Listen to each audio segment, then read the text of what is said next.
नमस्कार और बहुत बहुत स्वागत है आपका आज के द कैंसर कॉन्क्लेव 2026 में जो हो रही है आज के दिन यानी कि वर्ल्ड कैंसर डे के दिन हम ऑब्जर्व कर रहे हैं breast world cancer awareness month और क्योंकि हम काम करते हैं बहुत सारा कैंसर डोमेन में जो कि एक बड़ा कॉम्प्लेक्स सा इकोसिस्टम है। बहुत सारे इंटरवेंशंस की जरूरत होती है यहाँ पे, physically, functionally, emotionally, socially, financially, rehabilitation.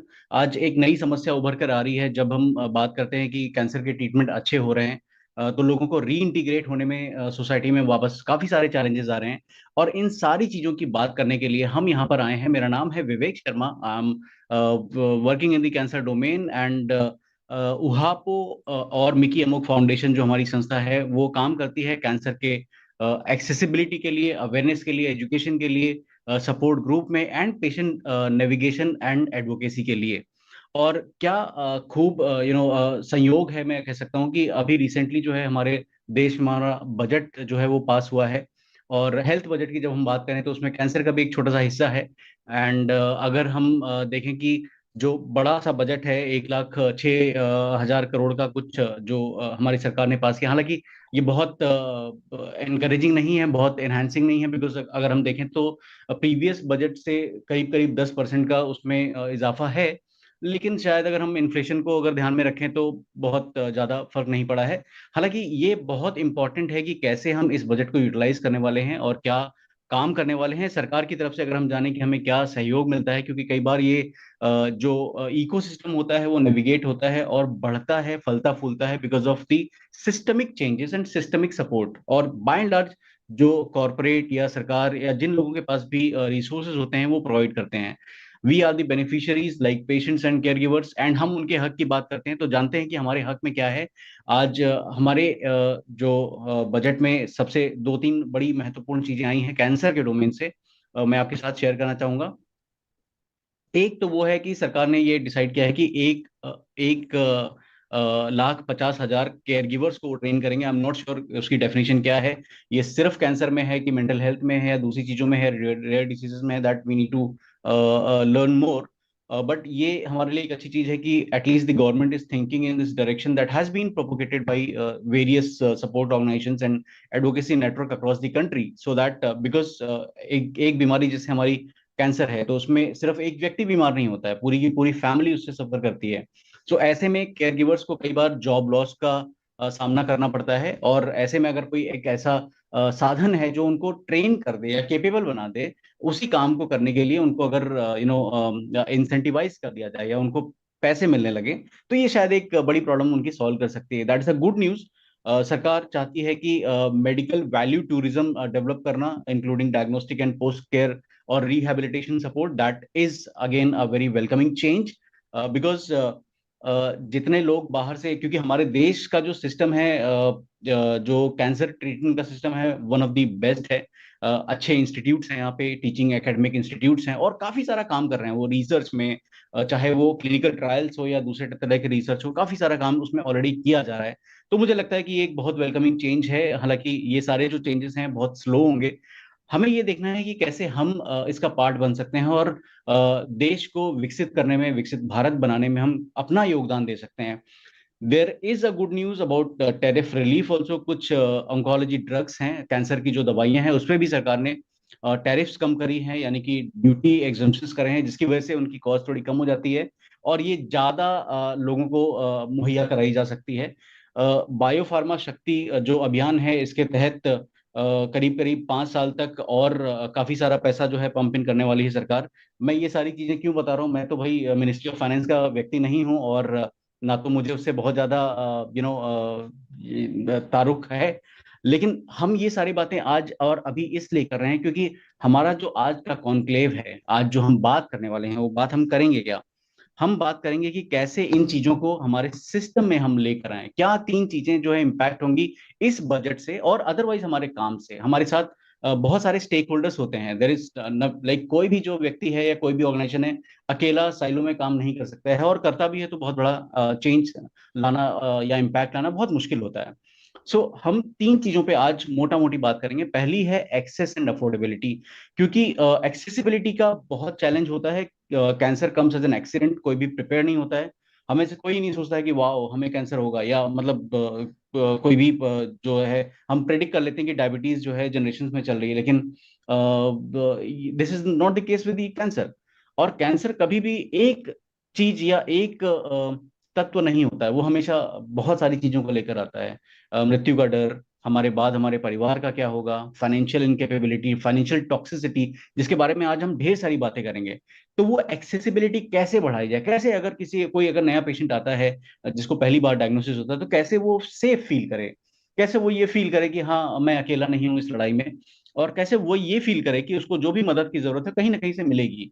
तो एक्सेसिबिलिटी और अफोर्डेबिलिटी, इन दोनों के बारे में आज चर्चा होगी कि कैसे हम अर्ली डिटेक्शन कर लें, क्योंकि हम कई बार इस चीज को इग्नोर कर देते हैं कि अर्ली डिटेक्शन चलो ठीक है, मतलब ज्ञान की बातें हो रही, बट ऐसा नहीं है, ये बहुत काम की बात है। अगर बीमारी जल्दी स्टेज में हम अपने डॉक्टर से भी सुनेंगे आज, बीमारी अगर जल्दी स्टेज में ठीक ये डिटेक्ट हो जाती है, तो उसमें इलाज में खर्चा बहुत कम लगता है और जीवन बहुत अच्छा हो जाता है।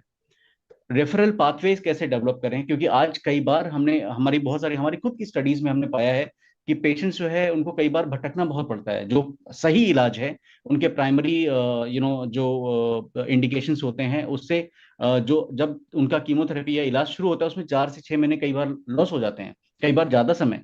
Not everybody is lucky enough to live in the metro cities and have the access to the best of the facilities. उसके बारे में बात करेंगे, दवाइयों के बारे में बात करेंगे, हम पैप की भी आज बात करने वाले हैं, आज हम फाइनेंसिंग की बात करने वाले हैं। कैपेसिटी एंड क्वालिटी हम कैसे इंक्रीज करें, कैसे हम वर्कफोर्स बढ़ाएं, क्योंकि बहुत लोगों की जरूरत है। एक तरफ तो हमारा एक सिस्टम है जो बहुत ओवरबर्डन है, वहां पे लोग नहीं है काम करने के लिए, डॉक्टर्स की कमी है, पैरामेडिक्स की कमी है, ट्रेंड, और डायग्नोस्टिक टूल्स की कमी है। दूसरी तरफ चीजें बेहतर हो रही हैं, गेट्स और खुल रहे हैं, लेकिन उनकी कैपेसिटी कैसे हम लोगों को और काबिल बना सकें, कैसे हम और ज्यादा से ज्यादा लोगों को इस सिस्टम से इंटीग्रेट कर सकें, कैसे उन सारे लाइक माइंडेड लोगों को हम जोड़ सकें जो इसमें सच में सहयोग करना चाहते हैं। We have certain standard pathways जिनको हम मेजर करेंगे आज की कॉन्क्लेव में, आप देखेंगे, आप हमारे साथ जुड़े रहिएगा जरूर।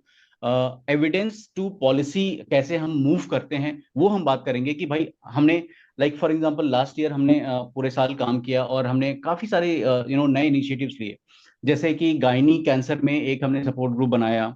हमने करीब करीब 5,000 पेशेंट्स को नेविगेट किया इन कैंसर। हमने ब्लड कैंसर में एक नया सपोर्ट ग्रुप है हमारा, जो ब्लैडर कैंसर का जो सपोर्ट ग्रुप है वो काफी बड़ा हुआ, काफी सारा काम ग्राउंड पे किया गया, एविडेंसेस जनरेट हुए हैं। लेकिन उसको पॉलिसी शेपिंग के लिए या पॉलिसी इंप्लीमेंटेशन के लिए कैसे हम हेल्प कर सकते हैं, उसके बारे में आज बहुत सारी चर्चा होगी। काफी सारे स्टेक होल्डर्स हमारे साथ जुड़ने वाले हैं और ऑलरेडी जुड़ चुके हैं। आप कहीं मत जाइएगा, चाय कॉफी नाश्ता वगैरह सब लेकर बैठिए और हमारे साथ जुड़े रहिएगा, क्योंकि ये चर्चा बहुत इंपॉर्टेंट है। ये सिर्फ हमारे लिए नहीं, हमारे देश के लिए है। हमारा देश तब आगे बढ़ पाएगा जब हम उसको कैंसर जैसी बीमारी से उसके जो बर्डन है उससे थोड़ा हम उसको निजात दिला पाएंगे। बहुत सारा काम करना है दोस्तों, और हमारे साथ बने रहिए। और मैं स्वागत करता हूं आप सभी का on this the cancer conclave 2026 जो हो रही है आज, यानी कि 4 फरवरी वर्ल्ड कैंसर डे के दिन। और हमारे साथ हमारे अगले मेहमान हैं संजुक्ता डे जी, संजुक्ता शर्मा जी, जो कि एक कैंसर सर्वाइवर हैं, खुद भी एक पत्रकार हैं और काफी सारा काम करती हैं ओवेरियन कैंसर के लिए। मैं उनकी जो जो थंडर है वो I will not steal. I would welcome Sanjukta Sharma ji. नमस्कार और बहुत बहुत स्वागत है संजुक्ता जी। मैं चाहता हूं कि आप अपने एक्सपीरियंसेस शेयर कीजिए और please set the context. After Sanjukta ji, Gopalan ji will be there, who is हॉचकोमा हॉचकिन लिम्फोमा सर्वाइवर, जो कि अपनी जर्नी के बारे में शेयर करेंगे। और ये दोनों जो हमारे लाइव वॉरियर हैं, जो हमें प्रेरित करते हैं हर दिन हमारा काम अच्छे से करने में, हमें गाइड करते हैं, सिर्फ प्रेरणा ही नहीं देते, हमें गाइड करते हैं, हमारे साथ काम करते हैं। तो आज हम इनसे सुनेंगे कि क्या कंटेक्स्ट होना चाहिए, कैसे हम अपनी एक्सपेक्टेशन सेट करें, क्या रियलिटी है, कितना रियलिस्टिक है, और कैसे हम आगे बढ़ सकते हैं। संयुक्ता जी नमस्कार और बहुत बहुत स्वागत है। Namaskar, Vivek ji. Thank you very much. It is an honor to be here today. As it was last year. मैं क्षमा चाहूंगी, मेरा हिंदी इतना अच्छा नहीं है, तो I will be speaking in English. In fact, today morning I sat down. I'm a writer and a journalist. A little introduction. A journalist based in Mumbai. I'm a mother. I am a journalist. I am a cancer survivor. You could say I'm a cancer thriver. With much gratitude, I say that, thanks to my doctors, thanks to God and the army of supporters, friends, and family, I'm here today. I'm 8 years in remission, thankfully. Um, so today is World Cancer Day. It is important in so many ways. So cancer today will be on social media. People will talk about various things. I sat down early morning today and I've decided to write about advocacy, about owning our diagnosis, because moment we ourselves own it and say my cancer is my cancer, it's me, it's not some foreign somewhere somebody has come to attack my body. It's not about blaming others. When you are diagnosed with cancer, ownership matters. So I'd like to read out what I've written today. On World Cancer Day, we gather with facts, figures, breakthroughs, promising new treatments, positivity, and courage. We gather to talk about forward looking goals. I want to begin somewhere quiet.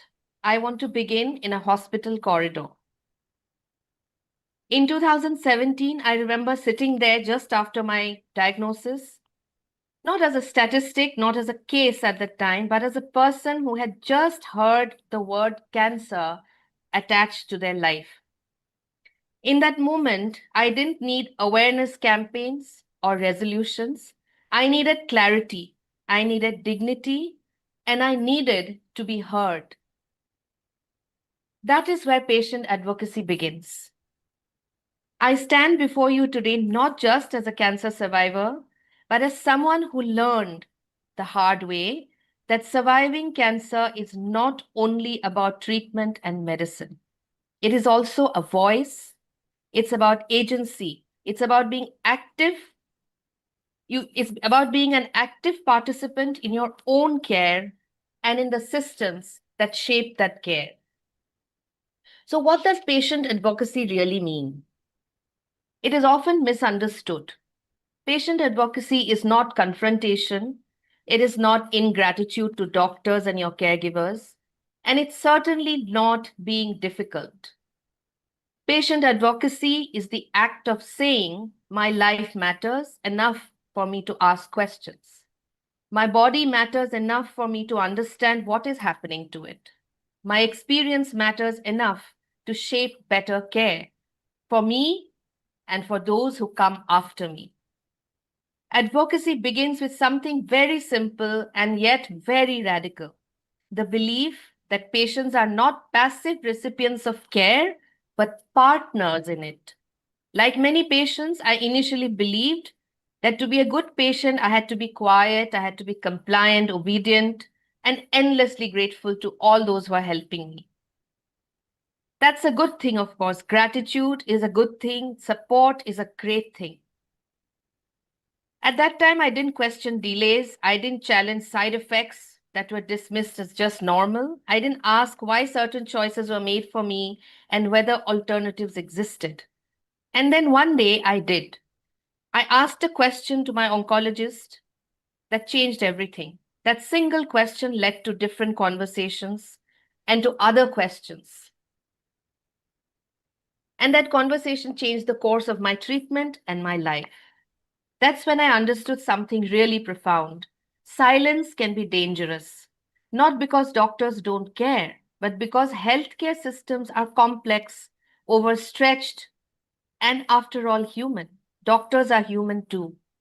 Advocacy is not anti-doctor, it is pro-patient. Let me be very clear, patient advocacy is not just about mistrust. Most oncologists, nurses, and caregivers I have met were deeply committed, passionate, compassionate people. Even the best systems have blind spots, and patients live in those blind spots every day. Advocacy bridges that gap. It ensures symptoms are not minimized, side effects are not normalized into suffering, emotional and mental health are not treated as optional extras. Financial toxicity is acknowledged, not ignored. When patients speak up, care improves, not just for them, but for everyone. Patient advocacy as an issue of equity. Not all patients are equally empowered to ask questions. Not all patients are fluent in medical language. Not all patients feel safe challenging authority. And not all patients are treated the same way when they do. Women, older patients, people from rural areas, marginalized communities, too often their pain is underreported, their symptoms are underinvestigated, and their voices are not heard. When we talk about patient advocacy, we are also talking about health literacy, about prevention, about screening. Patient advocates today are required in clinical trials, which is the most hopeful thing I have come across in the past few years. Then survivorship care enters the conversation too. Many of the advances we take for granted today, from pain management protocols to fertility preservation, from survivorship guidelines to patient-reported outcomes, exist because patients refuse to be silent. I have been a part of a support group with Uhapo called Hamrahi for women patients and survivors who have battled gynecological cancers, which come with a unique set of challenges, which we address and talk about in the support group. We get experts to talk about what is unkahi or unsaid. It is important for everybody who has a stake in the cancer ecosystem, patients, care, survivors, medical professionals, researchers, and oncologists, to spread awareness around various kinds of cancers in public platform. It is important to know how best we can access better care, more holistic care, like ask for mental and emotional help. Many patients still don't know consulting a psycho-oncologist, for example, can go a long way in prognosis and treatment, even quality of life. So patient advocacy can be as simple as asking, what are my options? This side effect is affecting my daily life. Seeking a second opinion without guilt. And sometimes it looks like stepping into larger roles, support groups, policy discussions, awareness, and campaigns. This conclave at Uhapo today brings patient advocacy to the fore. It talks about access, about awareness. On World Cancer Day, we often talk about hope in terms of cures and breakthroughs. Those matter deeply, but hope also lives in something quiet and more immediate. A patient who speaks up, a system that listens. My hope is that one day, no patient will have to learn this lesson the hard way that I did. Thank you so much. Thank you, Uhapo. Thank you, everyone, for hearing and being here. Let's make this conclave fruitful. Let's make this conclave useful for everybody in the cancer care ecosystem. Thank you so much. Namaskar. Thank you so much, Sanjukta ji, for being with us today and sharing so meaningful insight. Now, may I request Mr. Gopalan to share his journey and set the context. What are the expectations? What challenges he went through? Let us learn from him. Mr. Gopalan. Yeah. Hi. Hello. Hello all. Am I audible? Yes, very much. Loud and clear. Yeah. Okay. Thank you. Yeah. Hello. First of all, this is the first time I'm addressing large audience, and first of all, I just want to thank Vivek Sharmaji for giving me this opportunity.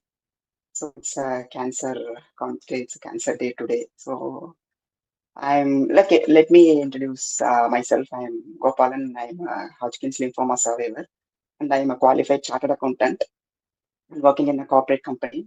So at the age of 15, I was diagnosed with cancer, and it's 27. 27. It's been more than 12 years for me in this post-cancer journey. So after so much of struggles, ups and downs, presently I'm leading a life which I'm forever grateful to God, to my parents, and the people who have been supportive for me in this entire journey. So yeah, so let me, considering the time constraint, let me briefly explain my experiences, what I gone through. So overcoming cancer is not just it's a different mind game, I would tell. That's the right word I can put. It's not about only the physical pain or the physical thing. It's a mind game, totally a mind game. So this experience I am sharing with you may be sort of good motivation for the people who are fighting cancer and for the people who survived cancer, and they're sort of thinking and sort figuring out how our future will be or how we can go. So yeah, so at the age of 15, I was diagnosed. Initially, I was diagnosed with tuberculosis. That's what the case was. I would get daily fevers, nighttime fevers for daily for continuously for more than a month. So I took medicines for the tuberculosis, and that didn't work. Early detection was a challenge. That was a challenge for me, and somehow uh, that was a process. 2 months I was taking TB medicines that didn't work, and then the doctors told me like you need to operate, and they took the substance from my chest. It was a mediastinal cancer, and they tested and they found that it was a cancerous tumor. So first thing was then it was how to overcome. That's the next step. So financial struggle was the next thing that was hiding us. So we, by God's grace, we got a good uh, way to help my cancer journey. Like I didn't get much financial struggle because I was suggested to go to Cancer Institute in Adayar. That's where the hospital was ready to support my cancer, all the cancer expenses. And I started my chemotherapy journey. So I took some 12 sessions of chemo, 6 cycles, and 15 sessions of radiotherapy. That's how it was there. And overcoming that, I was not, that was my, at that time, I was at age 15, I was not able to give my public exams. So then I gave my public exams in arrear batch and I cleared it with 72%. Then came to my 11th and 12th. So I studied well and I secured school first, and then came to my graduation. I did the toughest course, chartered accountancy, and I cleared that, and I am working in a corporate company today. So it's a really a great roller coaster journey for me. Two, three crucial things that I have overcome that might be crucial for others as well. That's what I wanted to share with you today. One is that financial struggle. So when I was struggling, it was almost 12, 13 years ago. That time there was no much communication. We will not have, like many of the people, we will be using that button phone, not no smartphone. That was before smartphone era. Specifically I wanted to tell. So that time, by God's grace, I got this financial support from Cancer Institute. But today we have so many NGOs and organizations, charitable trusts who are ready to support financially. So finance should not be a constraint for the patients who are overcoming this battle.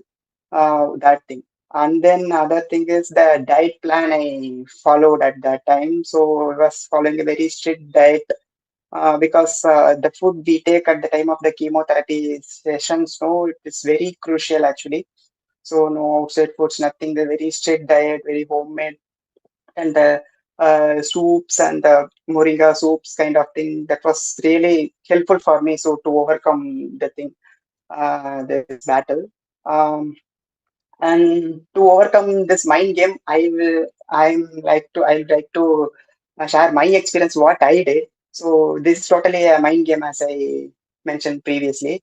So what I did was I will the meditation I will be doing just for 10 to 15 minutes. Meditation was a very powerful thing. So I will just take a glass of water and I will just meditate to whichever God we feel like we wish to pray. We can keep that God in the mind, and I was just meditating that meditation for the 15 minutes.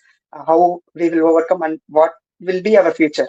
Um, that manifestation, no, the manifestation has a real power. I believe in manifestation, the manifestation of continuously manifesting a thing that will definitely happen. That's what I feel, and I practically uh, realize the benefits of that manifestation. So that meditation continuously, even till date, I will do morning 10 minutes. I will just uh, separate a slot and I will meditate for 15 minutes, like, and I will focus on like I will just think about my future, how I will be, how I want to be in my later part of life. That manifestation really works. So yeah, that's it. Thank you, everyone. Thank you for giving me this opportunity. It's a great pleasure for me to address. Thank you.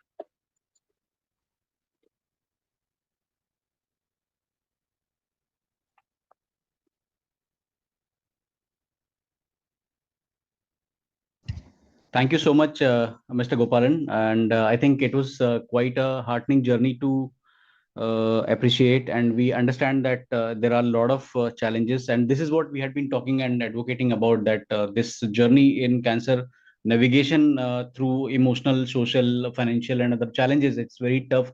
And that is one of the reasons why we need to build an ecosystem. We move to the next session. If we have Dr. Sevanti Limay. Dr. Sab, could you join us?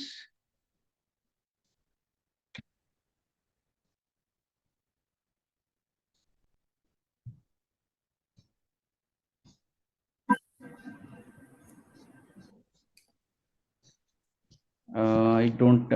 Does the team see Dr. Sevanti Limay here?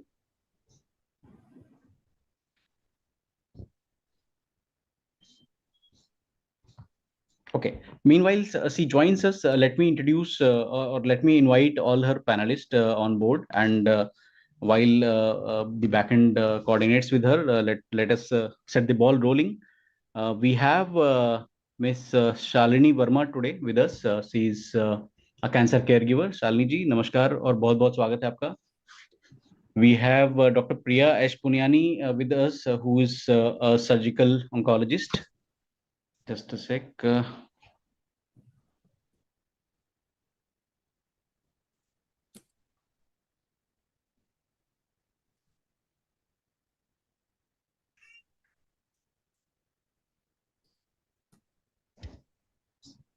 We have Dr. Yogini Patil, who's the head of the department, Gynae and Obstetrics at Bhaktivedanta Hospital.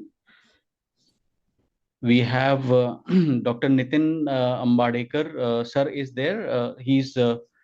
Could you join? Nitin, sir. Okay.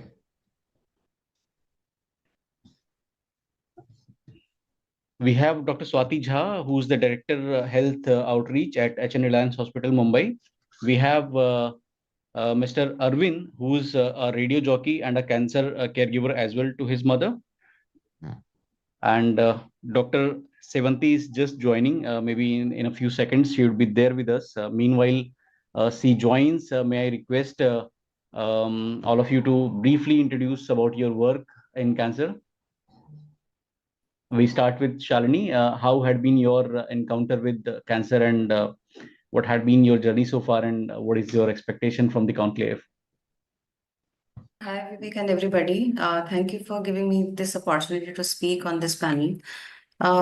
So I was happily married, and then on 30th of September, my husband, 30th of September 2022, my husband had a sudden pain of, in his stomach, and then we thought it will be like some gastric pain. So we went to gastroenterologist, and then we thought it will be gallbladder stones.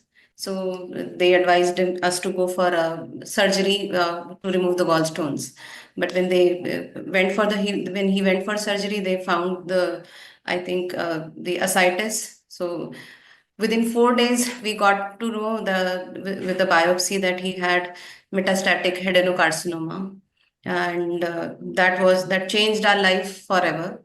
And when we went to HCG hospital in Bangalore, and on 5th was the Shara holiday, so none of the doctors were available. So you can imagine how those 24 hours that we spent without knowing what we are supposed to do. And I had to actually Google what metastatic adenocarcinoma means, right?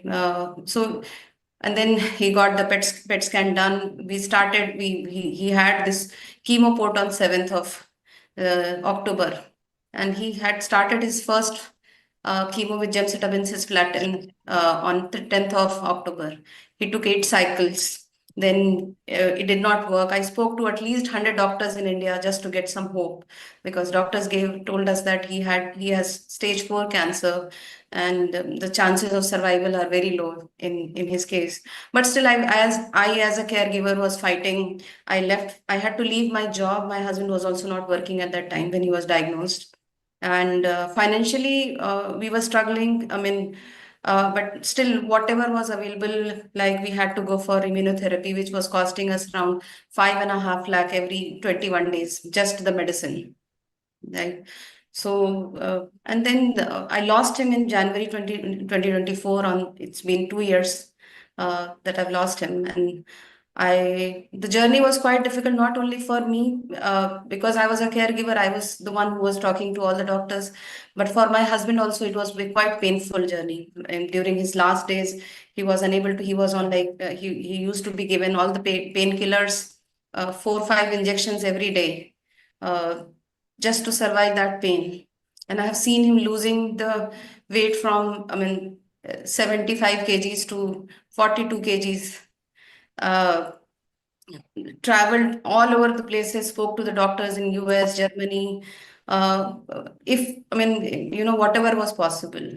So I tried my level best to save him, and maybe, but I think there were other plans. The challenges that I faced during this, like one uncertainty, once you hear the cancer, right, it looks like a death sentence. We do not know how are we going to deal with it.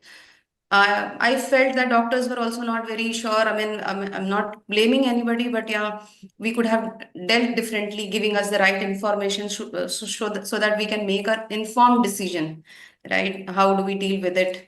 How do we go about it? Emotionally, we were drained. We were at loss for that entire 16 months. I did not know how to do it. I was doing it all alone. Thankfully, I come from a community which was quite supportive from my education background. So I had to raise funds also, so that helped. But given my background, if I had to suffer this much, let's say in terms of the information, I had to quit my job just to read about the cancer. So that Very painful, Shalini, to hear. And but anyways, you thanks for sharing your journey, and it is quite inspiring one. As mostly the challenges, the navigation from the cancer.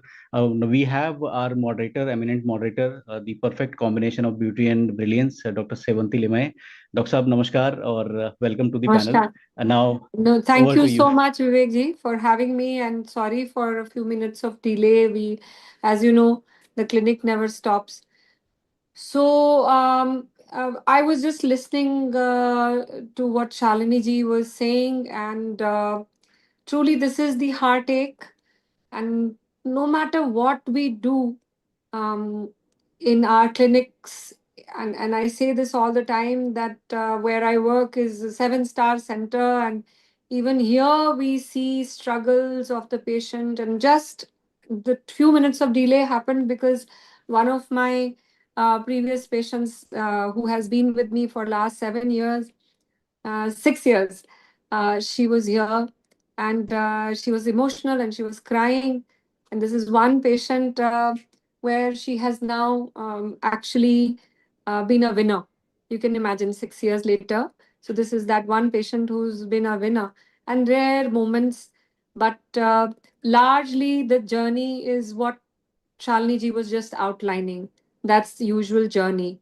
And we all are here today to, with a vision and with a thought process, to make that journey better. And of course, Vivek ji has been doing a lot of work in this direction to help with the cancer navigation and to make the journey much more assisted, much more handheld.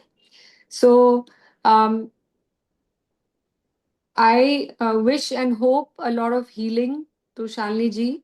And I think her being courageous to join this webinar today tells me that this is one way, by giving to the others, she is coping with her grief. And uh, a lot of power to that as well. Moving to our next panelist, Dr. Nitin Ambedkar. Am I pronouncing it wrongly? It is Ambadekar, I think, Ambadekar. Dr. yes. Nitin Ambadekar. So, I think sir is not available. I not don't see him and available. his phone is not being picked up. So, We can move of on, course, the probably. next panelist is there, and I can see her. Dr. Swati Jha is very much there. And Swati and myself, we work together at HN. And Swati is a part of a very large vision from the side of HN, which is the outreach program. And she is the director and the leader of our outreach program. And she's done some remarkable work in the field of screening, which is the burning need of the hour. And our webinar is also called Early Detection and Awareness. How do we make communities listen? And I think this comes right home, Swati.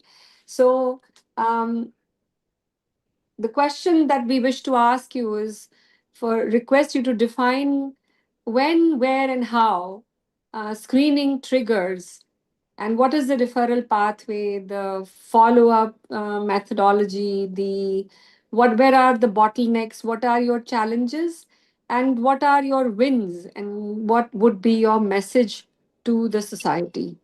So thank you for joining us, Swati. Thank you, Dr. Sevanti, and thank you to the organizing team also.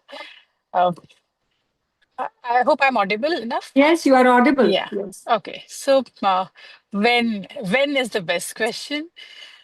Anytime. I mean, anytime the patient age-wise is eligible for screening. So can some say to start screening at 21, some say at 25. But once you're eligible for the screening, there should be no barrier. The screening should happen at duration which is prescribed, but there should not be any doors to the screening. I mean, there should be nobody preventing the screening. Uh, so everybody is eligible after 25. The main when you do not screen is when you're pregnant, because you don't want, to any harm to come to the baby. Otherwise, you could screen the woman at any time, and you stop the screening at 65 only if you had 2 or 3 previous negative screenings. Mm. But considering our country and our society, I would say just go on screening. Don't stop at any age, because you do not know what most of the. I mean, so today our team would have screened close to 50,000 ladies. I mean, this I'm saying for the last 10 years. But we've hardly found a woman who has been screened more than twice. I would say for most of them, it was the first screening ever. Our patients keep on returning to us for future screenings too. I mean, in the kind of community that I come from, doctor community, educated community, even here, I mean, every time I have a chat with people around me, very few of them have ever been screened. Yeah. So catch hold of the woman. Don't wait for the next visit. If you're a doctor, catch hold of her and screen her then and there. I mean, it should not be dependent on a gynecologist. A general physician should be able to screen. An oncologist should be able to refer her to to the next door gynecologist on that particular visit, not even in the afternoon of the day. And for people like us who screen in the communities, who run, community clinics, just catch hold of them is my message. Don't wait for a next time, because you screen one woman and she talks to 10 other women, and then you have a cascading effect. More and more people will turn up if they've had a happy experience. The only thing you need is obviously privacy and the nice kind of talking to the women about the benefits of screening. Yeah, Wow. It's a profound message. I think, Swati, the phrase that I'm going to take away from this is catch hold of the person.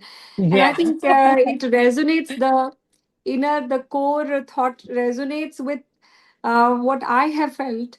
If I have heard about a large camp where, 10,000 women were screened for breast cancer, the next question I asked is whether they were screened for cervix, whether they were screened for oral cavity, And if I learned that it was only mammogram that was performed, I think of it as a lost opportunity, Yes.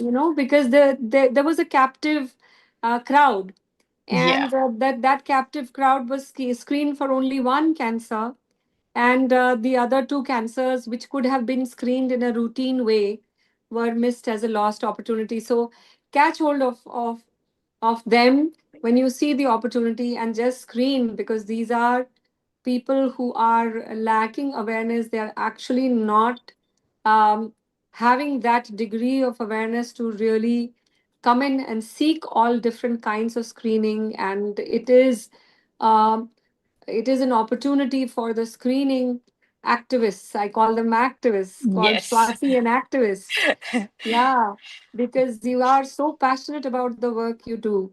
And this cannot be done without passion, for sure. So, you catch hold, you try to help, and you do the screening. So that's brilliant. So with that, I come to Dr. Yogini Patil, and taking a leaf from what Dr. Swati Jha just said, of how challenging, and that in the community, almost every adult should be looked at from the angle of whether or not they qualify for screening, whether they should be screened, and for what.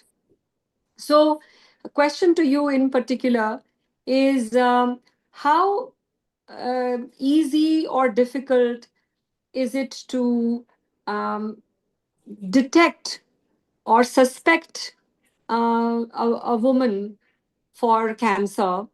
And is it easy for the woman to present to you, or are they inhibited?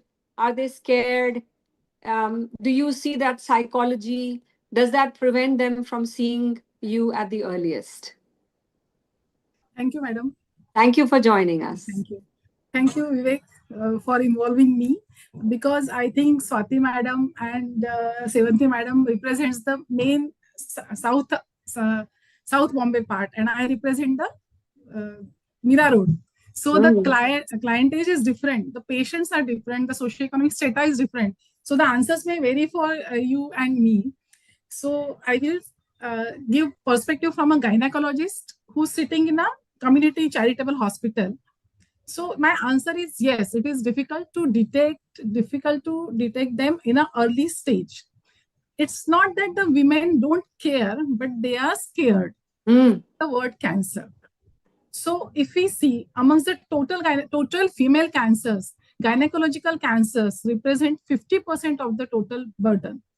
So 27 to 33% being the cervical cancer.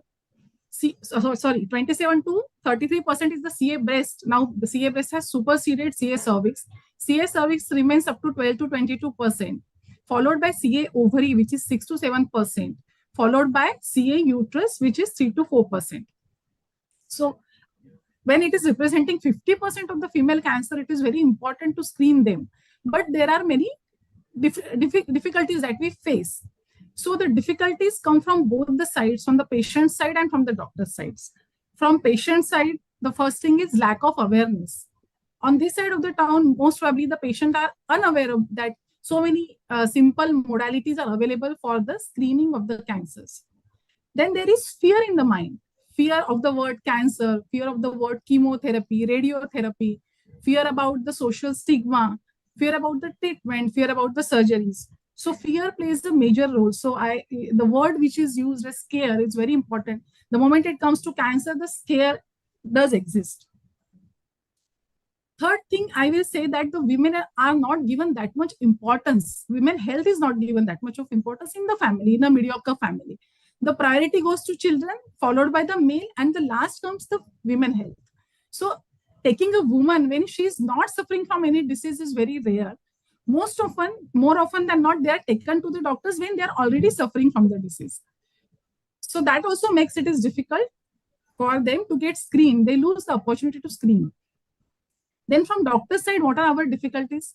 A general gynecologist practice, it is not a super specialty practice. So our major workload is obstetric, then general gynecology, then some part of infertility. And so a gynecologist as such in India, whether it is in Mumbai, Mira Road, or it is in any rural area, they are very busy in actually treating the patients who are already deceased or whether they are pregnant. So catching them when they are not in a disease condition or to catch them early, actually doctors don't have that much of time.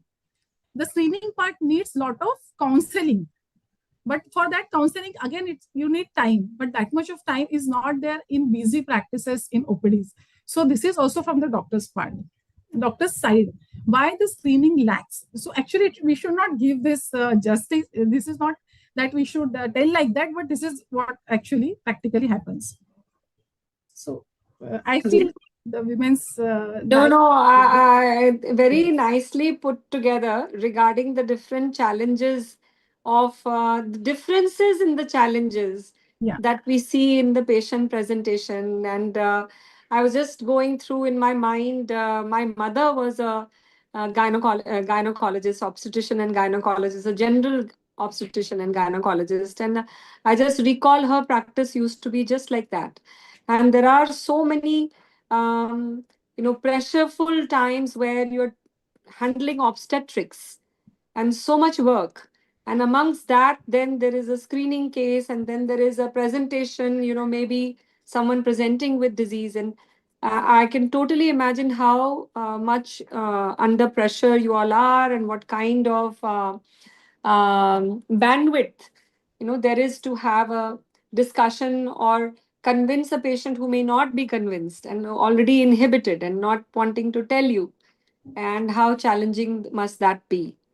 So very well articulated and very expressive, I think. You also wanted to mention something. You were saying I want to mention something. That one common problem is that symptoms are now normalized. Female do have a tendency, or any human being has a tendency to understand, I will not suffer from cancer. This is not me. So the symptoms are normalized. So for example, if it is a CA cervix, then the commonest problem is contact bleeding or post-coital bleeding or intermittent spotting or foul-smelling discharge. But that is regarded as either the hormonal problems, premenopausal bleeding, or vaginitis, cervicitis.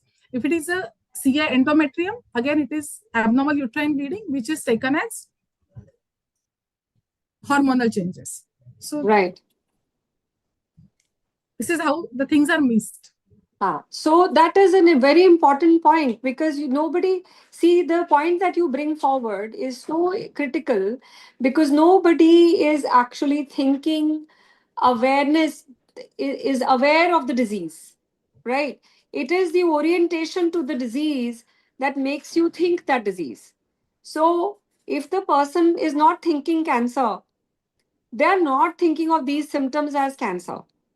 And they are actually normalizing. You use the word normalizing. Normalization of the the normalization is one of the biggest problems, because the orientation is not there, the awareness is not there, that this kind of foul-smelling discharge, this kind of post-coital bleeding could be as a result of cancer. Nobody is thinking that, because cancer happens to someone else. It doesn't happen to me. It does not happen to my loved one. And it cannot be. It just is something, it's some infection, some routine stuff. So very nicely put. And I think it all boils down to raising awareness, because what the mind doesn't know, the eyes don't see. And there is no realization of that as well. So our challenges, the doctor's challenges, and the challenges of early detection in a population that is not aware. That brings me, thank you, Dr. Yogini Patil. Thank you so much for your very well articulated discussion. Now coming to Dr. Priya.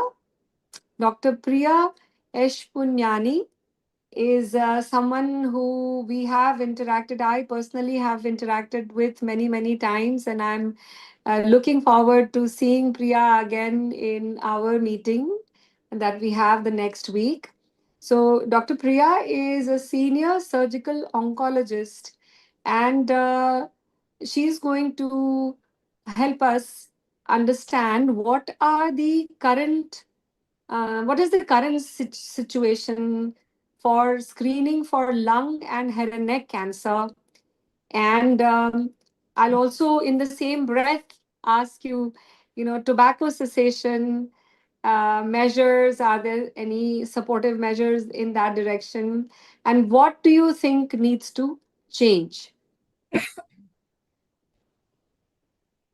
Start off today morning, there is a small video clip which my son, he's 6 years, so he saw a couple of days back a small video clip in which they were showing how Shushrut had learned plastic surgery. You know, he used to join hands and join the skin back with the silk of the honeybee and everything.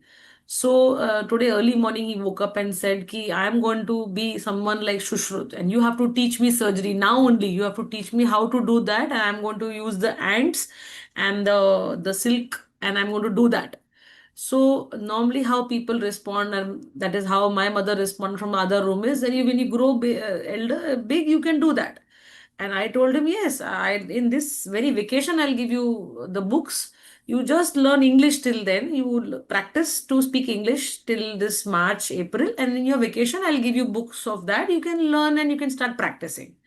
Practicing in the sense reading about it. Right. So I think that what we have been all talking about is awareness. And I think just like we keep talking about obesity begins at childhood, advertising is at childhood. I think the problem is that we all want to educate the adults, but our education has to begin at grassroots level. So at a personal level, the lung and the head and neck cancers, they are not going to be prevented, and the screening cannot begin till our teens know about it. So it all begins at the teen level. So till our 13, 14, the average age of smoking tobacco is now 13 years in our country. So till our teens are aware about it, I don't think it's going to make much of a difference in the adult age group. So that is the situation of screening to begin with. Like ma'am said, it's normalization of the symptoms. So normalization of symptoms happen because they are not aware. They don't know the ABCD of cancer. They have not been taught about it. They have been taught the English alphabets. They have not been taught about cancer till they are suddenly 25, 24, or they have been taught about it on the packet of the cigarette, but not, they've just been, it's like a igloo around it. I think that is the reason of the poor screening. And so screening protocols for head and neck is still simpler. It's poor. Head and neck cancer screening is poor. It's very easy. It's much easier than lung. It just requires a dental visit and to see 8 corners of the mouth. But the awareness, like they said, it's very poor. No one actually goes to a dentist, oral surgeon without a symptom. So, Correct. yeah, no one wants to just go and get yourself screened a tobacco chewer to see if I have a problem. They don't even go when they have a problem in our country. When they have an ulcer, they ignore it. There is a hospital administrator I know who is now actually progressed and who was leading a marketing, I mean, he was a marketing head and he actually ignored his own ulcer till it had progressed so much. My So God. that is the extent of ignorance in our country. Similarly, for lung cancer, to actually uh, to actually go by the criteria and do a LDCT. Uh, I tried to get LDCT implemented in one of the hospitals in Navi Mumbai. Till the radiologist asked me what is LDCT, and then I said, "Okay, sorry, I take back." I actually took back the proposal. I said, "Sorry," because if I have to go there and explain that, then but to a radiologist, I had to take back my words, swallow my pride, and walk out of the room and say sorry. That was a leading hospital. Mm. So the ignorance is there. So in Wow. India, an opportunistic screening is the only way forward. And I think the opportunistic screening is only going to happen. That is the only way forward. And that will happen in lung and head and neck cancer only when our education starts from teens.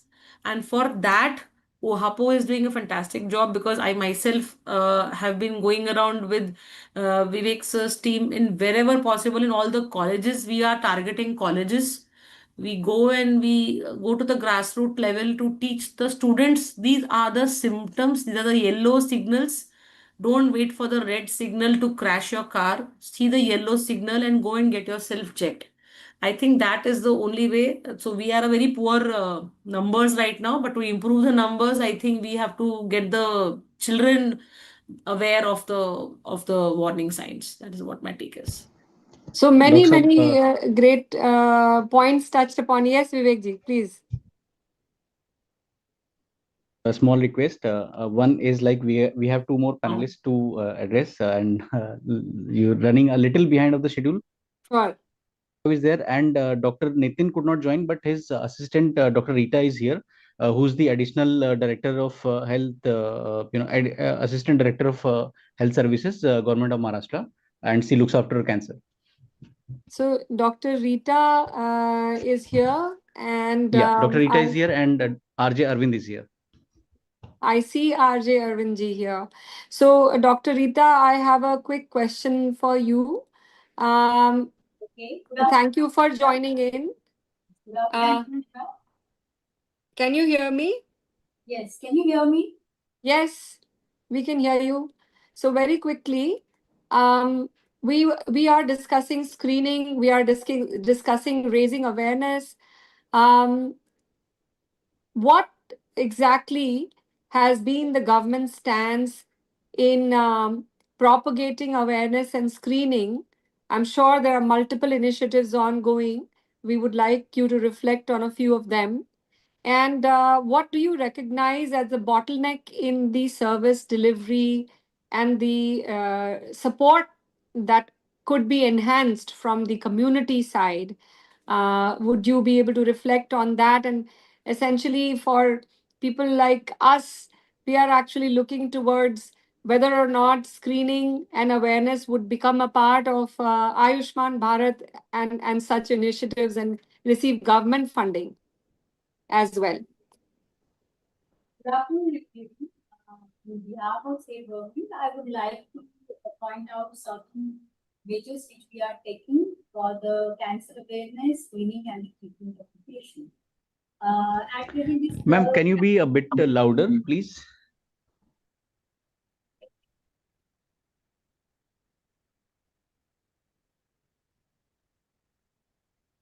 Am I audible? Yeah, but the voice is quite low. If you can be a bit louder. Yeah.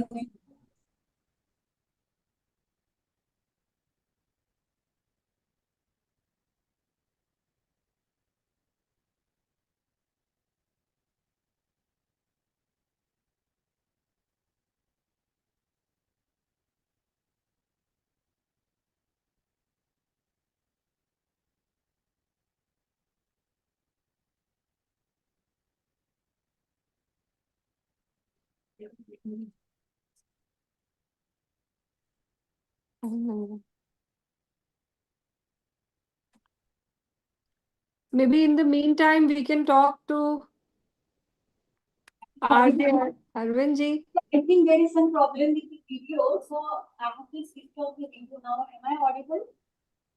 Yes, you're audible. It could be heard better, but you're audible. Okay, fine. As per the government part, we have started our program for the cancer screening. It is included in the LCMC program, that's the program for the non-communicable diseases. In this, we go for the screening for the 3 common cancers, that is the oral cancer in both males and females above 40 years of age. So our main focus is on the population which is more than 40 years. So in this case, we go for the 3 different types of cancer. One is the oral cancer, second is the breast cancer, and third is cervical cancer. And for the oral cancer, we usually go for the oral visual inspection. And for the breast cancer, we go for the screening method, is our clinical palpation method. And for cervical cancer screening, we use VIM. So this is provided at even at the community level, we reach the sub-center level and PHC level. So our ASHAs are trained to fill up there is something known as the CBAC form. So basically the community-based assessment form is there. So Asha finds out the high-risk patient which is there in the community, and she usually refers this patient to PHC, where the ANM and the PHC medical officer is trained to do the BI testing, so that's the screening test where we can find out the suspected patients and refer them to the higher institute. So such kind of BI and the BI test after this testing, and whatever the patient is high risk patients are there for after even clinical test examination, oral examination. So all the patients which are there, which are suspected, we refer it to the rural hospital, sub-district hospital or district hospital, whichever is nearby. And after confirmation, we give them the treatment which is located, whatever treatment is there that is available at district hospital, medical colleges, or there are certain private hospitals which are there, which are covered under Mahatma Phule Jana Arogya Yojana, where the patients get to treatment. And whatever screening program is done, that program is usually, whatever screening we do, that is usually included in the NCD portal. We do have NCD portal. In that, we enter the all the information about the screen patient, the patients which are referred, patients who are getting treatment, and follow it also included in the NCD portal. At present, we do have one more initiative to reach up to the community level. Is the cancer care services we are giving. It is in we have got 8 cancer vans. Apart from the screening at PHC level and subcenter level, we have got 8 cancer vans which are provided in each circle. We have got 8 circles. And those circles, they are having one cancer van which is well equipped with the colposcope, dental chair, where they can take the biopsies even at the peripheral level. So that van initiative was launched from 9 February, and in each district we are taking certain camp kind of thing where they can. The places which are really interior, where people cannot reach with all the equipments, that area is mainly taken.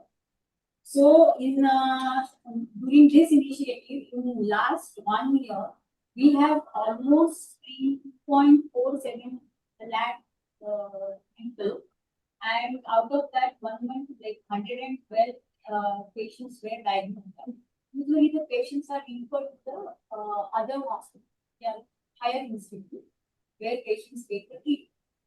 Then we do have daycare chemotherapy units, which provide. No, that is great. I think we are aware you guys are doing a great work in terms of multiplying the daycare. First of all, availability of the daycare, and also the number of daycares that you all are coming with, and that's a huge promise, and we are truly proud of that effort. I think we are really running tight on time, and that's why I'll take the liberty to move to our last panelist, but wonderfully spoken. Thank you for joining and really sharing the government efforts. It gives us a lot of hope and reassurance that there's work happening, and that very soon a lot of the help that we are asking for would be provided by the government. Now, changing gears and just touching base Thank you here. very much, madam. I have to Yes. join another meeting, so I will leave. Okay. Yes, please. Thank you. Thank you so much for coming in. And this was pivotal. This was great. And that's when now just moving to RJ Arvind. RJ Arvind ji, thank you for joining. Thank you so much. And I've seen you've been intently listening in I have this very important question. You're the final panelist, and I'll ask you the very important question. Um, as you navigated through, and this is very personal, I'm asking, and thank you for sharing in advance. Um, as you were navigating through the treatment for your mother, did you see any specific roadblocks? Did you meet with challenges while navigating? And what could have been additional support that you would want to advocate for others to make their journey easier and better? Which it's incredibly difficult for a radio presenter to stay silent for such a long time. You know, we I normally are so know. used to talking I on the mic just seeing you were and listening so intently, and yeah, it in was front as of the if you were camera. absorbing everything. Actually, I feel that today, by listening in, you may then lend your voice to move this. And then You know, allow me to say this as someone who's had over 21 years of broadcast experience, that you have a wonderful voice and you've been moderating the session so beautifully. oh, Uh, thank you. for, I'm for people humbled. for people in Mumbai and other parts of the country, I actually host a show called Crazy for Kishore on Radio Nasha, which is all about Kishore Amazing. Kumar's music and its world. Uh, you know, एक line है उनका उस गाने का कि रुक जाना नहीं तू कहीं हार के. As philosophical as it sounds, it's beautiful, and I'm probably the one non-medical guy in this panel. I'll keep my story very short because we're running short of time. Uh, you know, I think the problem starts with communication. मैं एक communicative person हूँ, मैं radio पे बात करता हूँ. But I think it all starts with communication in our society. We need to communicate to each other. We grow up in a society. I'm going to take a little bit from where Yogini ji left and where Swati ma'am left and kind of correlate the both. In Indian families, now I'm often, I don't know, I find it very strange. You know, that most people look at women as आप देखने में बहुत सुंदर हो, आप खाना बहुत अच्छा बनाते हो. These cannot be the only two qualities a woman has.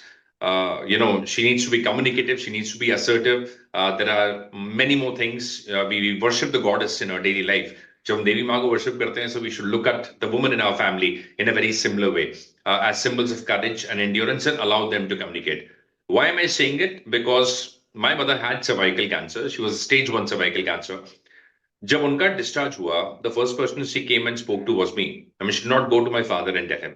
She came and spoke to me and said, मेरा discharge हो रहा है, so what is it that I can do right now? So we went to a gynecologist and then the process followed.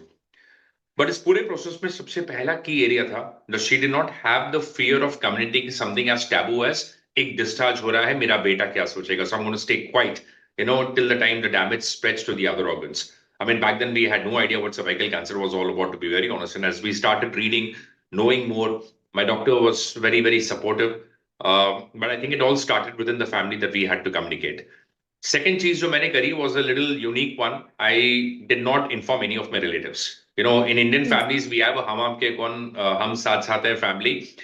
Now, the problem is the word cancer से आप किसी aunty को phone करते हो ना, even though if you want support from that other person by just wanting to talk, the minute you talk, cancer हुआ है, अच्छा ये हुआ था, वो मर गया था, ऐसे हो गया था, and then the anxiety starts, you know, spreading in. As Gopalan rightfully says, I think being mindful and manifesting positivity is very, very important.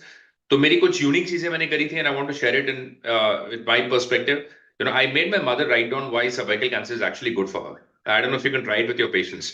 So I made her write it down and said, you're diabetic, आपको sugar की problems है, you've been so indisciplined, you're always afraid of everything in your life. This is an opportunity to overcome that fear. You know, write down the things that are very positive, you know, everything that we need to fight this particular cancer.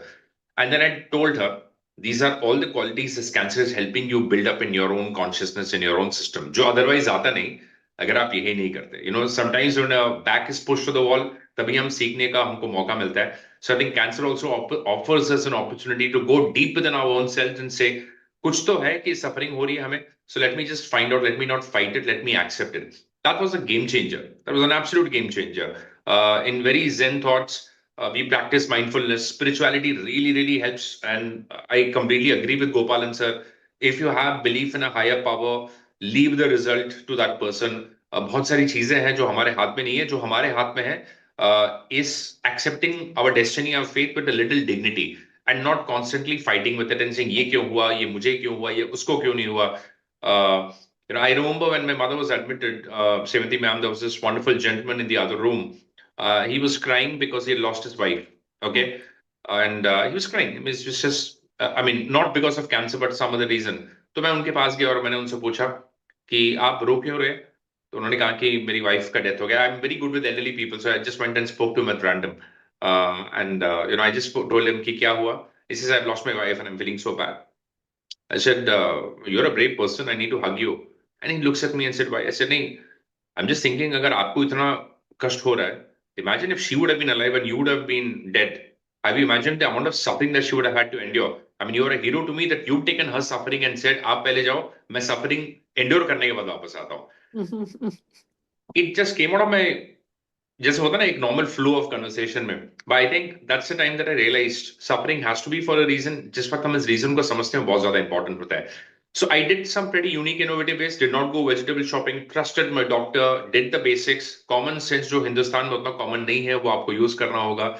And then meet people around you who are very positive. Cut the anxiety by not discussing things with everyone. Very, very important and critical. And then you take the accountability with a lot of courage, with a lot of spirituality. The next part of your question, I'll keep it very short. I have interacted with a lot of doctors in my 21 years, और मैं जब interview करता हूं उनसे बात करता हूं, जितने हजार लोग इस ब्रॉडकास्ट को देख रहे हैं, have you ever wondered the first thing जो आप करते हो जब आप हॉस्पिटल जाते हो या क्लिनिक में जाते हो, डॉक्टर आधा घंटा एक पेशेंट के साथ स्पेंड कर रहा होता है, आपको इरिटेशन होती है कि ये डॉक्टर इतना टाइम क्यों ले रहा है. नो वन थिंक्स कि अगर ये डॉक्टर आधा घंटा एक पेशेंट को दे सकता है तो ये कितना टाइम दे रहा है. Have you ever thought about it like that? अगर ये डॉक्टर 45 मिनट्स एक पेशेंट को दे रहा है तो कितना टाइम दे सकता है. That's number one. Number two is, I think people have this general fear about hospitals for some reason. You will see the common perception is कि हॉस्पिटल है तो पैसा मार रहा है, हॉस्पिटल है तो पैसा मार रहा है. नहीं, हॉस्पिटल अपना काम कर रहा है, उसको करना पड़ेगा, उसको टेस्ट करने होंगे. So my suggestion is a very unique, innovative one for hospitals watching this feed right now, is when a patient comes to you, I understand it's not easy. I have so many doctor friends. Sylvie ma'am, I know it's not easy for everyone to be empathetic and compassionate. You have your own families, you're superheroes in your own way. You deal with 100 such patients. I mean, for me, it's one doctor, but for a doctor, it's like 100 people in a day. And then he has his own family, his own life to look into. I think the first round of communication should not be at the reception or the billing person जो एक commercial angle के साथ बात करता है. It makes a lot of difference to my psyche when I see someone with a smile. It should ideally not be, I mean, I don't know if there's a hospital which has ever tried this, but have a caregiver or an ex-patient standing and dealing with them and saying, look, I was treated at this hospital. I've just come here to volunteer on a Saturday and Sunday. आपके जैसा ही मेरा भी situation हुआ था, but this doctor was like fabulous. It adds a lot of, what is the right word? Confidence मुझे मिलता है जब मैं सुनता हूँ. That is a very unique, innovative way. I must thank Vivek ji and all of you for doing this so beautifully. The next one is telling him or her that it's absolutely fine to have cancer. The word cancer में पहले 3 words हैं, you can. So I think if you could try what I did with my mother, it really helped her. The fact that write down the things that the cancer will teach you: discipline, courage, abstinence from let's say junk food, more appreciation for life, more gratitude. ये सारी चीजें आप लिखिए. जब आप लिखते हैं, आप इसको देखते हैं ना कि इस चीज से मुझे इतना फायदा हो रहा है, तो ये मेरी नेगेटिव चीजें नहीं हो सकती. And lastly, I think being spiritual is so very important. It's important for hospitals to have a spiritual caregiver. That's the word that I will use. It's a very, very beautiful. ये वो काम करेगा वो इंसान जो doctors नहीं कर सकते, जो दूसरे पेशेंट्स नहीं कर सकते, जो रिलेटिव्स नहीं कर सकते. But he's going to sit with you and meditate with you. He's going to tell you that all is fine. He's going to tell you to take a deep breath, relax, and say, "Hey, this is your ikigai." And I'm sure you would have heard this term. This is your calling. If God's chosen you for the suffering, कोई तो कारण है कि आप इस कुरुक्षेत्र के मैदान में लड़े हो. Let me be your Krishna and you be the Arjuna and go and fight this war and be victorious. I'm sorry if I've taken a little extra time. I'd like to end. No, your communication is your strongest, and no wonder you are such a wonderful communicator. You've I just said like to everything. add one thing, ma'am. एक बहुत खूबसूरत line है. It's from a very favorite Kishore Kumar song of mine. आने वाला पल जाने वाला है, हो सके तो इसमें जिंदगी बिता दो पल जो ये जाने वाला है. every moment that we are seeing through in our life is passing us through. ये जो moment है मैं इस call पे हूँ बात कर रहा हूँ आपके साथ एक live feed पे. It's also going to go through the next patient is going to come through, next doctor is going to come aboard, next session is going to start. If every moment is passing us through, it's our responsibility to understand that change is the only thing that is constant in life. And जो create हुआ है वो destroy होगा. This has to be so ingrained in your system that you should not complain. Anyone who's born has to die. So if everyone has to die, then let's make the death a dignified one that has something with courage and acceptance. I know this is easier said than done. This is easier said than done. ये कहने में बहुत आसान है. आज हो सकता है कि मुझे कुछ हो जाए, then maybe मैं जो बोल रहा हूँ आप लोगों को शायद मैं relate नहीं कर पाऊँ. But I think it's important for all of us to keep knocking this information inside our system. The change is constant. And where we are today, we won't be there in 50 years or 40 years down the lane. Let's be nice. Let's be compassionate. Let's be caring for each other. And that will make the world a lot better place to live in. Amazing. More power to you, and more power to you in spreading the message that you're spreading. I think the journey, since you are spiritual, I'll say I feel the journey happens for a larger reason. And you seem like you've found your purpose and done a wonderful job supporting your mum and many others, and especially that story about hugging the elderly gentleman and giving him that strength was momentous. So more power to I'm so sorry. you. I forgot. I just forgot to say something. If you have suffered from cancer and you recovered, don't sit in your house. Go back and help others. That's the final point. Yeah, that's such a brilliant coping mechanism. And I'm so happy um, and truly enamored that you found that calling and you are here talking to us and inspiring everyone who's listening. So, with that, that's a great grand finale to our panel.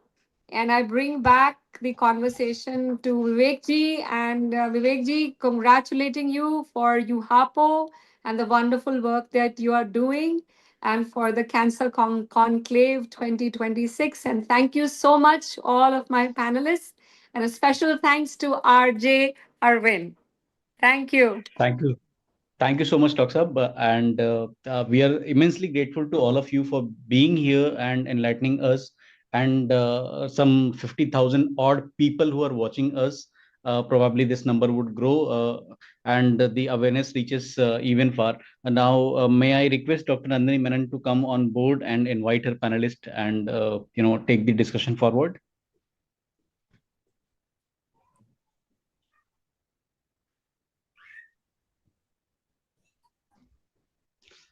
Dr. Nandini, can you hear me? I can hear you. Just give me a minute. तो फिर एक minute Vivek ji, just give me 1 minute. Then Sure, sure.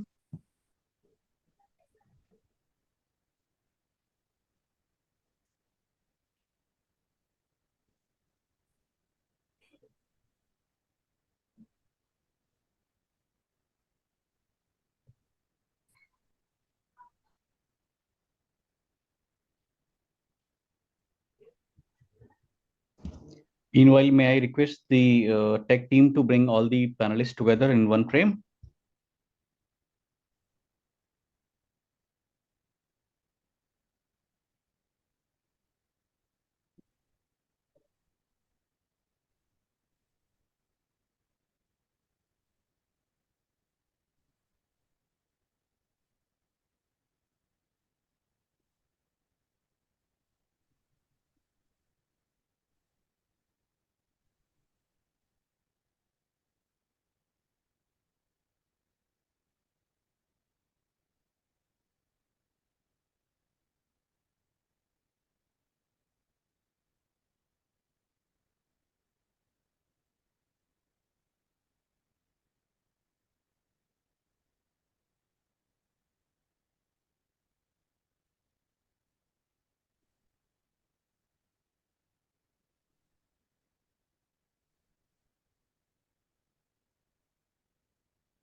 You seem to be on mute, Dr. Nandini. We can't hear you.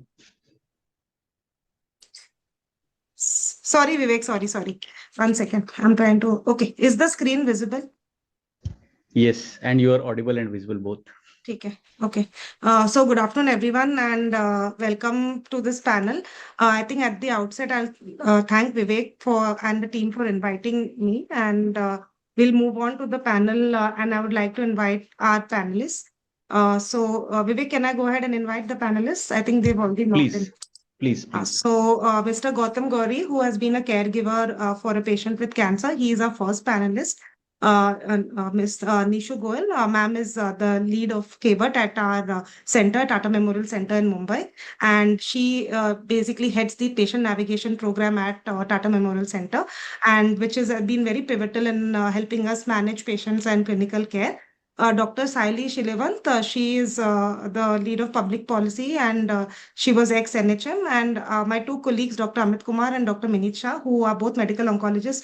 Amit was previously at Tata Memorial, but now is at Medanta, Patna, and Minit is my colleague at Tata Memorial Hospital in Mumbai. So today's panel is going to be on basically patient navigation and its impact on patient care, and what we achieve as basically as physicians and clinicians. And I think there are some few key questions which we are going to discuss today as patient navigators. As physicians and patient caregivers and navigators, and how do we manage these scenarios? So I'd like to ask the first question to the caregivers. From the patient point of view, I think we'll start with Gautam. If he can share with us about how patient navigation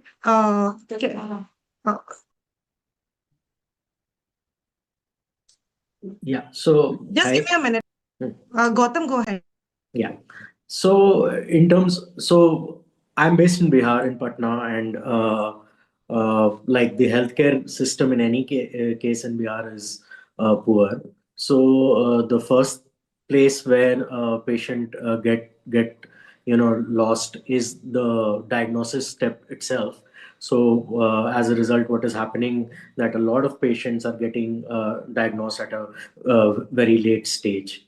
So I think there's very less awareness about common symptoms of cancer, and once those symptoms appear, then even within the healthcare system there is not enough understanding, and many times patients are belonging to such economic backgrounds that there is hesitance to get adequate tests done. And for some diseases like in the context of Bihar, a lot of cancer symptoms are first confused with symptoms of tuberculosis. So that's briefly my experience.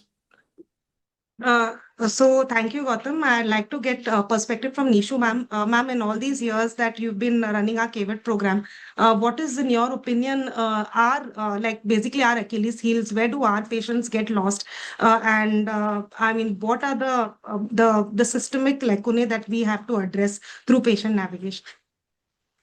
Thank you so much, Dr. Menon. And it's a great pleasure that I'm here in this conference, and all credit to Vivek and to this wonderful initiative. Patients get lost because of many reasons. Of course, access to care and access to resources to support them to come into tertiary care centers is very ably described by Gautamji. When they come to the hospital, what we have noticed across our 9 centers is that the first 4 days are very important, because that's where maximum dropouts happen. Then dropouts happen in transitions to care, wherein patients are going, they have come in, they have gotten the first treatment done, and if there is a transition to care in terms of metastasis, recurrence, etc., then you have dropouts happening.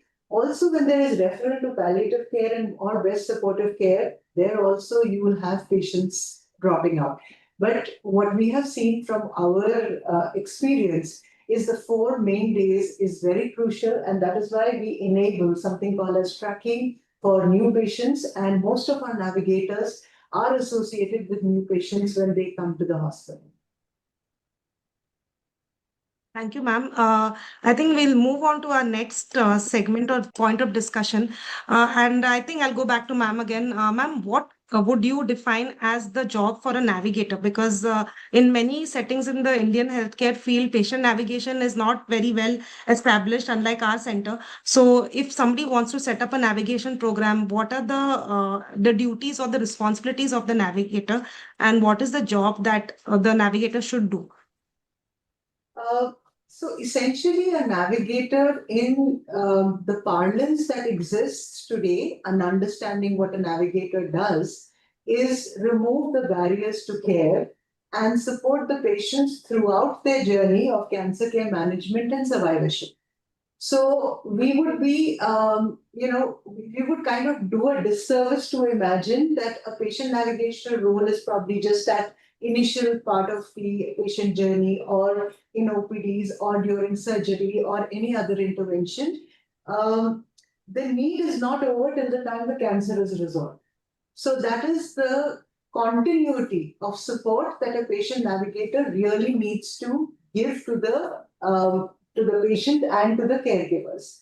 Having said that, when we started the program, and I have been invited on many platforms to understand as to how an institution or a unit can start patient navigation, is to understand what are the unmet needs of the patient. We did it by virtue of a survey, basing your curriculum on training individuals to address those needs, then looking at implementation with your audits, and also looking at course corrections in terms of outcomes of those implementations. That is how you pave your way forward. And integration of the navigation service within a multidisciplinary team. So the patient navigator essentially should be the first point of contact for the patient.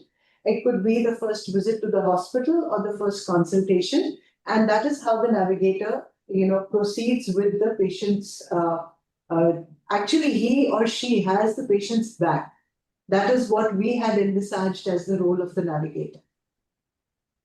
Thank you, ma'am. And I would like to, I think, move on to our next question about the role of digital, and we are moving to digital mediums and AI today. So I would like to put this question to Dr. Saidi with her expertise. What is the role of digital tools or digital media in patient navigation? How can we use this to improve it? Probably make it cost effective, or outreach, I mean, to improve the outreach of patient navigation programs, in especially to areas where they may not have patient navigator in person. So is there any role for it, and what are the safety guidelines or the recommendations that we should follow, so that the navigation is done safely without compromising, say, patient privacy, or leading to any unfair practices or anything like that? Right. I hope I'm audible properly. Yes. Yes. So first of all, thank you, Nandini, for your question, and thank you for having me here. Thanks to Vivek ji and Uhapo, who has been doing great work with the cancer, helping people to fight cancer. And now coming back to your question regarding the digital tools, how they are helpful for the navigation, of course, especially for the patients who are in the hard to reach areas. Of course, there's these digital tools come in handy in whichever area we're talking about, because these days everybody is having access to smartphones, internet kind of facilities. So this particular things are already facilitating the digital tools in such areas. If I give you a perspective of community from a government, since I've worked with government, from a government's perspective, we are very much dependent on the ashas, basically, who are working on the field, and we are only overburdening them. In such cases, if we have certain applications which has certain checkpoints, or probably a pathway from where a patient has been diagnosed and how the patient is to be navigated ahead. So we already, in government, we already have one of the application, which is NCDIT app, and it already had such things for the patients, where they can actually see from where they are heading to, and what is the next step in their treatment care. Of course, there could be certain restrictions, as in the doctors who the patient data that we are entering into the application needs to be kept very safely, because it is something very personal to the patient. It should not be leaked out. And of course, in the front of the caregivers front, if I say, the data needs to be very accurate, and it should not be tampered in any way, because in government certain times it is the data reliability is always a question. I'm playing a devil's advocate here, but then yes, because many a time, just to do their work, somebody from the field would just enter something or else, and the data would be something, a misrepresentation of what should not have been there. So I think yes, digital tools are helpful. There are certain tools already existing, and there is always a scope to come with something new and something innovative, in especially in the area of navigation for the patient. Fighting with cancer, and yes, there are certain guidelines and guidelines for the technical things that we should abide by. Thank you. I'd like to move on to Gautam. I know that he is also working on some digital platforms for navigation. So would you like to discuss with us about how we can use it in our setting? Thank you for asking. I was wanting to share. So I have a bit of a technology background, and I think there is a and I'll just brief about what we are experimenting with at this point of time. So we have come up with this web chat service called Suchi. We run a cancer project in the memory of my mother. So her name was Suchitra. So that's how the bot is named. And what we have done right now is that we have used the publicly available database of the National Cancer Institute US, and we have integrated it into our system. And on that basis, a user may log in and get answers. Now, the important thing when it comes to cancer navigation is that with AI coming in, there is a lot of hallucination that also comes in responses to queries that we put on web chat. And even earlier, also when patients were reaching out through Google or through Reddit sort of communities, then a lot of misinformation was also coming in. So it is very important that when we are developing digital tools, then the knowledge base itself should be very authentic, and and everything has to be cited. At least that is what we are trying to do. And some countries like the UK have already come up with guidelines onto how responsible AI products can be in the healthcare and education domain, and I'm sure that we'll be seeing a lot of that coming in place in India also. So yes, definitely digital tools can be helpful in terms of navigation, and they can reduce a lot of the load which the hospitals systems face currently. So the platform that you have devised, is it an AI-based tool just to provide information, or there is some kind of patient-to-patient, like patient-specific interaction for a particular patient's queries, or it's just a general information tool that is developed currently? So it is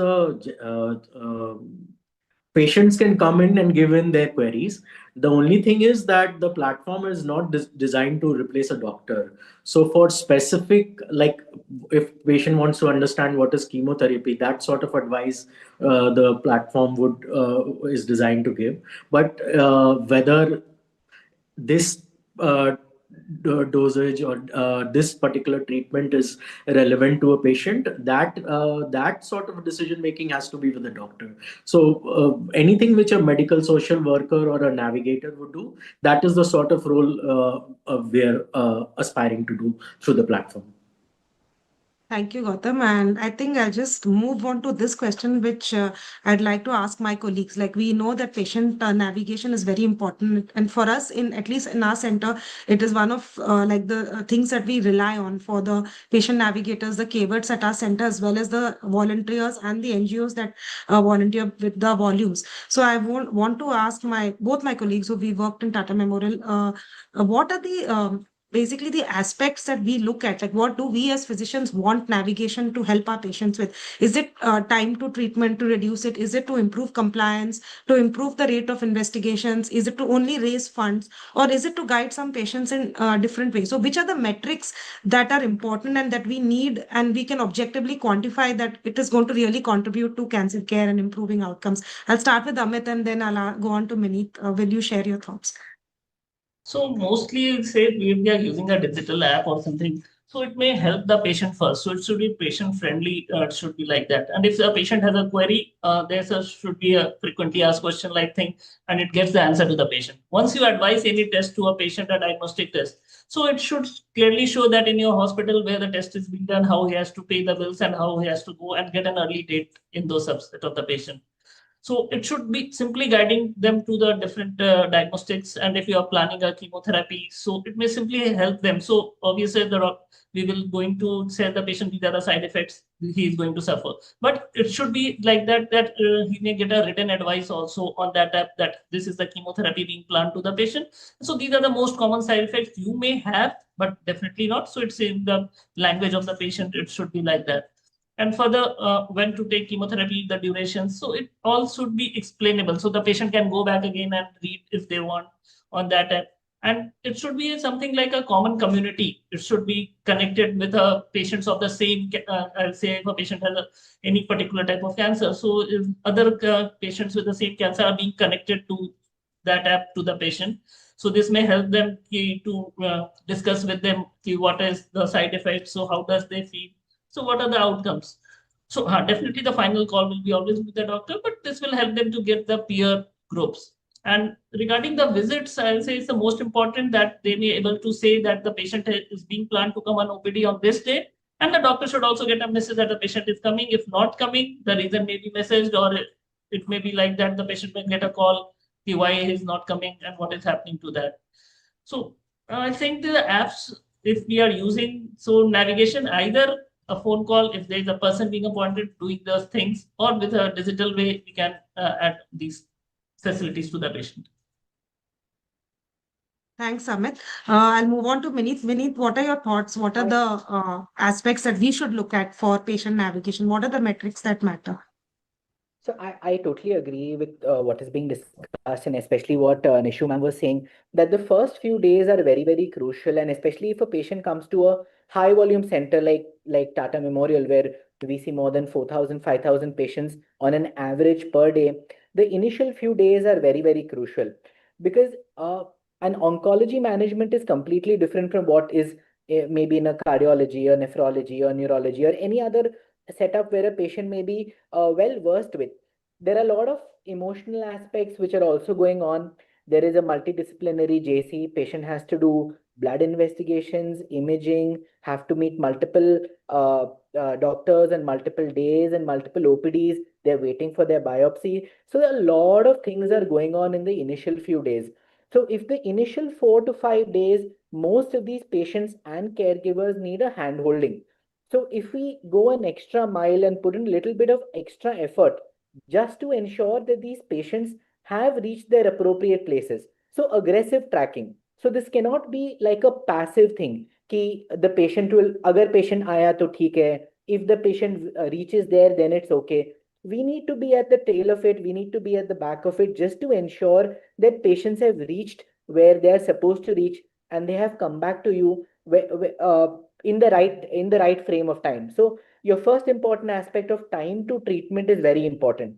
Number one, if the patient and caregivers are fed up with the amount of investigations and workup that they've given, they have a very low threshold to lose adherence, very low threshold to leave the hospital and go back to the local place.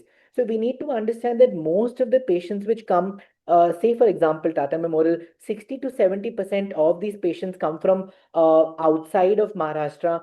So they have a lot of difficulties from the staying perspective, that is the accommodation perspective, food perspective, financial perspective. So if we do not actively fast track this in the first 4 to 5 days, then we're definitely going to lose these patients.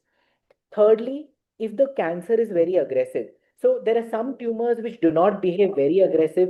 While on the other side, there can be tumors like lung cancer, head and neck. Well, these patients progress quite fast. So if we do not finish off their workup in a particular frame of time, then these patients are likely to deteriorate and they may not even get any form of systemic therapy that they're planned to. So what I feel is time to treatment is one of the most important factors, and we need to actively track these patients, whether they're coming back to our OPDs or not. This is what I feel. And there is a big difference between the private and the general side. I do agree that education and their baseline learning also does matter. Those patients who are from the private general side, below poverty line, those who come from the interiors of Maharashtra or from outside, they need a hand holding in the start.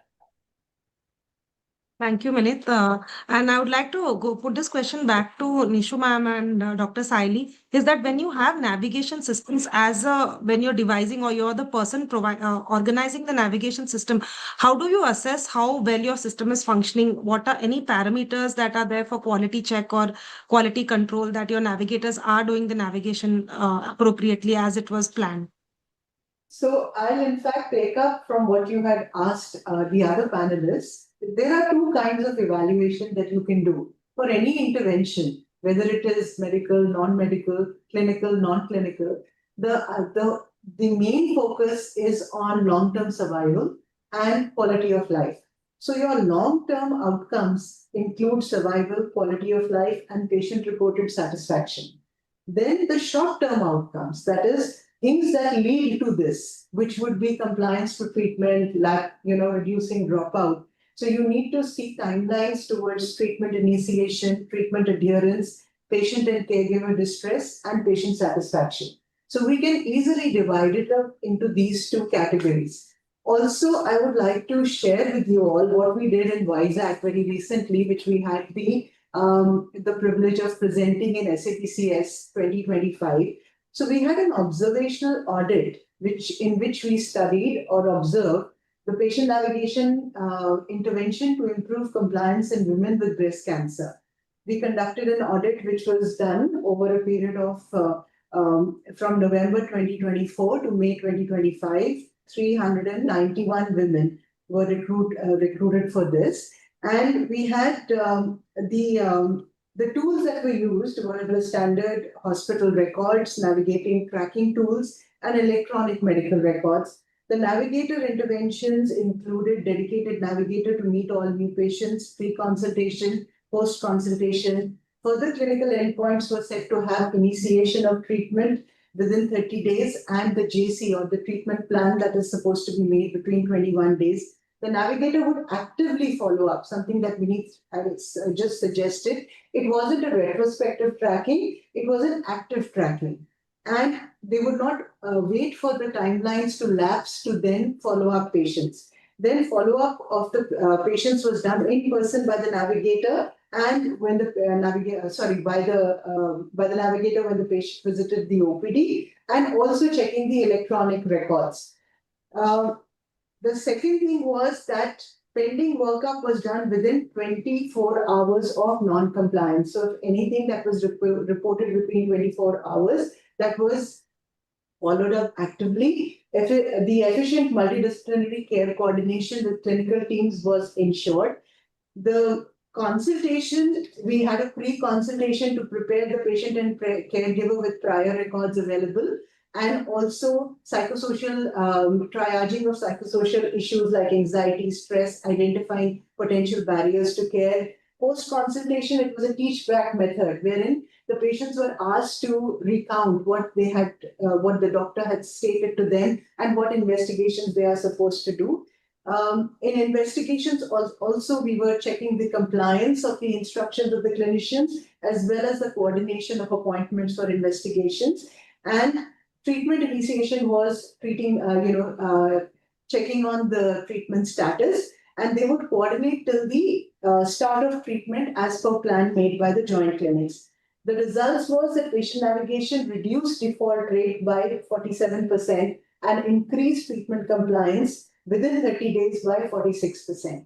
So this was all done with the preset goals of the clinical timelines that were already preset by the institute itself, active tracking by the navigators, and also ensuring that the patients would be and the caregivers would be reached. The navigator in this case, since it is a breast clinic, most of the patients were women. So also was, the navigator would also identify and understand what are the caregiver difficulties. So sometimes the missed appointments would be because there would be no caregiver to accompany the patient. So somehow this entire thing was made possible with the help of the navigator intervention. So when we are talking about KPIs, we look at the compliance to treatment, adherence to treatment protocols, and also compliance to appointments. Also, we have something which is known as a closed and an open case. So it might be any patient need which may be given to the navigator or the navigator identifies that has to be treated as an open case till it is closed. And the timeline for a closed case is 1 week. So that is one of the KPIs also that we integrate into the program. And of course, patient satisfaction and patient reported satisfaction, which is a part of this program. Thank you, ma'am. Thank you for discussing these points. Dr. Saili, would you want to add to this? No, I totally would agree with Nishu ma'am. And that they have officially conducted research, and those are the research-based results that she has shared with us right now. Since the patient navigation is something which is very much prevalent in the private sector, if we can say, but is now picking up in government. If I say, if I again go back to the government and talk about the KPIs, I think it would be most related to the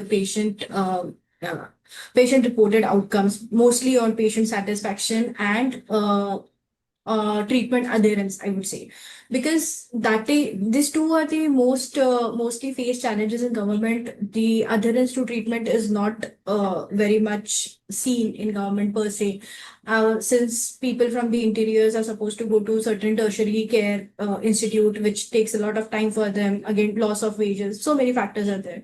So yes, I think these two KPIs, again, treatment adherence and patient reported outcomes would be matter for the government navigators, if there would be.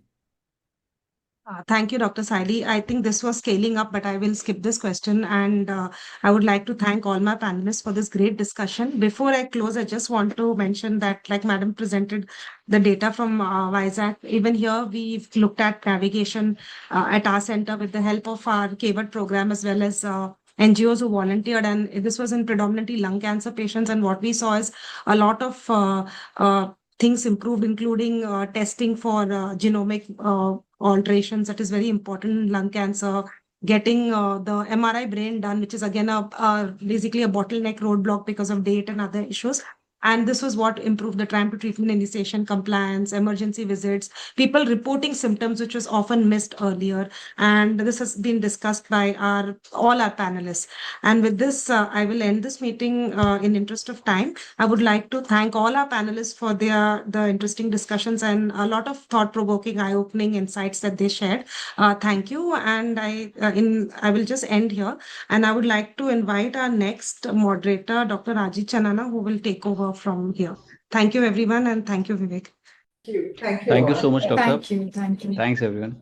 May I request the tech team to give me access to share the presentation? Yes, I have. Thank you so much. May we have Dr. Rajit Chanana with us, and the fellow panelists are Mr. Jose Peter, who is the CEO of Arogya Finance, Mr. Anoj Viswanathan, co-founder of milab.org, a crowdfunding platform, Dr. Sudha Chandrasekhar, former director of National Health Authority and a policymaker, Mr. Prabhat Sinha from the Government Affairs of Boehringer Ingelheim, Mr. Amit Shenoy, who's a blood cancer survivor, and I think Dr. Vijay Patil could not join today because of his unplanned meeting. So over to you, Dr. Rajit. So thank you so much, Vivekji, for giving me this chance. I think this is something which is new to me, although we do face these issues in our daily clinical practice. So basically, we all understand that it is, the healthcare system in India is very complex. So there are a lot of panel, a lot of confusion, some CGHS, some PSU, some state, cash, TPA. So, it becomes kind of mandatory for us to ask in the end of the treatment कि आपका panel कौन सा है. So India's healthcare challenge stems not from lack of intent, but from a profound lack of coordination. So the system is highly fragmented. So I hope that we find some answers at the end of this discussion. Next slide.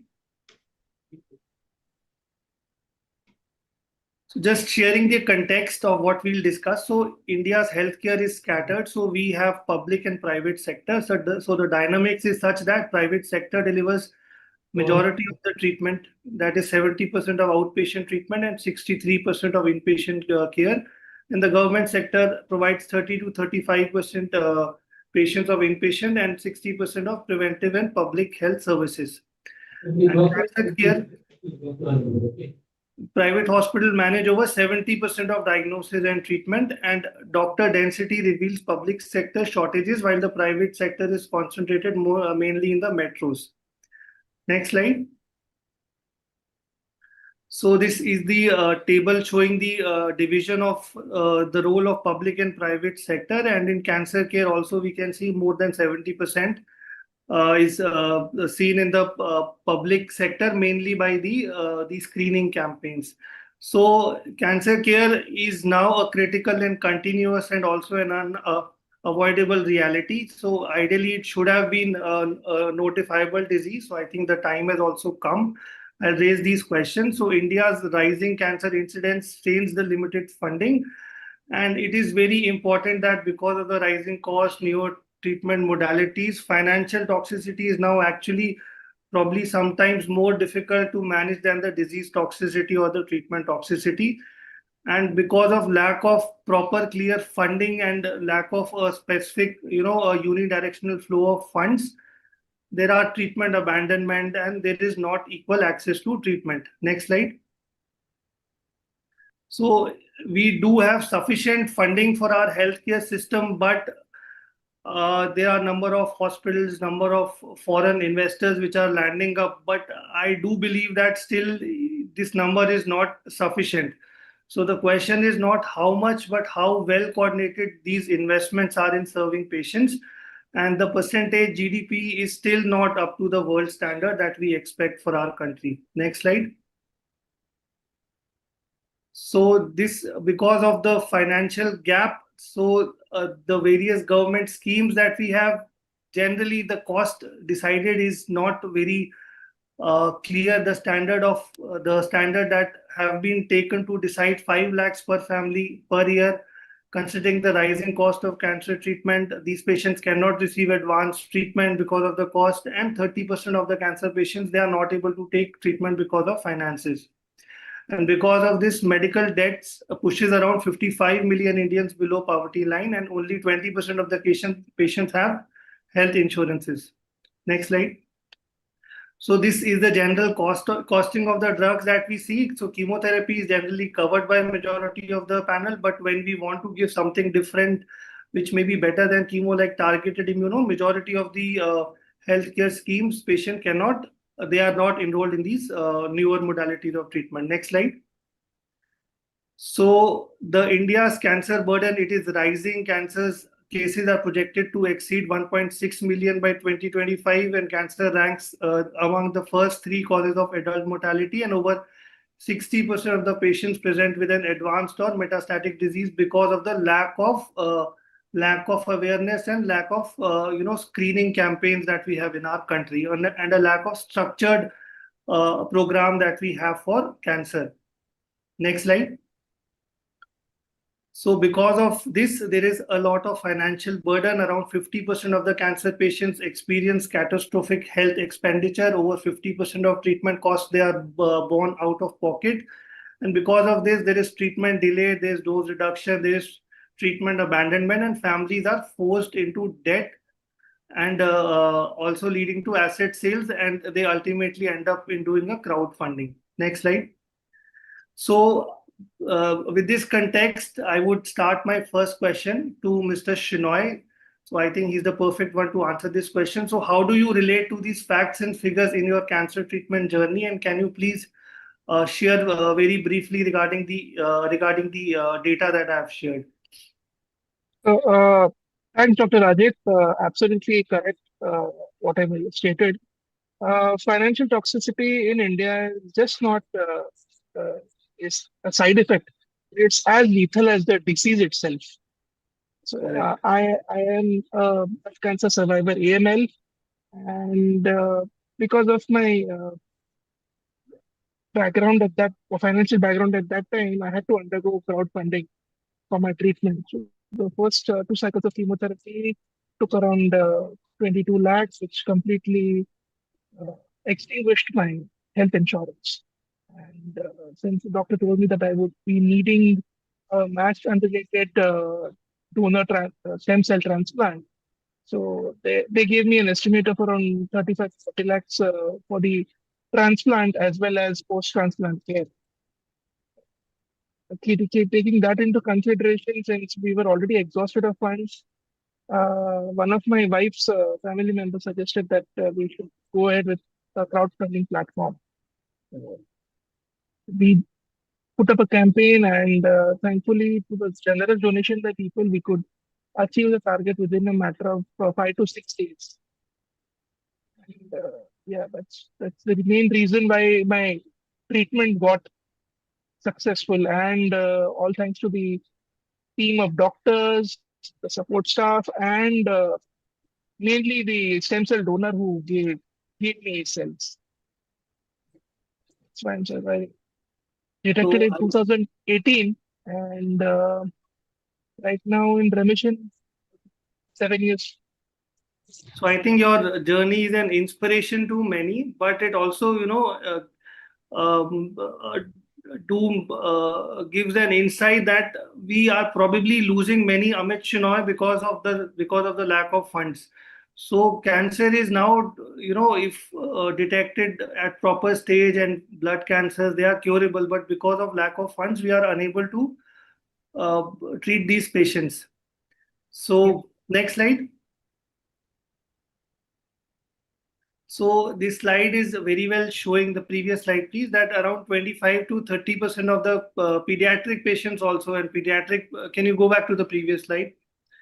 25 to 30% of pediatric cancer patients, pediatric malignancies are the most curable malignancy. So because of funds, because of finances, even we are not able to treat our pediatric patients, and 40% of adult patients, they leave treatment early because of finances. So although we have multiple national cancer care programs by our central and also state level cancer care support programs that are there. So I'll ask Dr. Sudha ma'am. So how can be the NPCDC's funding be scaled to match the rising cancer burden, and how the figure of 5 lakhs by Ayushman Bharat is justifiable with the present treatment that we have for cancer patient? So is there something that we can do to change this? Thank you. And basically the NPCD is funding and some diagnostics. So it doesn't cover much of the treatment costs, because as a part of the non-communicable disease funding, which is mostly, and with a 60-40 share from most of the scale up that they are trying to do is more of screening. Even that targets to achieve has been a challenge, but very easily for a cancer screening program. How much of diabetes or hypertension, which people, come forth and want to know and get treated. But for cancer, there is still a lack of awareness of, because they don't have any symptoms, they don't have, and these are some of them privacy. So many things, it doesn't, rise up to the required percentage of screening that is needed to have. Many screening programs need to be much more scaled up and reach screening done after, have every 3 years, 5 years. Cancers. So those are not yet met. So that is the reason that the first step of control of cancer is delayed.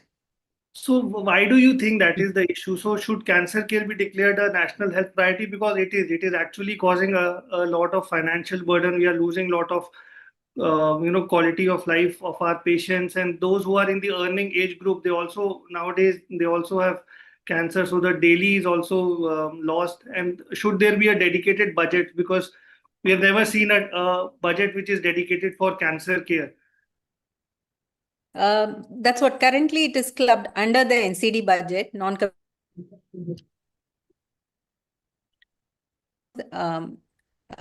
listing as a line budget for cancer.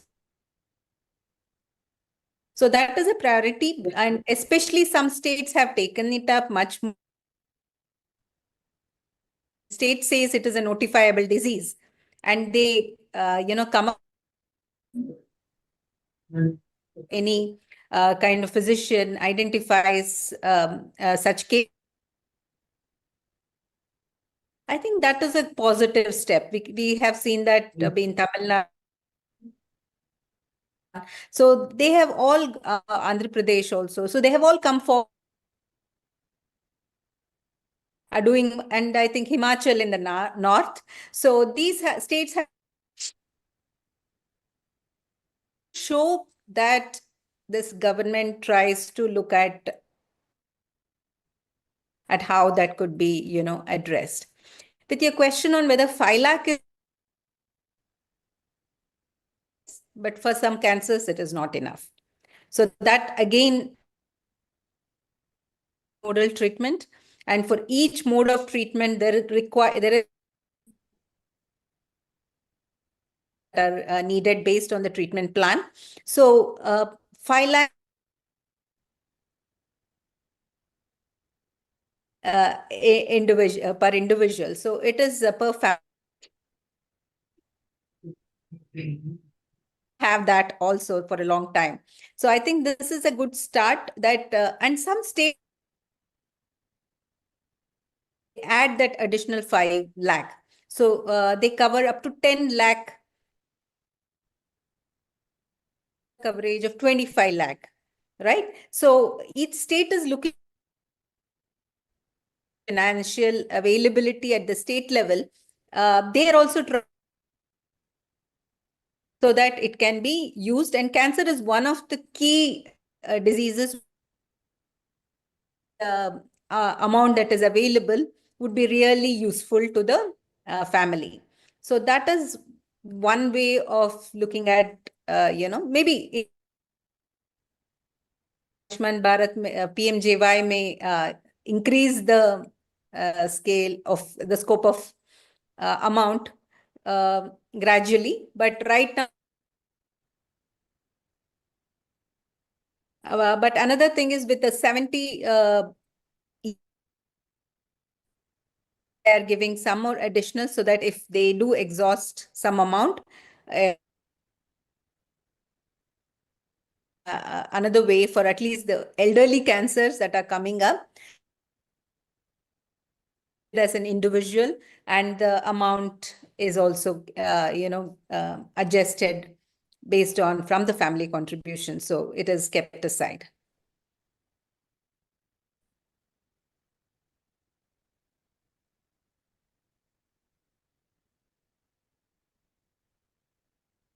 The video had gone. Okay.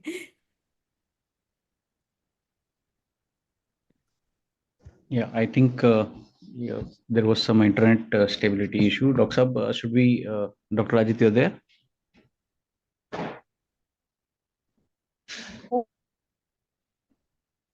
Content, or did you lose completely? We lost a significant portion of your conversation, ma'am. But anyways, let me check if Dr. Ajit, you're there. Yeah. So we move to Next slide. So there has been a start by the government, but as ma'am has said, so there needs to be something more that should be done. South states have done better than what I feel the north states have done. So the role of non-banking financing centers have also been there. So there should be a responsible financing models that prevent families from incurring high interest debt. So implement robust safeguard, fair interest rates and repayment caps, financial counseling. It needs to be very transparent. So question to Mr. Peter. So what safeguards prevent medical debt from becoming a poverty trap? And can the NBFCs offer income-linked repayment models for cancer patients? And how do we balance the commercial viability with compassionate lending for life-threatening disease? And also taking a debt for a stage 4 disease.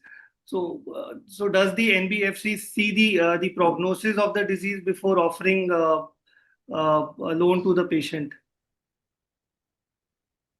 Thank you. Thank you for that. Good question there.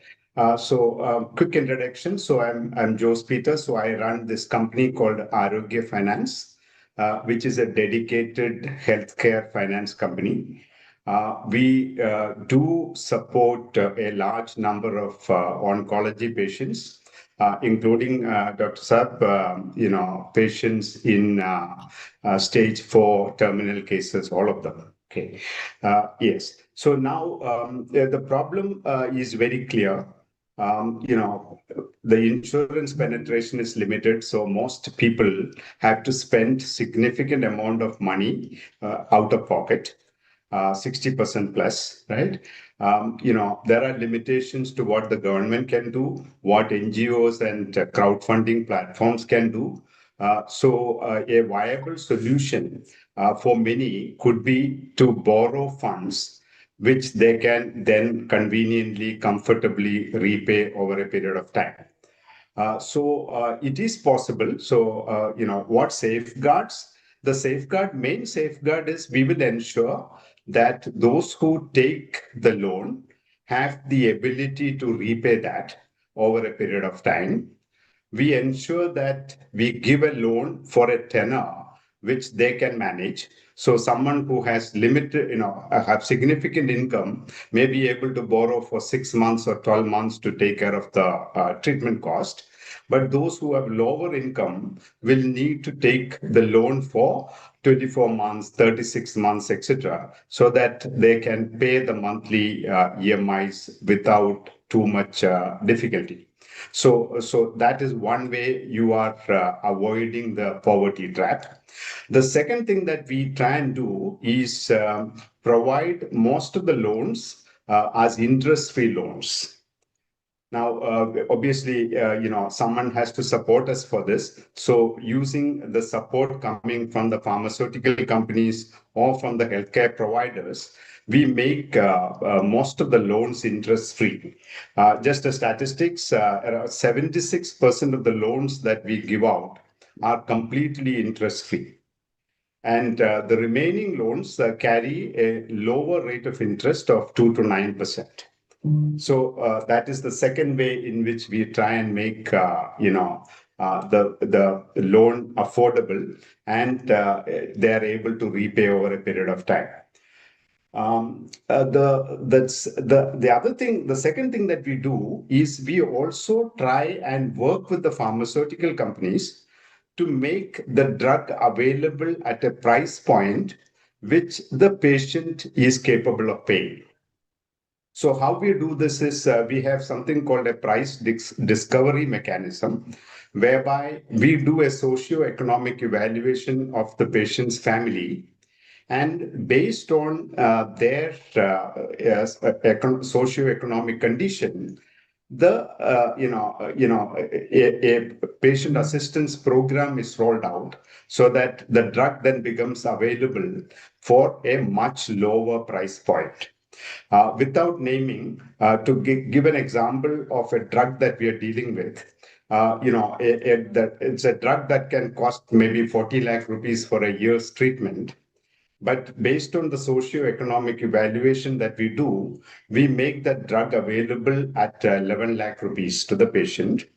That too in 12 interest-free installments. So where is 40 lakhs and where is 92,000 per month for 12 months? So that is the second thing that we try and do. Now, every month,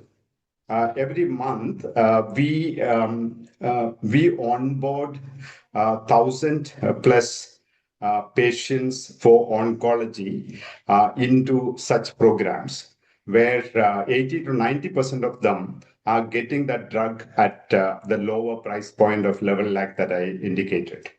So that is so we try and solve the affordability problem from the demand side as well as from the supply side.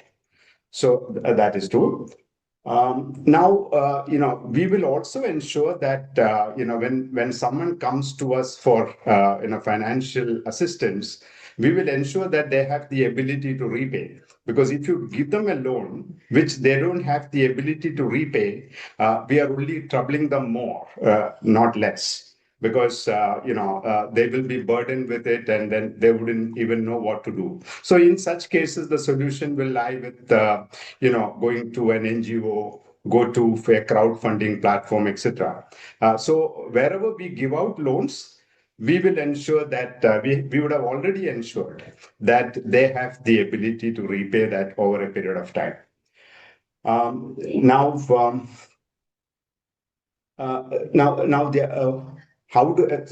the third question was, how do we balance commercial viability with compassionate lending for life-threatening illnesses? So this is another major issue which the pharmaceutical companies face. How do we, while I know that there are significant number of patients out there who can benefit from a lower price point, and therefore making the therapy available to them, but how do I ensure that I'm commercially viable? Because if the pharma cannot be commercially viable, there will be no research, there will be no improvement, there will be no development, right? So the commercial viability has to be ensured. So we also have programs where we vary discounts for the patients. Like the discount could vary from maybe 5% to 50% to patients. But at the same time, there will be a weighted average realization to the pharma, which will ensure their commercial viability. So these are the few ways in which we ensure that patients who require assistance gets it. We have unique methodologies to ensure that we are able to take a decision and give out a loan in a matter of few seconds, because we have technology solutions out there. And the money it will be given for a tenor which is good enough for them to be able to pay that back in time. So we ensure all of that. And Dr. Saab, since you asked that question, we do not differentiate whether a patient is in stage 1 cancer or stage 4 cancer. Because as far as we are concerned, we are relying on the family to pay back the loan, and so long as the family has the ability to pay back, we will counsel them well. We have financial counselors who counsel the patients and their families, and then we go out and we trust them, and we give out the loans. I hope that answers.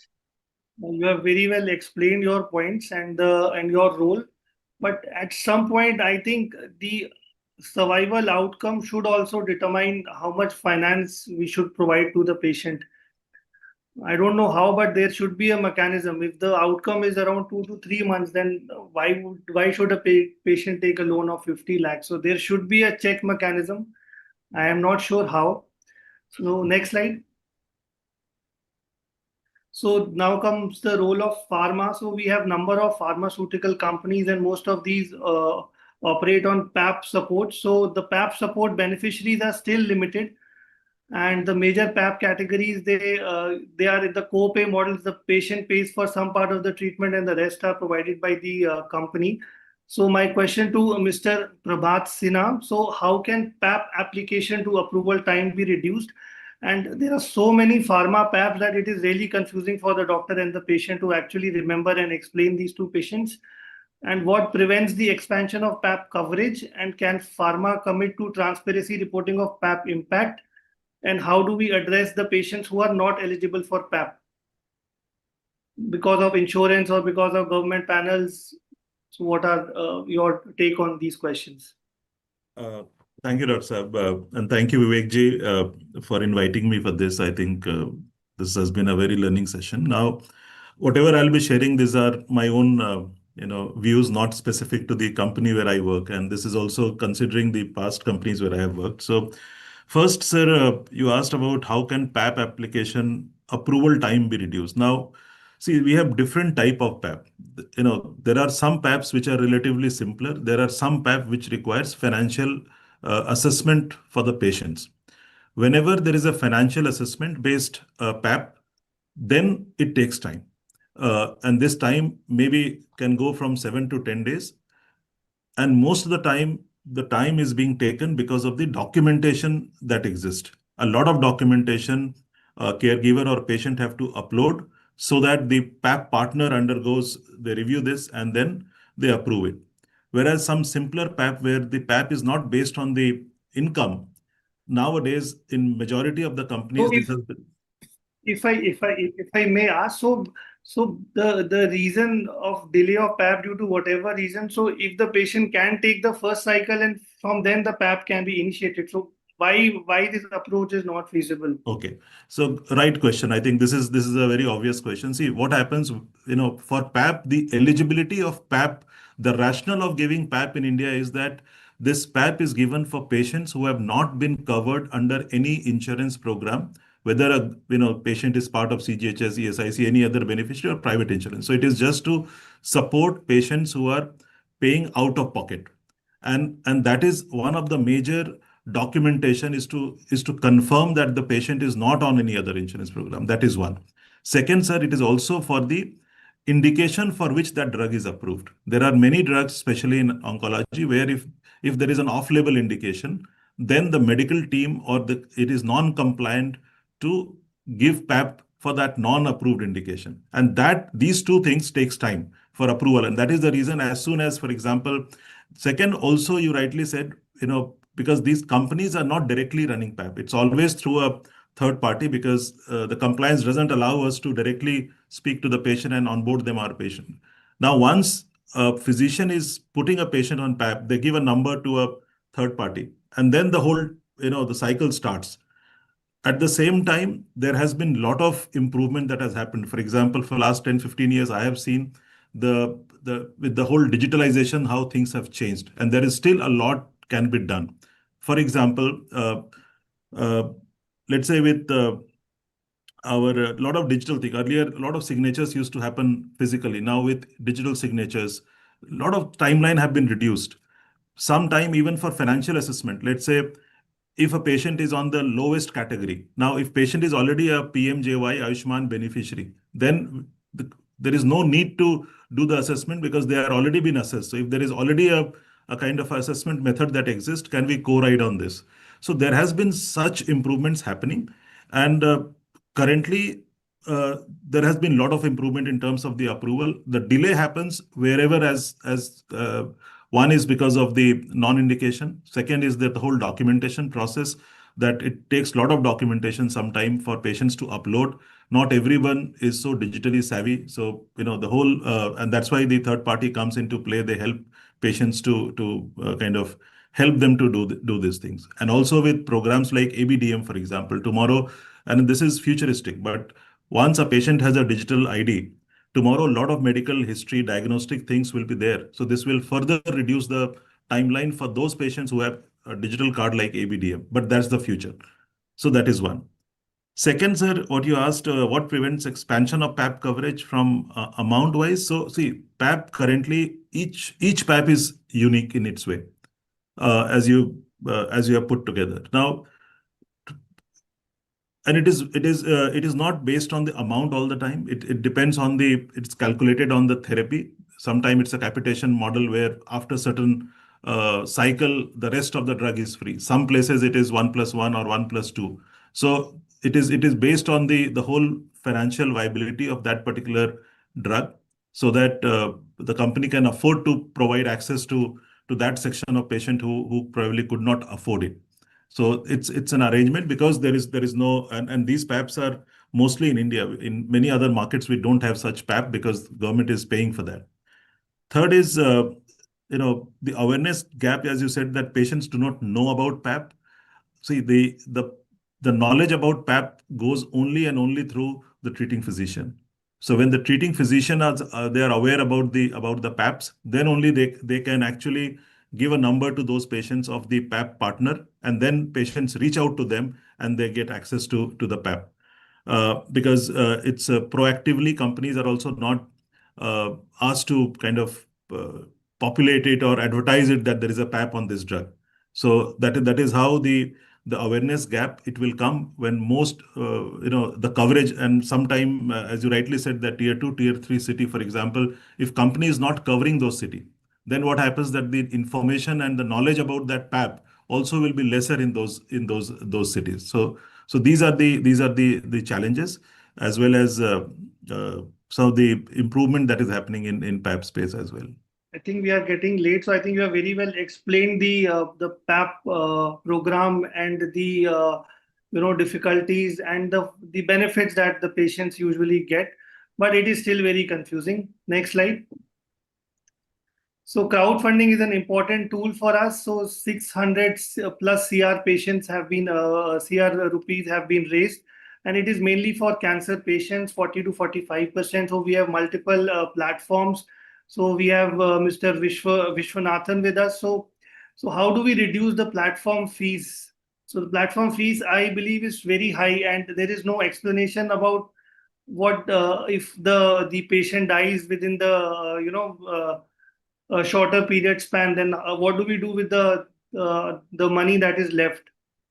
And what verification standards can be done, and how do we ensure the post-treatment accountability?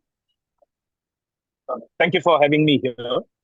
I think when it comes to the platform fees, it's actually the contrary. Before COVID, all platforms used to have a platform fee, which is around 5%, so to speak. And then they used to have an add-on marketing cost, so to say. Now, post-COVID, almost all platforms have moved on to a 0% model, so to speak, when it comes to platform fees. Now, what has actually happened is, because more and more people have started using crowdfunding, right? What has actually happened is there is a sense of, outreach become paid marketing efforts. Patients we used to essentially run outreach for, and like you rightly said, it used to be around 15 to 20%. Now what has happened is we run outreach for probably 7 to 10% of our patients, right? And the outreach cost has increased to 25% or more, right? Whereas 90% of the patients who use the platform, they raise the money for free. So we now have a situation where a small percentage of patients in more percentage spent as a part of their fundraising, whereas a large number of patients are able to essentially raise for free. It's a paradox, and there is no answer to this paradox unless we do something systemic about it.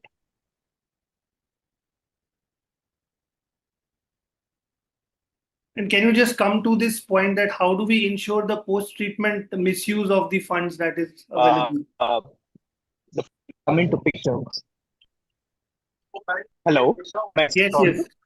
Yes, you are. Thank you. Sure. So one of the biggest challenges with respect to trust is essentially to understand whether the intended need exists, right? Verification of the beneficiary and the verification of the treatment cost is the biggest sort of deciding factor on the trustworthiness. So I think we are unfortunately previous.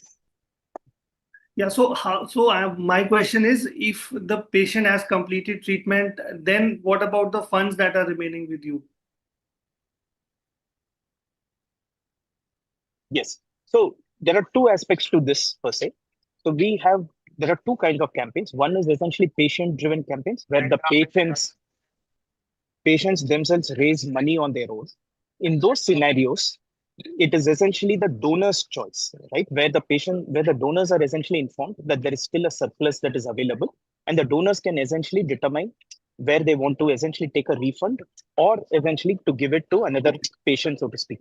95% of the time, our donors essentially say that they would want to essentially give it to another patient.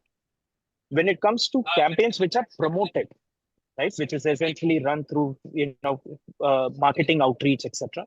Whenever there is a surplus available, there is a clear consent agreement that has been signed with the patients as well as with the treating hospitals that any surplus that is available would be given to another needy patient of the same diagnosis, so to speak. Right? All of these have been very well sort of documented between the beneficiary, between the campaign organizer, which is usually a family member, as well as the treating hospital, so to speak. And this also applies in scenarios such as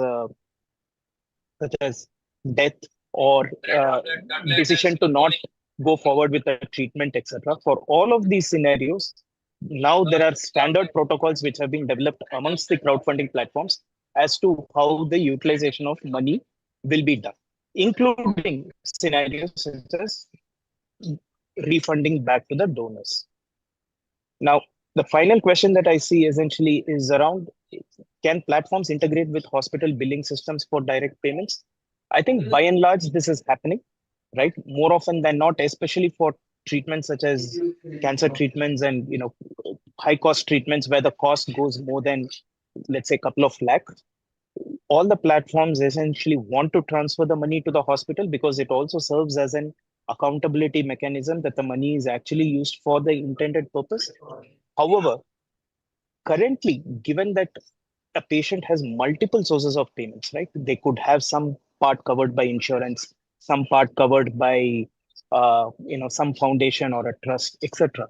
In all of these, the choice to essentially send it through the hospital, the consent essentially comes from the patient. So unlike other scenarios, which is like, let's say, a cashless, like for example, let's say an NBFC does a cashless loan directly to the hospital, so to speak. In our case, all the consent essentially comes from the patient before the transfer essentially happens to the hospital.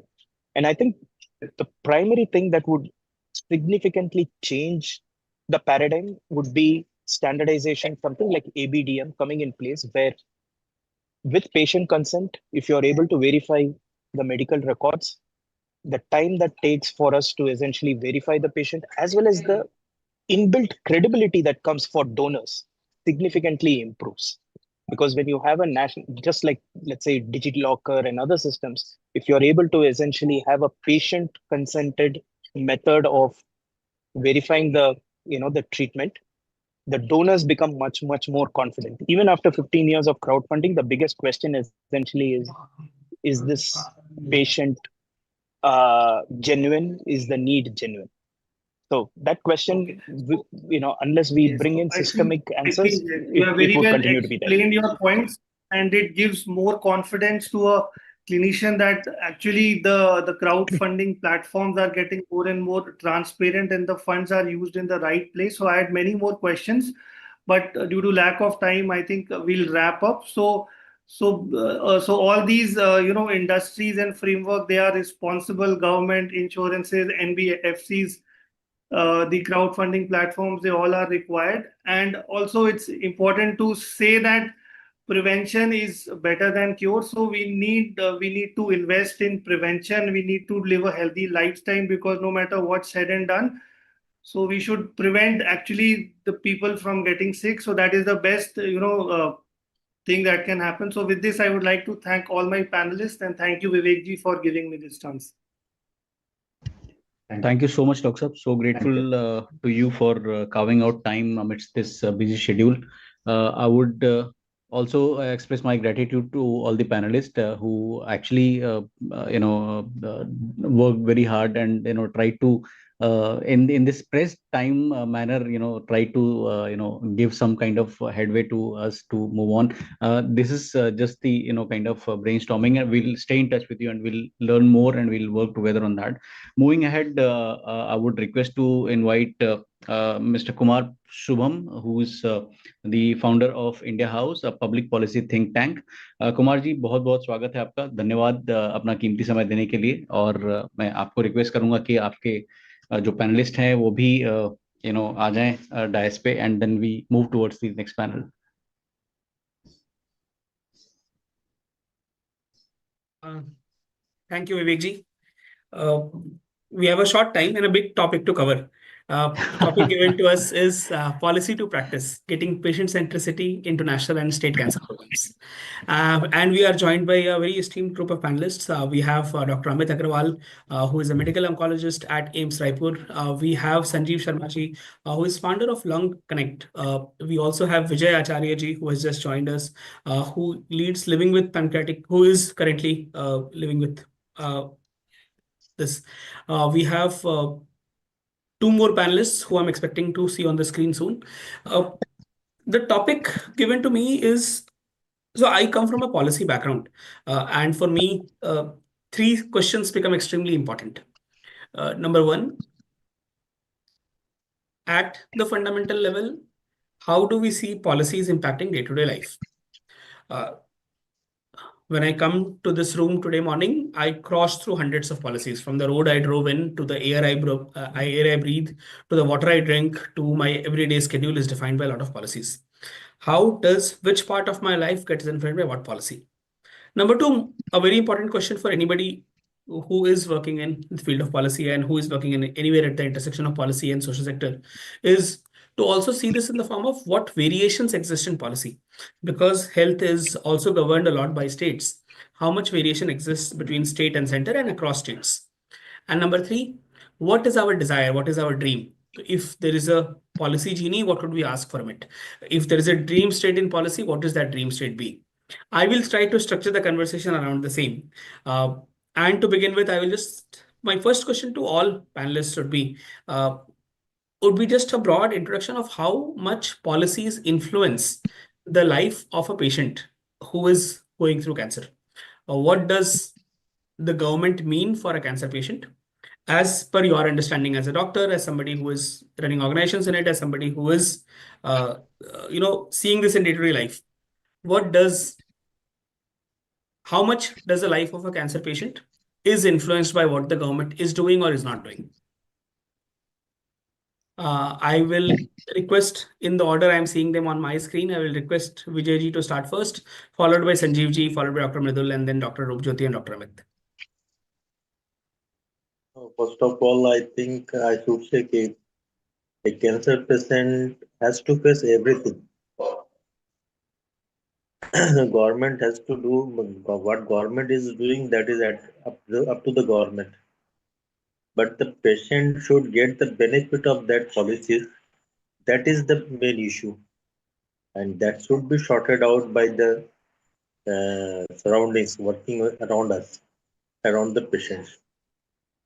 And other thing is, patients should be motivated for getting the treatment, getting the benefits and supports from the government, as well as from the family, as well as from the surroundings.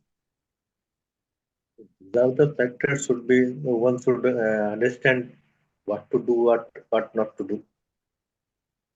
जी जी जी विजय ने बताया support motivation and direction, being told where to find your resources to actually take care of yourself or to take care of as a patient. That should be the responsibility of the government. Sanjeev ji, what aspects of a patient life is influenced by the government, state, center, both? देखिए, policy तो बहुत ज्यादा important है चीजों को, बिना policy के कुछ भी करना मुश्किल है। एंड मैं शुभम जी पेशेंट और केयर गिवर के प्रोस्पेक्टिव से यहाँ बात करूंगा जी। तो मेरा एक्सपेक्टेशन तो है, जैसे कि अभी भी आपने देखा कि इस बजट में गवर्नमेंट ने कुछ कुछ पेशेंट के लिए किए हैं, जैसे कि 1.5 लाख केयर गिवर का उन्होंने ट्रेंड करने का बात किया। ये भी एक पॉलिसी मानते हैं कि अगर पॉलिसी है तो उसमें हम चाहते हैं कि और कैंसर पेशेंट को भी इंक्लूड करें, स्पेसिफिक है। तो एक तो ये हो गया दूसरा चीज का। एंड अगर हम लार्ज में देखना चाहें तो हमारा तो ऐसा मानना रहता है कि कहीं भी कैंसर डिटेक्ट हो तो उसका फ्री ऑफ कॉस्ट ट्रीटमेंट चीजों को, क्योंकि और भी बहुत सारे प्रॉब्लम है, खास के अगर हम बाकी डिजीज भी है, ऐसा मैं नहीं बोल रहा हूँ कि कैंसर में ही इतना है, लेकिन बाकी डिजीज भी होंगे, लेकिन हमने कैंसर को करीब से देखा है, तो मैं मानता हूँ कि ये बीमारी जो है ये किसी व्यक्ति का बीमारी नहीं है, ये पूरे परिवार का बीमारी, पूरे घर को बीमार कर। तो एक पॉलिसी और सच में पूछे तो पॉलिसी है गवर्नमेंट का, बहुत जितना होना चाहिए उतना नहीं है। जी खास के आप पॉलिसी में काम करते हैं जी, आप भी चीजों को, तो जितना होना चाहिए नहीं है जी, और इस पे ज्यादा फोकस करना चाहिए। एंड बिना पॉलिसी के कितना भी मैं हर व्यक्ति को बोलता हूँ, जो छोटा सा छोटा भी हेल्प करता है कैंसर के लिए, कोई गाइडेंस भी कर देता है, जी एक रूम से दूसरे रूम तक भी पहुंचा देता है, उसको भी मैं सलाम करता हूँ। लेकिन जब तक गवर्नमेंट नहीं इसमें आएंगे तब तक मुश्किल है। जी जी जी, संजीव जी ने हमें बताया कि how primary is the role of government, government ही कोर रोल प्ले करता है इसमें, बाकी सारे ऑक्सिलरी रोल प्ले करने के लिए सपोर्ट कर सकते हैं, बट गवर्नमेंट एक कोर रिस्पॉन्सिबिलिटी है। उन्होंने दो स्पेसिफिक विषय हमें बताए, एक केयर गिवर्स की जो डेफिनेशन है उसको एक्सपैंड करना, इस बजट में फोकस आया, उसकी तारीफ करते हुए, उसकी वो अच्छा स्टेप है, लेकिन उसके डेफिनेशन को एक्सपैंड करने की जरूरत। और दूसरा एक, चूंकि ये इतनी fundamental family shattering, family moving बीमारी है, इसमें एक फ्री एक्सपेक्टेशन होना कि सरकार ये पूरी चीज लोगों को एज देयर कोर रिस्पॉन्सिबिलिटी ही दे, उसको अपने फंडामेंटल अपने कामों में माने, ऐसी एक्सपेक्टेशन संजीव जी ने गवर्नमेंट के सामने रखी है। जी, we will go to doctor Mridul now. Welcome doctor Mridul. Thank you very much. It's indeed a pleasure to be a part of this esteemed panel. देखिए, इसके बहुत सारे पर्सपेक्टिव्स हो सकते हैं। अगर मैं बोलना शुरू करूं तो probably the time will fall short. But मैं थोड़े थोड़े पॉइंट्स रखूंगा and I'll keep it open for brainstorming. First of all, what is the role of prevention? I am in Delhi. I know the quality of air. Patients मेरे पास आते हैं, देहरादून से आते हैं, उत्तराखंड से आते हैं, पौड़ी से आते हैं, इधर उधर से आते हैं, वो कहते हैं हम अपने गांव में रहते हैं, हम ठीक रहते हैं, हम दिल्ली में आते हैं, हमारी तबीयत खराब हो जाती है। सो एक अच्छा केयर प्रोवाइड कराना और एक अच्छी क्वालिटी ऑफ एयर, ये किसकी जिम्मेवारी है? डॉक्टर तो अपनी तरफ से बेस्ट करेगा, बट एक एनवायरनमेंट इतना खराब है, तो that again we have to really think about it, right? Logistics, अब पेशेंट जिनके पास इंश्योरेंसेज है या जिनके पास पैनल्स हैं, in Delhi we see very often ECHS, CGHS and बहुत सारे पैनल्स इजीली अवेलेबल हैं, they are able to take the treatment with us.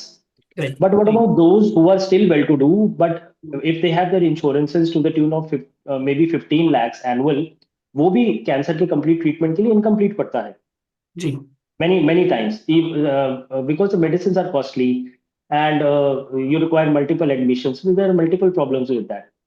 So मेरा तो यही रहेगा कि एज अ डॉक्टर अगर आप देखें तो डेफिनेटली हमें ज़्यादा रिस्पॉन्सिबल होना चाहिए towards providing the treatment and which fits them into the pocket and telling them the reality कि basically कितना expectations है, but ultimately there are many dimensions to what you are actually trying to explore.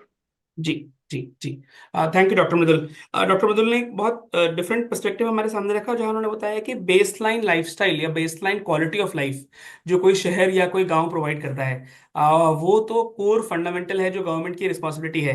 तो उन्होंने cancer को treatment के stage से start करने के बजाय उन्होंने बोला कि हमारी लाइफस्टाइल कैसी है, हम कैसा जीवन जी रहे हैं, कैसी हवा ले रहे हैं, कैसे वातावरण में रह रहे हैं, वो गवर्नमेंट को इंश्योर करना है, और वो एक कोर रिस्पॉन्सिबिलिटी है गवर्नमेंट की, वो आगे बढ़े। और ये हवा और पानी हमारा जो है इट्स आर फंडामेंटल राइट जी, उसकी क्वालिटी ही अगर अच्छी नहीं होगी तो हम लोग 140 करोड़ की पॉपुलेशन में आप कितना उसको थेरेप्यूटिकली कैंसर को आप कवर कर पाओगे?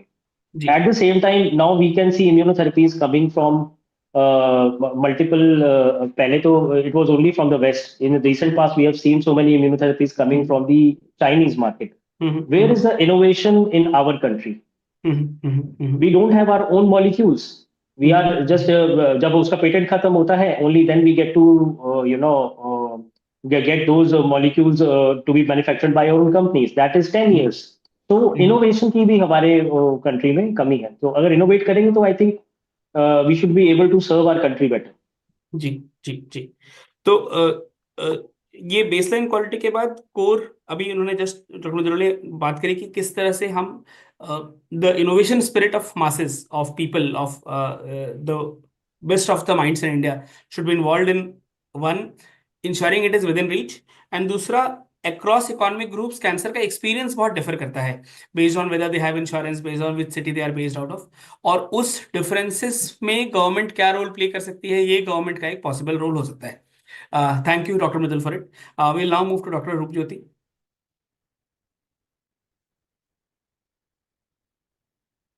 Hello, thank you so much for invitation and thank you so much for the question. So regarding policy, so policy has to be there. Policy is the roadmap to achieve a goal. But the thing is that these policies are most of the times we see these are static kind of. So the same policy goes over and over, and there is not much major changes. And in some cases, we see the real feedback is not taken from the people who are working in the ground. So most of the time it's kind of bureaucratic and not and in some cases or in many cases does not reflect the ground reality. And so there are some changes. These are some fundamental changes I think for most of the policies, not only for cancer but in other cases or other things also. So with time, as the treatment has evolved and as more awareness is there among the people, so the policies also has to evolve. So let's say, for example, Ayushman Bharat Yojana, which has been there for almost a decade now, but the treatment protocols and the treatment and the allotments for treatment and the finances for treatment, it has almost remained same. So there is not much changes over the years. But if we see the medicine, the price of medicines has gone down remarkably, and many of the issues and many of the medicines is very costly previously. Say for example, 4 or 5 years back, or so, but now it has come down very much. So that is the thing. So giving, so for that matter, so we have to incorporate the medicines, newer medicines also, and as the treatments evolve, because cancer is an evolving disease, newer sciences, new research is going on, and new treatments are coming up. So we have to incorporate that new molecules which are very effective. I am not saying that we have to give everything on everything that is there, like Western people they are treating. We don't have to do that. But for Indian people, for Indian population, for Indian patients, we have to find out what is the best way to treat them. So let's see for an example. So ALK positive lung cancer. So in Ayushman Bharat PMJY, there is no ALK directed treatment. But if we see crizotinib, which is very effective for this kind of medicine, so this medicine was almost around a decade back. So and price also currently has come down very drastically. So Ayushman Bharat covers around 5 lakhs in a year, and this medicine can be given under Ayushman, and for a year, I think it will, the 5 lakhs is more than sufficient. So there are some changes in the policy that has to be seen, and it has to evolve. And some other ground realities also have to be expected, because having 5 lakhs in Ayushman is not anything. Because many of the patients we see, they do not complete treatment because they come from faraway places. So, and many of these patients cannot complete because with chemotherapy, with radiation therapy, with surgery, there are some side effects. So, suppose, for example, a patient comes from a faraway village around 50-60 kilometers from the town, and the patient has to travel again and again because surgery and radiation therapy may be one-time procedure, but chemotherapy is generally not. The patient has to come again and again. So most of the patients I see in my hospital, so they are from poor category, poor has financial issues. So, but unfortunately, most of these patients do not travel in public transport. So they have to take rental car services, or they have to take some villagers' car, or from other family friends or family members. Because when I ask them why did not use the public transport, they say because most of the time chemotherapy has some issues. There is hair loss, there is body image issues, there is nausea, vomiting. So with public transport there are issues. So we also have to think in that way also. how can we can support our patients in a holistic way, not exactly only in terms of treatment, but also in a holistic way, so that the treatment outcomes can become better. The approach is holistic, and more patients actually can receive proper treatment under Ayushman, and very less patients default. जी जी जी thank you doctor Rupjyoti. Doctor Rupjyoti ने तीन बड़े बड़े अलग अलग points cover किए। एक पॉइंट उन्होंने कवर किया ट्रीटमेंट क्वालिटी को लेके, what is going on in the world and what is being covered in India.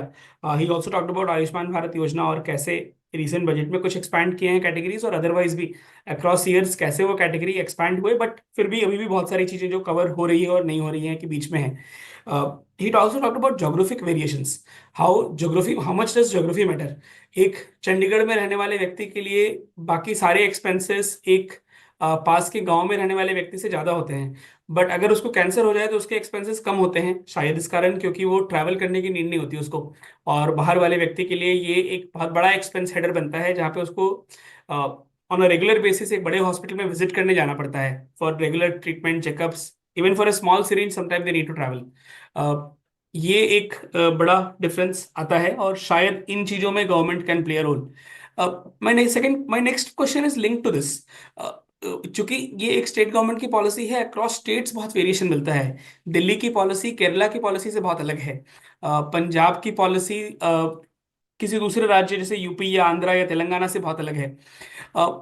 ये स्टेट वाइड जो वेरिएशंस हैं, what are some good models जो हमें जानकारी में है?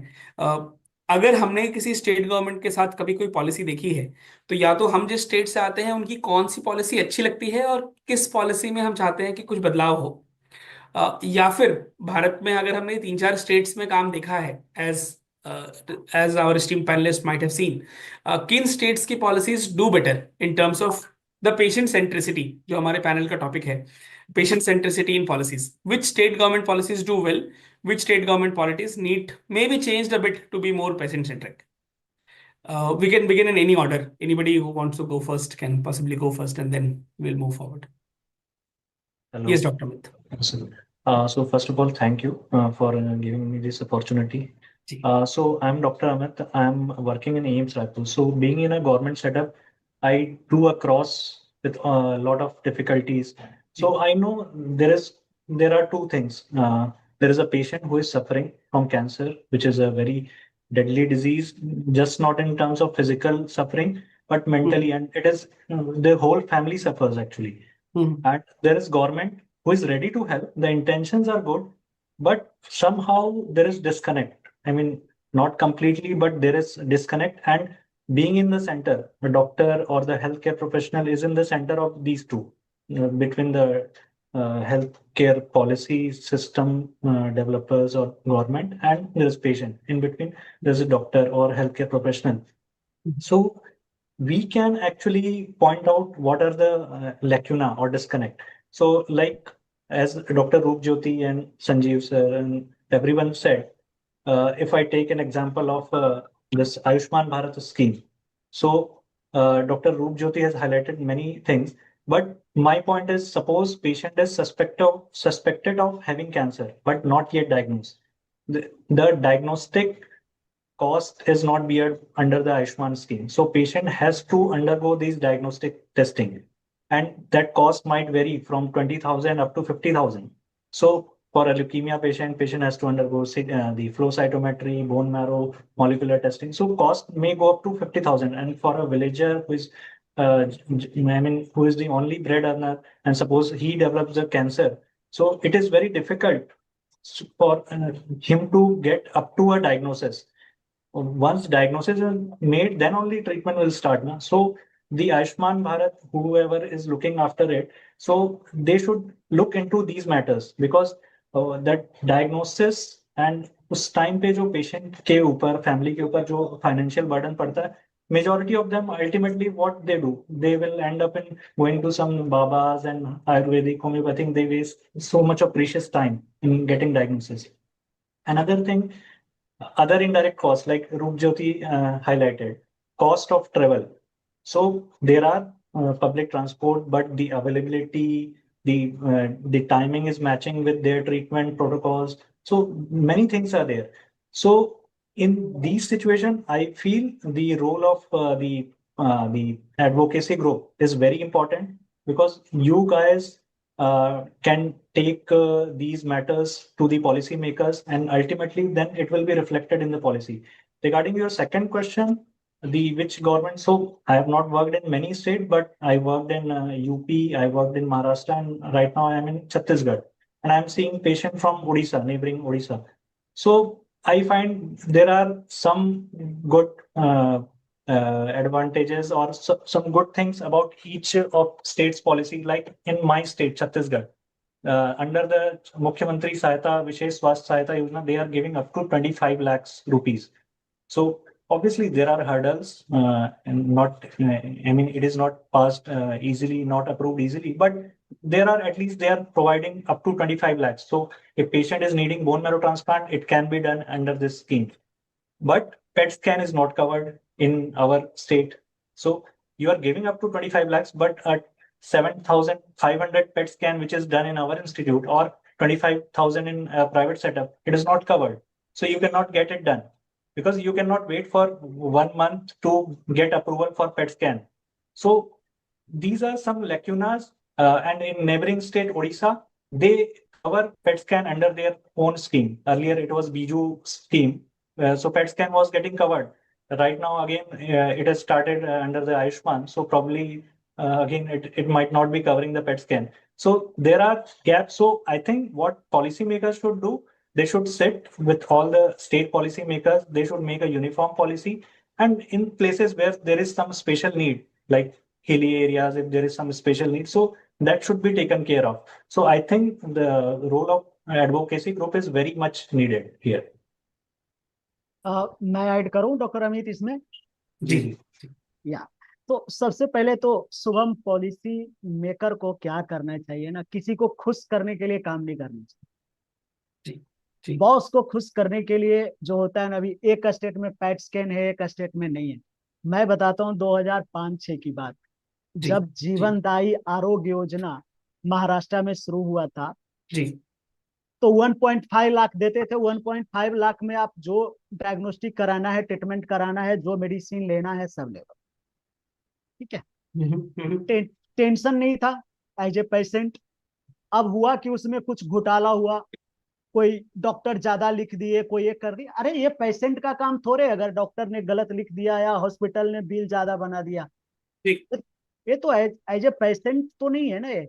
उसके वजह से ये सारी चीजें, इतने रिस्ट्रिक्शन आ गए चीजों को कि अभी किसी में पैट स्कैन नहीं। अब आयुष्मान भारत बहुत अच्छा किया है, हम लोगों ने लेटर लिखा है, अभी हमने 800 पेशेंट का रिक्वेस्ट भी भेजा है कि आयुष्मान भारत में कवर कीजिए, क्योंकि हम 21वीं सदी में है। नेक्स्ट ड्रग्स प्रिसीजन मेडिसिन ही है, और उन्होंने कुछ कम किया है, लेकिन और भी करना चाहिए। और प्रिसीजन मेडिसिन कब लेंगे वो? जब उनको डायग्नोस्टिक होगा तब। तो डायग्नोस्टिक ही नहीं कवर है, कहाँ तो हम एक गरीबों को दे रहे हैं आयुष्मान भारत। जी जी जी। और गरीब आज के तारीख में कोई भी मोलिकुलर टेस्ट कराएगा, कोई भी डायग्नोस्टिक, कम से कम 30,000 से 50,000 खर्चा हो जाएगा। तो कौन गरीब के पास पैसा है जी उतना कराने का? तो बेसिक चीज तो कवर करना चाहिए। ठीक है, ठीक है। तो संजीव जी का ब्रॉड पॉइंट ऐसा रहा कि ये क्या कवर होना चाहिए। मेरा सवाल बाकी पैनलिस्ट डॉक्टर मृदुल, विजय जी, डॉक्टर रूपज्योति, आपसे ये है कि आपने जब स्टेट गवर्नमेंट्स में पॉलिसीज देखी हैं, आपको कौन सी पॉलिसी अच्छी लगी है? किस पॉलिसी में आपको लगता है कि कुछ बदलाव होने की जरूरत है? Yes, definitely I will take this question. इसमें जैसे दिल्ली में हमारी चलती है mainly CGHS, ECHS, railways, ESI। These are main 4 policies जो हम देखते हैं, और बाकी हरियाणा गवर्नमेंट भी है। देन देयर आर PSUs जो कि आपके NTPC और भेल, ये सारे आते हैं। तो अच्छी बात ये है कि दे आर कैशलेस, है ना। सो उसमें क्या है, और इसमें कोई लिमिट्स नहीं है, क्योंकि ये सारे चाहे ये आपके क्या बोलते हैं, सेंट्रल गवर्नमेंट के एम्प्लॉयज थे, या स्टेट गवर्नमेंट के एम्प्लॉयज थे, या आर्मी रिटायर्ड आर्मी पर्सनल से, तो all these I think are very positive and it is very convenient to treat them. अभी रिसेंटली क्या हुआ, इम्यूनोथेरेपीज पे जो है कुछ प्रॉब्लम्स आ रही थी कि how can we give them through the institutes, we will give them through their dispensaries. तो उतना उसमें अगर ऐसा करना है सरकार को, so they should have their own, उतना इंफ्रास्ट्रक्चर होना चाहिए कि आप अपनी तरफ से मेडिसिन प्रोवाइड कर सकें, सो दैट उसमें आप मार्जिन अपने सेव कर सकते हैं, जी, है ना? That means you can use your funds more wisely, you can cover up more patients.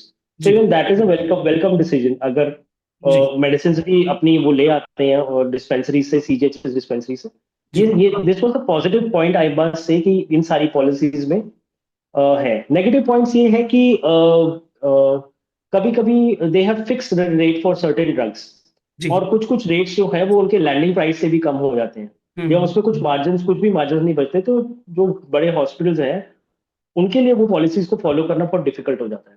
जी, तो उसमें you have to keep some incentive for the hospitals also, so that patient को स्मूथली ट्रीटमेंट चलता रहे। पेशेंट हॉस्पिटल में treatment लेगा, कहाँ लेगा? और हमारे गवर्नमेंट में इतना कवरेज है ही नहीं कि पूरी की पूरी जनता को कवर कर पाए। So it is these other hospitals, private hospitals, that have to come into play. हाँ, नॉमिनल मार्जिन होना चाहिए, बट आई थिंक ऐसा नहीं कि ब्लंटली आप एक रेट रखो और उसका वो लैंडिंग प्राइस भी नहीं है, so that can be detrimental for delivering the patient care. So these I think I have told you both the positive and the negative. जी भाई। विजय जी, आपके एक्सपीरियंस में क्या पॉलिसीज अच्छी रही, क्या बुरी रही? आपकी आवाज नहीं आ रही विजय जी, आप म्यूट पे हैं। Kumarji, so sorry, I'm intervening in between. Doesn't look nice, but the next panel is waiting. I would request if you can wrap up in a minute or two, Sure, if possible. Just Vijay ji's response and then we will wrap ji, up. जी। विजय जी, आप अभी भी mute पे हैं। Government के पास policy तो है, लेकिन उसका इम्प्लीमेंटेशन लेवल जो है वो पुअर, ओके, के कारण दिक्कत आ रही है, और कोई बात नहीं है। जी, जी। इसका फैसिलिटी को अवेल करने के लिए बहुत तरह से मतलब हाथ पांव मारना पड़ता है, तब जाकर के कहीं कुछ अवेलेबल हो जाता है। Otherwise most of the times वो कोई ना कोई लैकुना ऐसा रहता है जिसके कारण वो अवेल नहीं कर पाते हैं। This is the fact. जी, जी, जी। समय की सूचना विवेक जी ने दे दी है। विजय जी ने हमें बताया कि कैसे पॉलिसीज तो बनी है, बट उसके इम्प्लीमेंटेशन के चैलेंजेस हैं, और एक कॉमन आदमी के लिए उसको एक्सेस कर पाना बहुत बड़ा चैलेंज है कि वो पूरे प्रोसेस से अपनी फाइल को गुजार के अंत में वो बेनिफिट ले पाए। And we have the next panel waiting, but just because we also have a lot of audience who have joined us on YouTube, 23,000 people are watching us live, and we have panelists who experienced this. This is my final question that can be replied on chat itself on the YouTube live. is अगर सरकार को prioritise करना है between उनके expense वो कहाँ पे करें, तो वो कहाँ करना चाहिए? Do we need more hospitals as option one? Do we should the government invest in lot of preventive care, जो प्रिवेंशन कर सके कैंसर का, उसमें सरकार को ज्यादा इन्वेस्ट करना चाहिए? Should the government invest in lot of palliative care?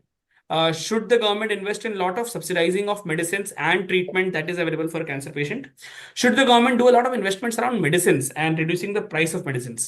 Whatever be your response, please put it out. That will help us in the team which is compiling the outcome of this entire panel and this entire day. For me, it was immensely learning to see the range of both the expectation and the responsibility of the government, from the financial side of it to building a holistic understanding of it, to the geographic variation, to the economic variation, to talking about quality, to talking about access. And this from a range of hospitals and from a lot of lived experiences when people have joined in. They've talked about what their expectation on the government is. With this, we pass on the stage to the next panel, and over to you, Vivekji. Thank you for providing me this opportunity to learn from this esteemed panel. Thank you, Sanjeevji, Dr. Amit, Dr. Rupjyoti, Vijayji, and Dr. Mridul. Thank you. Thank you so much, Kumarji, and all the panelists. So grateful to have you today and have this meaningful discussion. May I request Dr. Akhil Kapoor to be on board and invite his panelists? Thank you. Thank you. Now we proceed to the next panel, and I will be quick and crisp so that we can cover some of the time. We have a good board of panelists: Professor Ghanshyam Biswas sir, Dr. Vikas Mehdi, Dr. Monica Bopanna, ma'am, Ms. Urushi Prasad, and Mrs. Aparna Mukherjee. I think the panel involves a wide variety of people from every field, and I can see all of you are present. That makes my job much easier. Vivek ji, Apar, my camera is disabled, Urvashi. So I don't know if you want to enable okay, it. okay. We'll get it done. Yeah, Yeah. okay. Thank you. And Aparna ji is not able to join because he's Okay. traveling, and she has a Okay, no valid issues. point. If you don't hear me properly, you will get irritated. Sure. Thank you. So I think we'll start directly. You can share the slide, Vivekji, that one slide. I Yeah, want sure, to have sure. more of interaction, less of slide discussion. So we would keep Ji. the things to limited. So I will request Ghanshyam sir for his comments on the first question, which I have. So we counsel 100 patients to consider joining in a trial. I think average number of people who will agree to participate in trial is between 10 to 20 in our settings. So it is between 15 to 20% to the max. In our settings, it will vary from 10 to 20%. So whether there is so much fear about participation in trial, whether there is lack of trust with the clinicians or the institutions that patients do not consider participating in trials, sir. Do you what is your suggestion, sir? Okay, you are right. So these are on four fronts. So if I am the PI, and the second will be the CRO team, the third will be the patient and the attendant, and fourth is a Aam Janta, which includes patients, probably a treating physician or a family physicians. So once I counsel a patient for a trial, first, would you use the word trial? So after 24 years of practice now, I've stopped using the word trial. So I wanted to use as a research. Now I moved to a word like a project, because even with trial and research, so there is a confusion among the Aam Janta. Second, if I am a treating physician, I'm busy and I am not unable to give a 10% time also for the clinical trial, then probably the patient want to meet me, but they are probably stuck with the CRO and the team. Second, the CRO and the team which is working for the clinical trial. So there are medicos and non-medicos. Non-medical people go and ask the non-medicos who may not be able to answer the people. Third, we have seen that patients have consented for the treatment once they go to the family physicians, and they have still in 2026 they think that these are a placebo control trial, और trial का मतलब है कि कोई ये आपको guinea pig बना रहा है. Correct. So these are on four fronts. So in spite of doing everything, and today's clinical trial is so easy than in 2000, because there are hardly placebos. And because patient is going to get a standard of treatment, and many of them are biosimilar trials. So I think this can be addressed in a four fronts. Yes, sir. So thank you, sir. So I think you have highlighted two or three very relevant points. Trial का नाम सुनते ही लोगों को लगता है कुछ experiment हो रहा है और पेशेंट को हम एज अ गिनिक पिग बना रहे हैं. So this is a very common misconception, और we need to work upon it through various support programs, various NGOs, Lung Connect foundations, which we are very commonly utilizing for patient education, patient awareness. I think that will go a long way to improve the things. Vikas Mehdi sir, I will request your comments. अभी sir ने बताया placebo control trial के बारे में. So what is your take, because you have been at a post where you evaluate a lot of trials. So what is the concept behind placebo control trials, and how to make it more ethical and useful so that it remains useful, and at the same time patients do not get substandard treatment? So what are the things as a uh, from the government perspective you take care, sir? So normally when we discuss in a regulator or ethics committee, so we have a national guideline, ICMR guideline for biomedical research, that is latest by 2017. So if you look at that principle, you cannot devoid of standard therapy. That is number one. So you Yes. can plan for a placebo, but trial, design should be double dummy technique so that patient will receive whatever the standard therapy. Okay, so from regulatory perspective or from ICMR, so we make sure that when you plan and give an approval for a trial from ethics committee as well as regulatory authority, so they have to receive the standard therapy. Standard therapy. So, that is the point we make it mandatory. Yes, sir. I think that is very important. As a physician also, it is our duty that we make And sure even, that even if you say you have a new treatment, people might claim that this is a new treatment, it's better than that. So then also we say that make it as an add-on therapy. And once it is established, then only can use as a treatment alone. That is how the policy are implemented. So I think, sir, this is quite useful and quite straightforward, in fact. But sometimes a very close physician discussion and decision, because sometimes it happens that pharmaceutical industry is designing the trial, and as a treating physician, we are not involved in designing the trial. Then it becomes sometimes difficult. However, we can see that the quality of trials have significantly improved in last 1 decade, which we have seen. Around a decade back, we used to see trials with substandard control arms, but now in last few years, we are seeing One this. thing is that as an investigator, when you evaluate, so if the design is done by somebody else outside India or industry people, you can always give an input, and you can also give an input in terms of the feasibility or practical feasibility, and they have to amend. So normally we call for an investigator meeting.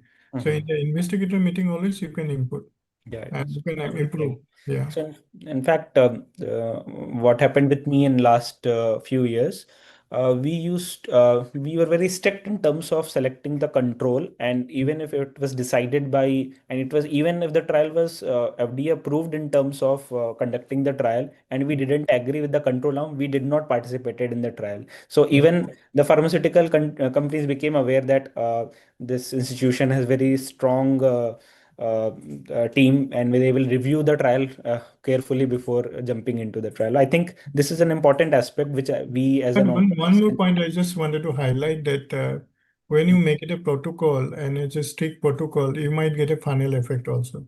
And second point is when I remember one of this regulatory meeting when they said that they recruited around 200 plus and 100 people they did not turn up, and the rest of the 100 they make it is 90% efficacy. So that is also point to be noted that if there is a loss to follow up, so definitely you have to investigate. Is it because of ADR? Is it because of non-efficacy? What is the reason? There could be reason that you are staying in Chandigarh, you are shifted to Hyderabad, but there also you make sure that if there is a center, you can connect to them. So that is also there. Yeah. Yes, sir. And also intention to treat analysis, ITT Yes, analysis yes, is yes. mandatory now. I Yeah. think that clarifies the situation. So let's move ahead with some of the more aspects. Monica ma'am is there? I can see, yes. Yeah, Monica. I am there. I'm Yes. there, Akhil. Yes, ma'am. So, ma'am, what happens when we are conducting trial in a big institutions like Tata Memorial Centers, AIMS, PGI Chandigarh? I think there is always already an established way to conduct a trial. There are very much standard SOPs in place. However, when you move to institutions which are smaller and newer and they do not have established SOPs. So, for example, you moved out of Tata Memorial Center and went to an institution which is comparatively newer in terms of studies, and you wanted to start trials. So, what difficulties you faced in terms of conducting the studies from both an investigator perspective, from both also from the patient perspective, who whether they were agreeing to taking part in the study or not? All these points, ma'am, I would to like get to your input. The main difference which I noticed was the lack of support system to conduct a clinical trial. So that was very strong in TMH. There were a lot of coordinators who could take care of the trial related work, which now here it is like everything. If I need to conduct a trial, everything falls on me or whoever is my next physician assistant on their head. See, consenting, explaining the details of the trial to the patient, this we can do. But there are so many other things like like phone call follow-ups, and if to monitor toxicity, if we have to call and ask the patients over phone call, these kind of things. So the support system is not that strong over here. That is one thing.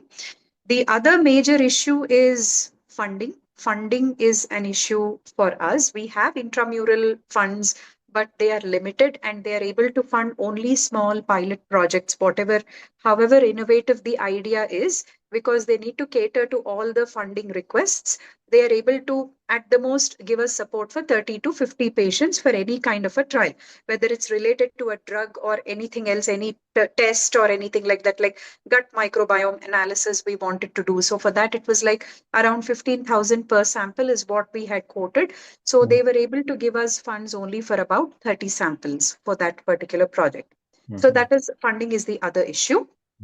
And yeah, so consenting the patient, as far as acceptance of the patient into clinical trial is concerned, because I work in a private corporate hospital, it is very difficult. And conducting a trial also, because of the patient, although the patient load is much lesser, because it's a corporate hospital, there'll be other things to take care of. So the amount of time that we have to give for each patient in the clinic also is much, much higher, explaining the cost and finances and everything. So the time that a PI can give to a clinical trial is something which I perceive as a constraint.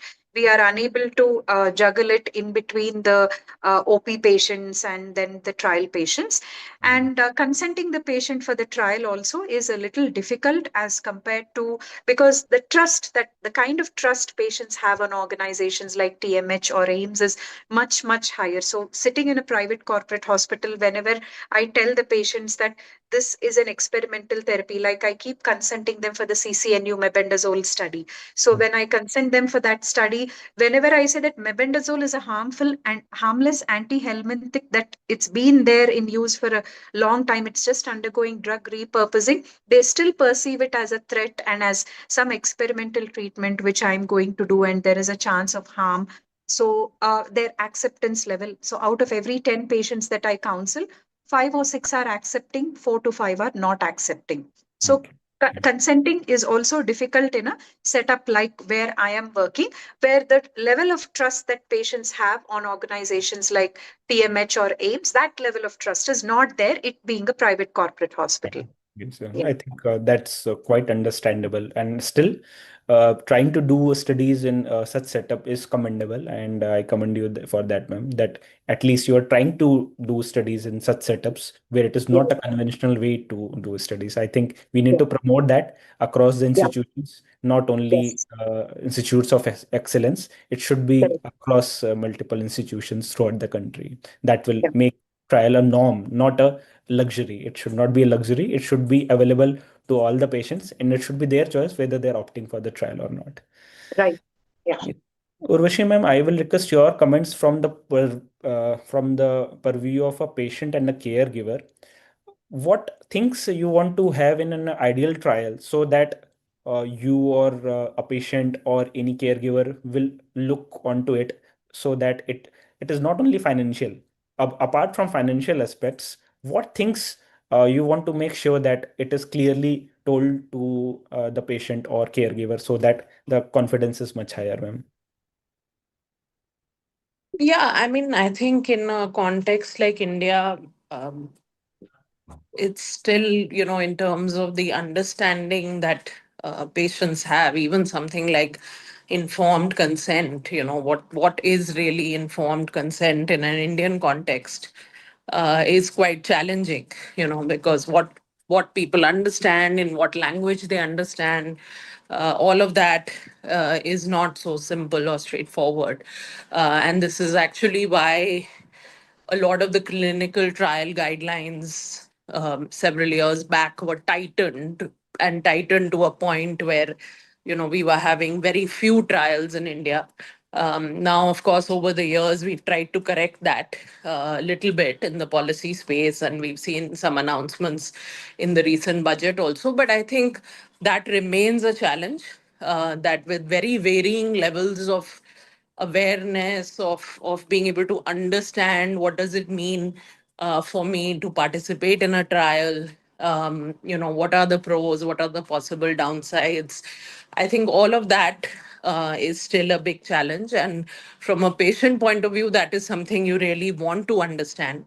Obviously, there is a lot of apprehension about side effects. There's also a lot of misconceptions in terms of, what a particular drug or a particular vaccine might do.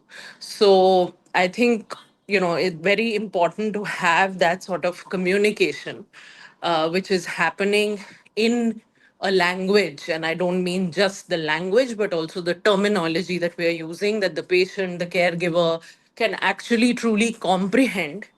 And then, they can be partners in the research. They should be involved in the research, ideally from the outset. They should not just be subjects. And I think sometimes in India we risk that happening, where people just become subjects, but they should actually be partners.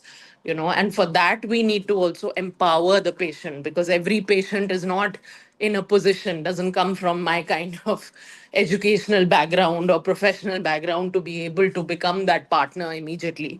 So that needs a process of empowering the patient, empowering the caregiver, to be able to perform that role rather than just being a subject or a beneficiary.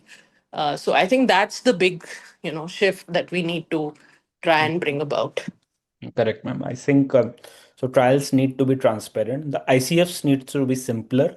Sometimes the ICF, that is informed consent forms, are so much comprehensive, too much lengthy, that it becomes very difficult to comprehend it. So I think we should ensure that the patients should get information in simple language, which they are able to comprehend. Sometimes some patient will demand more details, but that is fine. Let's keep it at least simple, to the points, and then if the patients had additional questions, give that information to the patients and caregivers so that they can decide accordingly. Ghanshyam sir, your comments on this point? So I did not get you, Akhil. So what was the question? So regarding the informed consent forms, sir, sometimes these are so lengthy. 15-page informed consent form, so many informations about adverse effects, so many things, everything is there, but it becomes non-comprehensible for majority of our patients. I'll give you an analogy. So, see, Can I you come want, in? Yeah. Can you I want come to, in? Yeah. so I want to give After an the analogy. start, sir. Yes. So Yes. you want to go for a loan, apply for a bank, so they will come with 100 pages. Yes, sir. क्या है आपको मालूम नहीं, you will put 200 signatures, you don't read through. The same thing happens in a clinical trial. So for all legal purposes you will be doing that, but you have to understand the basic the inclusion exclusion criteria, why the patient has been taken into trial, if the insurance is there, if something goes wrong as SAE. So if mota moti cheez agar hai, so then probably it will be. So by our own laws, so this will have a 15-20 pages. So you cannot help out. This happens for any loan. So I think that's a fair one, because ultimately it will provide for us in Odisha, the patient will be given in Odia languages or Bengali languages. So Hindi, English, Odia, Bengali, these four languages we normally have the informed consent. And so that patient, we give them the leaflet. So go and read. So take to the, because there are wiser people in the same family, so who wants to take time, want to take a different consultation and come back. So it is fair that, because many of our PIs or many of us probably don't do that habit. So you give the informed consent, so let them take it at home, let them give at least a day or two time. They will come back and they will probably have the questions and we can answer them in that way. Yeah, thank you, sir. Mehdi sir, you wanted to add? I think tech team is asking me to wrap up, so it will be last comment. So that yes, sir. Actually, when we talk about this, is a very important component in a clinical trial, and that need to be, like you say, informed consent, and we say, is it understood consent? Understood. How much you. So normally when you go quickly, you say, is there any 8 essential element and 4 additional element? Whether it is purpose is written, transparency is written, how to point out कि इसमें क्या क्या benefit है, what are the risks involved. So these are the points need to be looked at. As you rightly said, like he said, when I went for a first loan, and the bank manager said that if you read all form, you'll not take the loan. That is my first and last time the loan I have taken for a car. So similarly for other one also, so we have to be very clear that because we have many languages and accurately reflecting language, because even if you write in Hindi, so there are also many literally word we do not understand. So whatever the common thing is there, so we always give an opportunity to that particular person that you read, you discuss with your friend or relative. If at all you are convinced, then come back tomorrow and sign it. That is why. So that's how we look at an informed consent. And informed consent, it's two-part: participant information set, then you take an informed consent. And that all point need to be, because legality is also there. So if we go, I'm a lead GCP inspector. So when I go to any place, if I don't have a time, what I do, I'll make sure that 100% of informed consent, I'll check it. So that is a safeguard for investigator also, for a PI and co-PI. So that is why you have to understand that. Yeah. Thank you very much. Thank you. Thank you, everyone. I think in the interest of time, we'll stop here. Just to summarize the important points. Clinical trials are an important part of the treatments protocols now. And in fact, in the NCCN guidelines, which we tend to follow multiple times, you will see participation in clinical trial is the best treatment which can be given to a patient. So it should be more normalized. They need to be transparent. ICFs needs to be there in detail, but yes, we need to explain them in a simpler way. There can be some audiovisual aids to help in understanding what is this trial, and patients should be given time to decide whether they are so that they can discuss with their family to participate or not to participate in trial. And also, I think it is very welcome things that our government is now doing.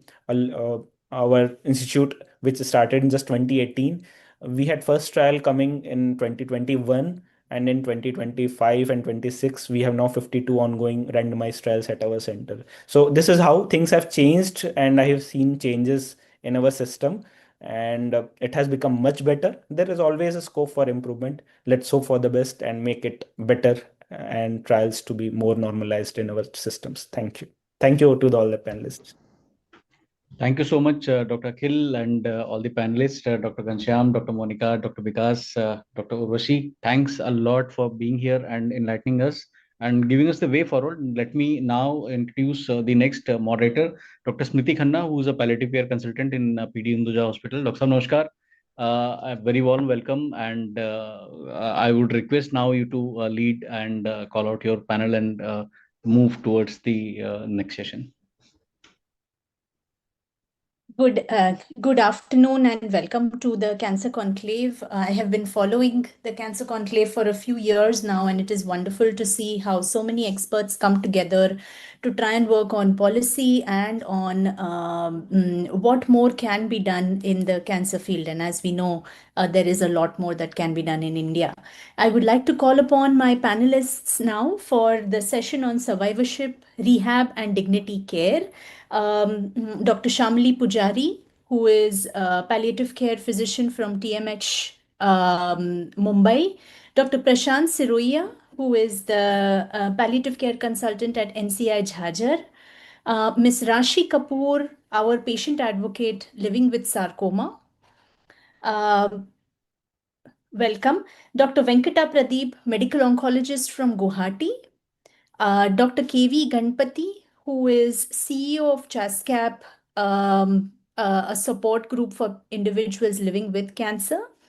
And Dr. Shrikant Atreya, who is a palliative care consultant at the TMC Kolkata. Warm welcome to all my panelists. I am also aware of our time shortages and hope, as Dr. Kapoor, to make this a crisp but yet informative session. I would like to start with my first question directed to our patient advocate, Ms. Rashi Kapoor. As a person with a lived experience with cancer, what are some of the challenges that you have faced in your cancer journey, ma'am? Good evening, everyone. So I'm Rashi Kapoor, and I am a double cancer survivor, and I faced molar pregnancy, which was a rare cancer in 2012. In 2016, I was diagnosed with another cancer, synovial sarcoma. Now, this was a very rare cancer. So when I was diagnosed with rare cancer, I was not aware about what this disease is all about. I did not hear anything about it. Like there are many cancers which are very popular, blood cancer, lung cancer, but no one knows about sarcoma. So I was not sure like what is this sarcoma? What is this? Is it a cancer? Is it a benign tumor? Who are the doctors? Where should I go to? How to approach the doctor? And then I made up my mind that I should go to Tata Memorial Mumbai. Then how to logistically there were a lot many issues. Administrative challenges were there, and there was no awareness about the disease at that time. There was no support group at that time. And after the treatment got over, then I thought that whatever challenges I faced, specifically when it comes to sarcoma, people undergo lot many issues. Like they are normally misdiagnosed, they get late diagnosis, their diagnosis does not come on time, and they face lot many emotional issues, psychological issues. They are unable to deal with how to go to the doctor and how to reach out to the right person at the right time. So such challenges, they were very overwhelming for me at that time. And somehow I took my treatment from Tata Memorial Mumbai. It was difficult for me to leave my children in Delhi and then go to Mumbai for the treatment. And I underwent surgery, chemotherapy, and radiation. And in 2023, I underwent amputation again from Tata Memorial Mumbai. So lot many challenges and issues were felt during my treatment. Now my treatment has got over, and by God's grace, I'm doing well. Thank you so much. It is a privilege for us who actually look at patients with cancer and try to work with them and make them get better, to be able to hear this firsthand, including the many challenges that you have faced. My next question is going to be for Dr. Venkata Pradeep. Sir, what about post-rehab, post-cancer rehab? In your practice, do you see that patients are actually able to access post-cancer rehab or are interested in going for post-cancer rehab? And do you have any examples of the impact that this can actually have on patients? Dr. Smriti, thanks for the question. And my primary place of work is Tejpur, Assam, which is like 4 hours from Guwahati.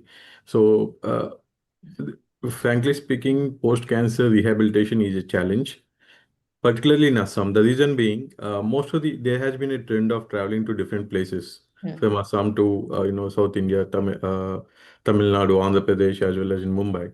But since the onset of Assam Cancer Care Foundation, which has 7 to 8 centers across the state, a lot of things have been improved. There are a good number of treatment centers and all. But the problem is, as you asked, like about post-cancer rehabilitation, it is very, very fragmented.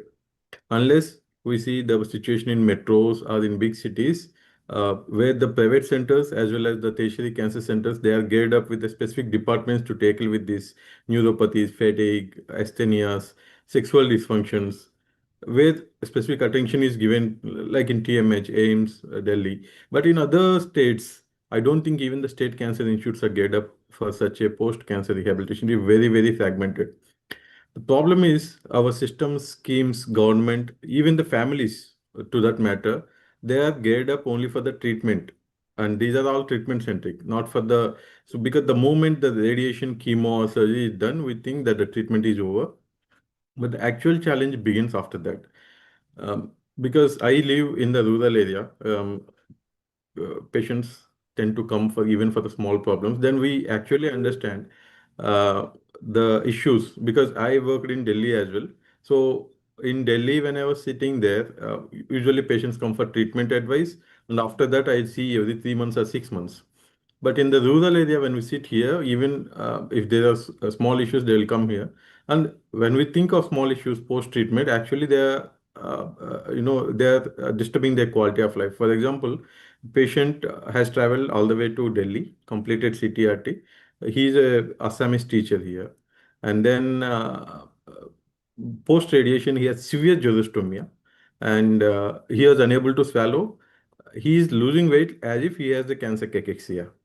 All he needed was a proper dietitian, swallowing therapy, and speech therapy and all.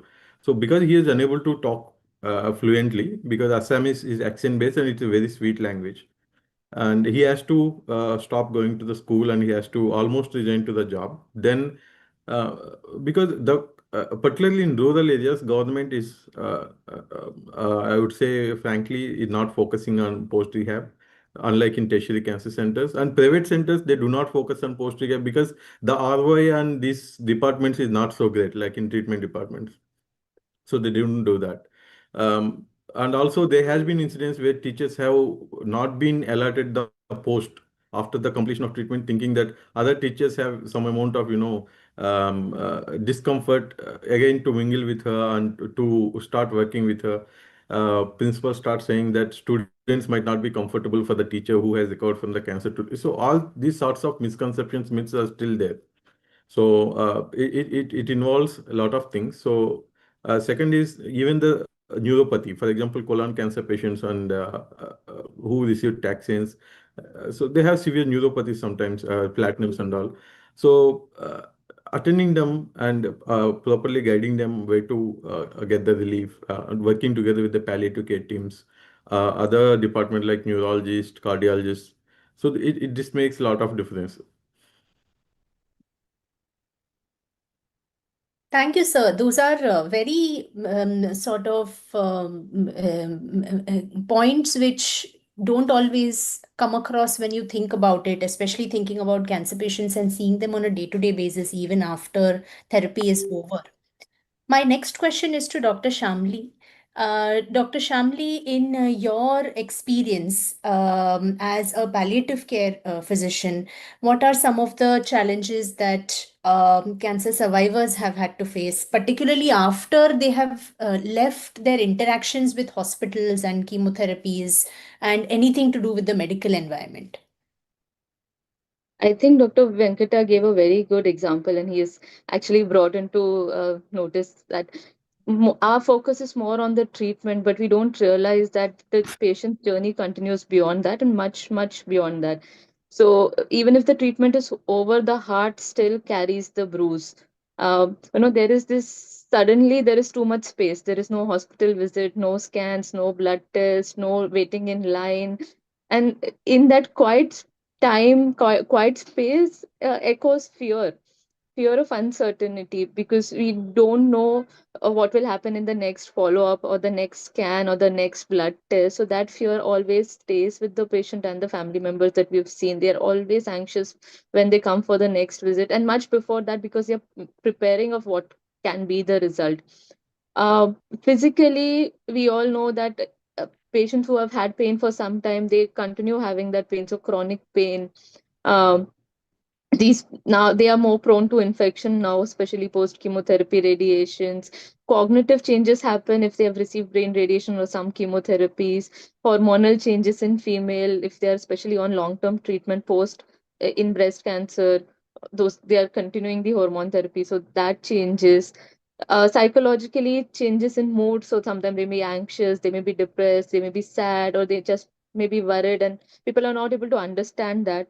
There is grief, there is isolation, body image issues, post surgery, post mastectomy, post oral cancer surgery, body image issues are there. They might have feeding issues requiring NGTs or PEG tube. Then spiritually, they may be angry with God, and that anger continues even after treatment, even after cure. That why me will always be there. Um, Financially, all the medical debt, if they've not had insurance, if that insurance, that renewal now will may not happen because they've already used the amount. um, they have lost their jobs, they might get that job back, they might not get, or the job that they were doing, they might not be suitable anymore for that to continue that job. So that scare and that fear is always there. Socially, there is a lot of change. So change in family role, their relationship with their partner might change, relationship with their parents, children might change. Their friends go away because they have been told to stay away during chemotherapy. Now they don't want to come back. They are also scared.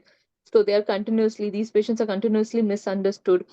identity crisis that is left after the treatment. So I think these are some of the few changes or few challenges that I could highlight. I'm sure there are many more that we have not even studied about. That's true. So many you have enumerated, Dr. Shamli, and each one of these is a challenge that can be very overwhelming for a single person to deal with, and even for a family to deal with. Is Dr. Ganpati on the panel? Yeah, I'm there here. I'm there here. With great Wonderful. difficulty, I've come in. Yeah. Wonderful. Dr. Ganpati, my next question is for you. We part of this topic of this panel is actually dignity in cancer. Can you elaborate upon the principles of dignity therapy in cancer care? All right. Now you just heard Shamli talking all about the challenges. In fact, she covered only 1/3 of the challenges. So now, why is dignity important for a palliative care? Let's understand what actually dignity means for a layman. It's quality or state of being worthy. Now, for a patient, feeling that they are respected despite disease and treatment-induced physical decline and psychosocial distress. Okay, so a fractured sense of dignity, in contrast, is associated with degradation, shame, embarrassment, which can eventually be linked to depression and demoralization. So the basic notion of dignity that all human beings have intrinsic worth, intrinsic worth, intrinsic dignity, which is internally mediated, okay, and which is intrinsic to one's sense of self-worth. So dignity that way is also constructed through one's evaluation of social interaction. So dignity in palliative care, therefore, is an attitude and behavior communicated by physicians and other healthcare providers while they are, delivering the care provisions and they are delivering. So understanding distress related to dignity. So Chochinov has very clearly and nicely said that there are two kinds of dignity. One is what I told you inherently. So you walk on the street and you see an urchin begging for food. The very fact that he or she is a human being, there's a empathy that comes over here. Whereas the second kind of dignity, which most of our cancer patients experience, is what is called as attributed dignity. So I've struggled to get my MBBS, MD, PhD, and my identity is because of that. Now, this disease damages all these attributes and then makes a question, raises the question, why did I have to do all these things only for this? And therefore, the distress, understanding the distress arising out of dignity is extremely critical for optimal quality of care. Even you as a doctor, when you have the consideration for dignity, the way you provide care also can change phenomenally, right? And therefore, I can go on and on, but we don't have enough time. But what is essential is that as a healthcare provider, what special consideration do we bring to the table when we're taking care of the patients in the ward or in the OPD or in whatever setting that we're doing? How we are ensuring that the personhood is restored as much as possible from the assault of the disease and the treatment which the patient and the caregivers are experiencing. So just not patients, but also the caregiver. So I would recommend all of you to go for a session of dignity therapy or be a part of it sometime, and we can do it. This is all for the time being because we're running out of time. So actually, if you see, dignity therapy is, and one more thing, loss of dignity is always cited as a reason for hastening death, right? Statistic evidence says that the wish for hastening the death is because of you feeling the loss of dignity. You feel loss of who you are. I could have survived the cancer. But I'm still a different person. A head and neck cancer patient can't play with a small child because the mucus that is there, saliva is very thick, leave alone the palliative care part of it. So this is a very patient empowering therapy, which is, finding ways, although statistically not very significant, but clinically extremely significant. How you were exposed to dignity therapy and how it changed your quality of life is very, very important, although it don't add to the number.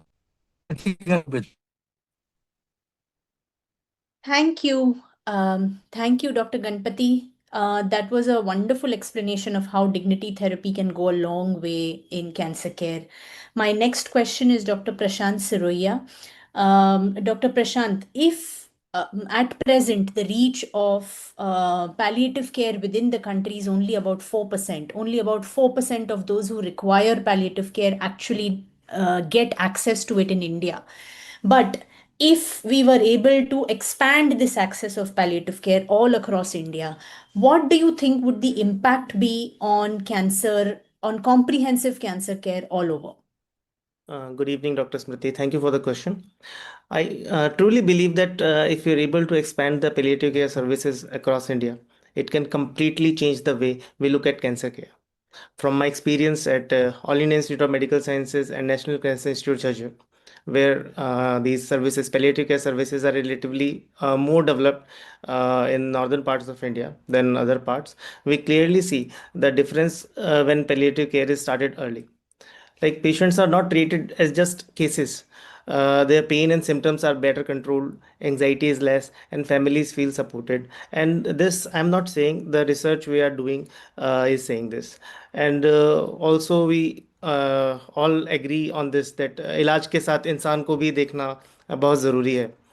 But the real learning for me came through my work with an ICMR project in which we are training 100 centers, 100 district centers of northern India in palliative care. Like when I move out of AIMS and see the ground reality, the gap was very, very obvious. In district hospitals, many cancer patients come with severe pain, breathlessness, emotional distress, families running here and there, one hospital to another. So, what we realized through this project is that we don't always need high-end machines to reduce suffering. Even basic palliative care like pain relief, symptom control, honest communication can make a huge difference. Like it prevents unnecessary admissions and allows patients to stay at home with their loved ones. And honestly, we also agree on this that घर जैसा सुकून अस्पताल में नहीं मिल सकता if the pain is controlled. Also, like many corporate hospitals, like in the ICUs are filled with so many end of life care patients, so those who require actual require those beds are not able to get it. So once we understand this ground reality, the science also support it. Like there was a study published in 2010 in New England Journal of Medicine by Tamil et al. They have studied on metastatic lung cancer patient who received early palliative care. They had a better quality of life, less depression, and interestingly, they also lived longer. So this doesn't mean the palliative care doesn't mean that it is curing cancer, but it clearly show that when suffering is reduced, unnecessary aggressive treatment is avoided, patients do better overall. And we should not forget the caregivers in India. Like we all know that families carries the entire burden emotionally, physically, financially. So without palliative care, families feel lost. With palliative care, they feel guided, they feel more confident. And at last, I can say the palliative care allows honest conversations. It's like many patients undergo aggressive and painful treatment simply because कोई उनको बताने के लिए नहीं है कि उनको क्या एक्चुअल में क्या चाहिए. So palliative care create that space to talk, to plan, to respect patient choices. So whether a patient is in big institute like AIMS, Tata, or a small district hospitals, the need is same: comfort, clarity, and dignity. So palliative care doesn't replace cancer treatment; it just completes it. Thank you. Absolutely. So wonderfully put, Dr. Prashant, and so many research-backed evidences, pieces of evidence for palliative care and how it can actually impact quality of life. And we all know quality of life is such an integral part of any disease management. Now, we are going to be going to our last question for this panel because we are also a bit short of time and admin is asking me to complete it a little early of time. But my last question is to Dr. Shrikant Atreya, who has been instrumental in working on a lot of primary palliative care throughout the country. And by that I mean care which is accessible closest to your place of residence. So, Dr. Shrikant Atreya, can you tell us the importance of primary medical care for even for a patient with cancer who will also end up going to a specialist hospital? Thank you, Dr. Smriti, for this question. When we talk about primary care, I guess that's a primary point where patients actually meet their health system. And having a primary care would not necessarily just mean a doctor, a general practitioner, could also mean a nurse, could mean a gamut of other specialists, non-specialists, which may include family caregivers, community as well. So where patients are provided the basic care, where patients are referred to higher centers when needed. But unfortunately, in our country, it's a very fragmented approach. It has its own advantages and disadvantages. When I talk about advantages, maybe patients are able to self-refer themselves to specialists and they get treated on an earlier basis as compared to what's now presently happening in the high-income countries where diagnosis is getting delayed even there because there's no specialist looking after them or on time. So I would say there's an advantage that we have in our country, but the disadvantage is that, who do they go to when they have a problem? For every cough and cold, they cannot really reach out to your specialists or a pulmonologist to treat the cough and cold, because that will be inundating the pulmonologist with a lot of patients, and also they might not get the amount of care that they would require, and the continuity of care might not be there. So primary care is extremely essential for one, starting off with the basic care and to ensure that there's a continuity of care that happens post-discharge. For example, a patient who has undergone surgery or chemotherapy, these patients need to be followed up on a regular basis. Patients living far away, like 6 to 12 hours journey, they have to travel to actually reach a tertiary hospital, is very challenging. So if we could have a primary care system where I wouldn't say that the GPs or the primary care teams really provide all the care, but they provide the care in collaboration with their specialists. So it is actually the specialists sitting in the tertiary hospitals who really need to connect with their general practitioners. They really need to connect with the primary care teams, be aware of who's existing in their community where the patient is going, or at least connect with somebody who can really connect their patients to the primary care team. The liaison care is extremely important because that will ensure seamless transition into the community and back. Yeah, that's about it. Yeah. Thank you so much to all my esteemed panelists. We have learned so many things today. We have had patient advocate inputs about what it actually means to go through an illness like this, the importance of dignity, medical care in continuity, and the challenges that are associated with it. The myriad of problems that a person who is battling or dealing with cancer can actually face, and some very interesting insights on how things are actually moving forward and on how things can move forward going ahead. Thank you again to all my panelists for participating in this session. Thank you to all those listening to us on Zoom as well as on YouTube. I wish we had some time to take some of your thoughts and questions, but I'm now going to hand over back to Mr. Vivek, our Sutradhar. Yeah, I just want to make one point to the organizers of this conference. This is exactly what happens in palliative care real world. After all the things that the patient goes through, finally, when it comes to no roads ahead, then it is given to palliative care. So exactly this panel of ours, which had so much content to deliver, were stuck because of this. This is exactly the real world palliative care. All right, thank you. Thank you so much for the insight, sir. It is not an Thanks. insight, it's a learning. No. Okay, thank you. Thank you. Thank you. Thank you, Dr. Smriti. Now I would request, and thanks to all the panelists for taking your time out and being the part of this insightful discussion. Every suggestion, every feedback, and every statement matters in cancer care, because we truly, in some senses, we don't know what works for whom. And yes, passion and the spirit is very much important and required over here. Let me move to Shilpa Arora, a very good friend, cancer caregiver, and the COO of a startup called Insurance Samadhan. Thank you so much, Silva, for being with us. May I request you to call out your panelist and proceed with the panel? Thank you so much, Vivek, for the invite. Here I am coming as a caretaker of my mother who has been diagnosed with glioblastoma stage 4. And I feel that all of you play a very important role in the treatment of the cancer patient. So we have a panel who are talking about industry, NGO, hospital partnership, what actually works for the patient. And I have in my panel Ms. Kuheli Das Gupta, who is a senior consultant, Department of Pharmaceutical, Ministry of Chemical and Fertilizer, Dr. Aishwarya Rohtgi, founder Sathi Care NGO, Dr. Amit Kumar, medical oncologist, Vedanta, Patna, Mr. Kishore Hawale, MSW, Tata Memorial Hospital, Mumbai, Mr. James Rajakumar, India Business Head, NATCO. So all of you are very important and we welcome you into this panel.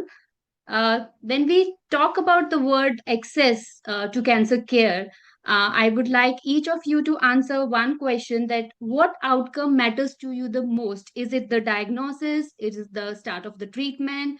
The dropout rate? The completion rate? Survival? So what is it, one or two KPI, which means a lot to you? Sorry for Starting the maybe with interruption. Miss. Shilpa, sorry for the interruption. Koheli will not be able to join. She has a meeting with secretary, and Mr. Okay. Kishore is traveling. So in place of Mr. Kishore, Mr. Sanjeev will be joining. Sanjeev Sharma, he is working at various hospital, including Tata Memorial Hospital, and he is an NGO, CEO. Okay. Yeah, Right. and Dr. Amit Kumar is joining shortly. Okay. Okay. Please carry on. So we can start with any one of you, maybe Aishwarya, to start with. What KPI matters to you? Sure. Thank you so much for that question. So I mostly work on field and in the domain of public health. So to me, I think access to the right point of screening and the journey towards diagnosis, I think becomes very important because we're mostly involved, in a work which is related to the community, mobilization and availing them, the screening facilities where the right screening is available for cancer care.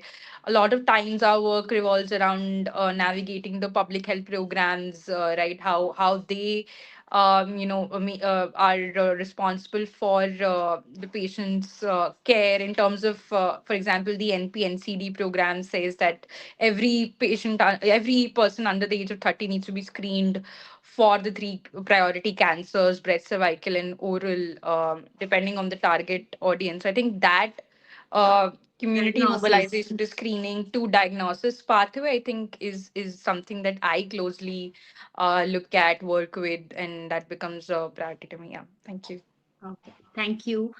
James, what is the priority for you?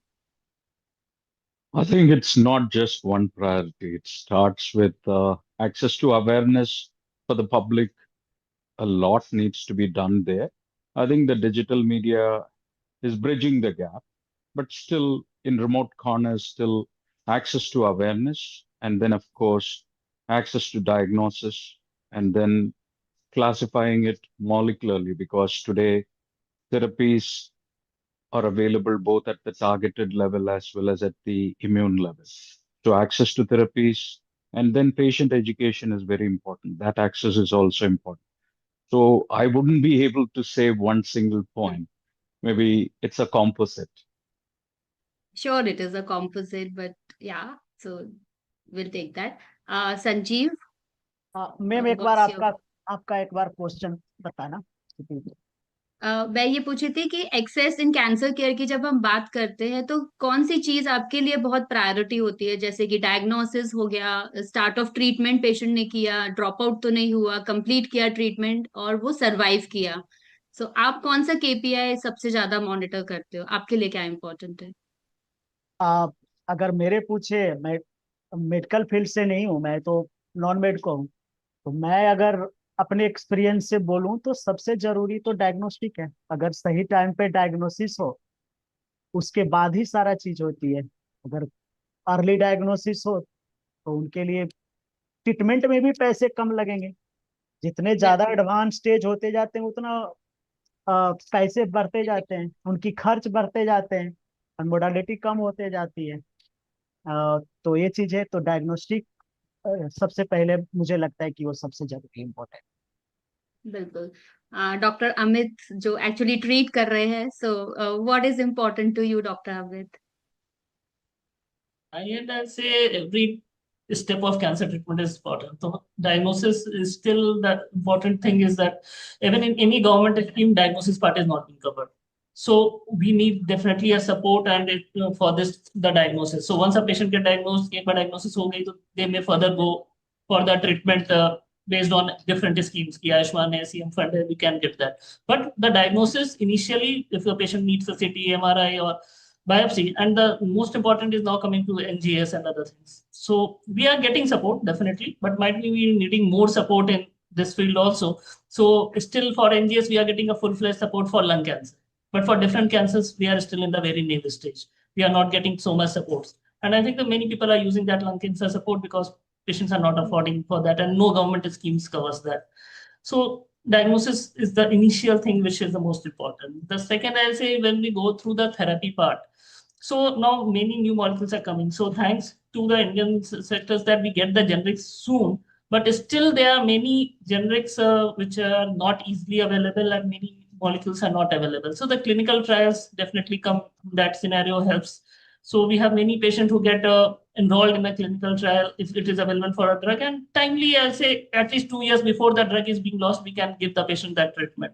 So that helps us. And the compassionate access to many drugs. So there are few patients with lung cancer, especially when lorlatinib has a compassionate access, a drug which has saved life of, I'll say, many people because it has been come in the compassionate access around 5 years back before it is being launched. So, and it has saved the life too much. So we may need those types of cares. And the last, I'll say, once the patient progresses, so the further care, the hospice care and other things. In India, still it is very much lacking. We don't have what support for those kind of patients. So something need to be done, especially by the industries or NGOs, to be further robust the hospice care sector, I'll say. True. So diagnosis becomes the main point, which is obviously because if we diagnose early, the treatment cost reduces, and also the patient is able to have a better survival rate, unlike at a later stage. So the next question is to the NGO people, Aishwarya and Sanjeev ji. How do you identify the right patients at the right time, and where does the process actually breaks down? Patient को आप कैसे identify करते हैं और कहाँ पे ये process में दिक्कत आती है, ये आप दोनों बताएंगे। ऐश्वर्या, आप बोल रहे हो? नहीं संजीव जी, आप बताइए। एक्चुअली बहुत, अगर मुझे पूछे तो ये बहुत ही सवाल ही बहुत ये है कि बहुत मुश्किल है किसी को फाइंड आउट करना कि वो पेशेंट जब आते हैं सामने एंड इस उस मोड में रहते हैं वो, सॉरी, कि उनके साथ बात करना, चीजों को समझना और अकॉर्डिंगली गाइड करना बहुत वो टाइम पे मुश्किल होता है। और जो चीज आप पूछ रहे हैं कि कहाँ पे रुकावट आती है, रुकावट जैसे कि देखिए, अगर मैं पूरे प्रोस्पेक्टिव में बात करूं तो अगर सबके लिए अगर ट्रीटमेंट फ्री है तो टेंशन ही नहीं है, सबको मिल जाए। लेकिन जब लिमिटेड रिसोर्स होते हैं कि हमें इतना ही रिसोर्स है और उसमें आपको चूज करना है लोगों को कि सही पेशेंट को वहां तक पहुंचना चाहिए, तो अगर वो सही इंफॉर्मेशन नहीं देते, जैसे कि अगर मैं एग्जांपल पे बोलूं कि एक ट्रस्ट है और वहां पे भेजना है, मुझे पेशेंट रेफर करना है, उनको 5 डॉक्यूमेंट्स चाहिए और उसमें से 4 डॉक्यूमेंट्स वो दे पा रहे हैं, 1 डॉक्यूमेंट्स नहीं दे पा रहे हैं चीजों को, फिर क्या होता है कि अगर हम भेजें तो वहां पे बोलने का मौका नहीं मिलता, क्योंकि वहां पे डॉक्यूमेंट्स बोलते, और पेशेंट को क्या लगता है कि ये हमें परेशान कर रहे हैं। अगर हम उनके प्रोस्पेक्टिव, एक तो हम ऐसे ही परेशान हैं और ये मुझे ये डॉक्यूमेंट्स लाओ, ये डॉक्यूमेंट्स लाओ, ये डॉक्यूमेंट्स लाओ, परेशान। तो वहां बहुत इशू होती है। एंड प्रॉब्लम क्या होता है, जिससे मैं एक एग्जांपल देता हूँ कि अगर हेल्थ मिनिस्टर का फंड है, वहां पे ओरिजिनल इनकम सर्टिफिकेट लगता है। अगर ओरिजिनल इनकम सर्टिफिकेट हम रैंड में नहीं सबमिट किए तो वो कैंसिल नहीं होगा, लेकिन एक लेटर आ जाएगा कि आपको ये फिर से दोबारा आपको ओरिजिनल सबमिट करना है। और अगर आप 1 महीने बाद उसका रिप्लाई आया, फिर 1 महीने बाद सबमिट करोगे, फिर 1 महीने बाद वो सेंक्शन आएगा, 4 महीना हो गया, वो फिर फंड आप जितने भी गवर्नमेंट हॉस्पिटल में देखोगे, मोस्टली 30% जो फंड आता है वो यूटिलाइज होता है, 50-60% फंड यूटिलाइज नहीं होता है। उसका रीजन है ये कि सही डॉक्यूमेंटेशन। और रुकावट कहाँ आती है कि पेशेंट जो भी है, मैं ये नहीं बोलता हूँ कि वो सही जानकारी नहीं दे पाते हैं, वहां पे इसकी रुकावट या तो जज करना ऐश्वर्या तो बिल्कुल नामुमकिन चीज है और करना भी नहीं चाहिए। ऐश्वर्या जी, आप कुछ ऐड करना चाहेंगे यहाँ पे? मतलब थोड़ा सा मुझे भी एज अ केयरटेकर लगा कि डॉक्यूमेंट्स की कमी की वजह से फंड पड़ा हुआ है लेकिन यूटिलाइज नहीं हो रहा। ये तो बहुत ही बड़ा एक ब्लॉकेज है इधर। क्या उसमें कर सकते हैं इम्प्रूवमेंट, या आपका क्या एक्सपीरियंस है ऐश्वर्या जी इसके बारे में? तो एक्चुअली हमारा जो रेफरल सिस्टम है, जो क्योंकि जैसे मैंने आपको पहले बताया, पब्लिक हेल्थ में I work mostly on ground. तो हम देखते हैं कि जब हम कम्युनिटी में स्क्रीनिंग तो कर लेते हैं, बट राइटली जैसे संजीव जी बता रहे थे दैट सपोज एक स्कीम के अंदर आप एलिजिबल हैं तो उसके लिए 15 डॉक्यूमेंट्स चाहिए होंगे। That is a problem because आप next secondary care of hospital पे जाएंगे फॉर confirmatory diagnosis, फिर biopsy and further treatment enrolment के लिए, तो वो डॉक्यूमेंटेशन हमेशा एक प्रॉब्लम है। मेरे पास उसका एक सोल्यूशन ये है, आई मीन ऑब्वियसली वो एकदम इमिडिएटली नहीं आएगा एंड गवर्नमेंट उसकी तरफ भी काम कर रही है, which is digitisation of record and maintaining a unique identity. तो अगर यहाँ पे जितने लोग हमारी बात सुन रहे हैं, we do have something called as along with PMJ, जहाँ पे कैंसर केयर का पैकेज है जो इंश्योरेंस प्रोवाइड करता है। There is also something called as Ayushman Bharat digital mission, जहाँ all of us can make our own health ID, right, which is आभा, Ayushman Bharat health account. और उसके साथ हम अपने सारे प्रीवियस रिकॉर्ड्स, अपने सारे हिस्ट्री को लिंक कर सकते हैं, राइट, चाहे वो पेपर फॉर्मेट में हो एज फोटो खींच के, या फिर इलेक्ट्रॉनिक फॉर्म में है तो बहुत ही अच्छा। And that is something that we can do by creating this Abha and linking our records, and also ensuring and being aware कि हर हॉस्पिटल का खुद का एक डिजिटल सिस्टम है एंड वो रिकॉर्ड्स जो है अल्टीमेटली हमारा खुद का ओनर्स है, राइट। एंड ये जो आभा है वो आधार से सीडेड होता है, सो इससे जैसे आइडेंटिटी रिलेटेड इश्यूज आपको कभी नहीं आएंगे कि आप कहाँ रहते हैं, कहाँ नहीं रहते। अगर आपका माइग्रेशन भी हुआ है तो that all of that information gets captured, right. तो एटलीस्ट वहां पे प्रॉब्लम नहीं आएगी। अगर आपका बैंक अकाउंट है वो भी इससे लिंक्ड होता है, आजकल जैन ट्रिनिटी है, Jan Aadhaar mobile number linked रहता है। तो मेरा बस मतलब फ्रॉम अ सोल्यूशनिंग एंगल मेरा बस एक ये मैसेज रहेगा कि इन सब स्कीम्स के बारे में भी as a citizen also we need to be aware. And अगर हॉस्पिटल्स में जहाँ हम जा रहे हैं वहाँ पे अगर फीचर, ये फंक्शनैलिटी अवेलेबल नहीं है या ये सुविधा अवेलेबल नहीं है, तो we should also ask for it. So that is my response to this documentation and logistical issue, which is of course a problem. It will still remain a problem क्योंकि digitization अभी उतना percolated भी नहीं है, and we are talking about people जिनके पास smartphones, mobile phones भी नहीं है, but there are still a section of people like all of us who can actually ensure कि हम उस तरफ बढ़ सकें. So that is my take to that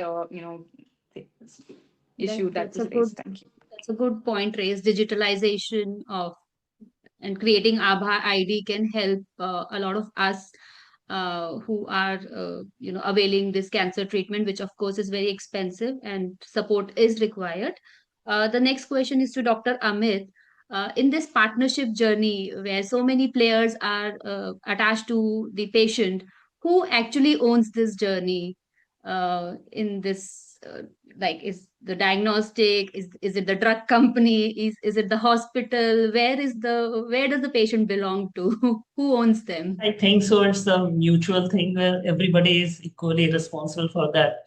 The initial part is the person who is dealing with the patient, and I'll say the navigators who are in contact with the patients. So anybody who's counseling the patient and who is guiding them is the most important.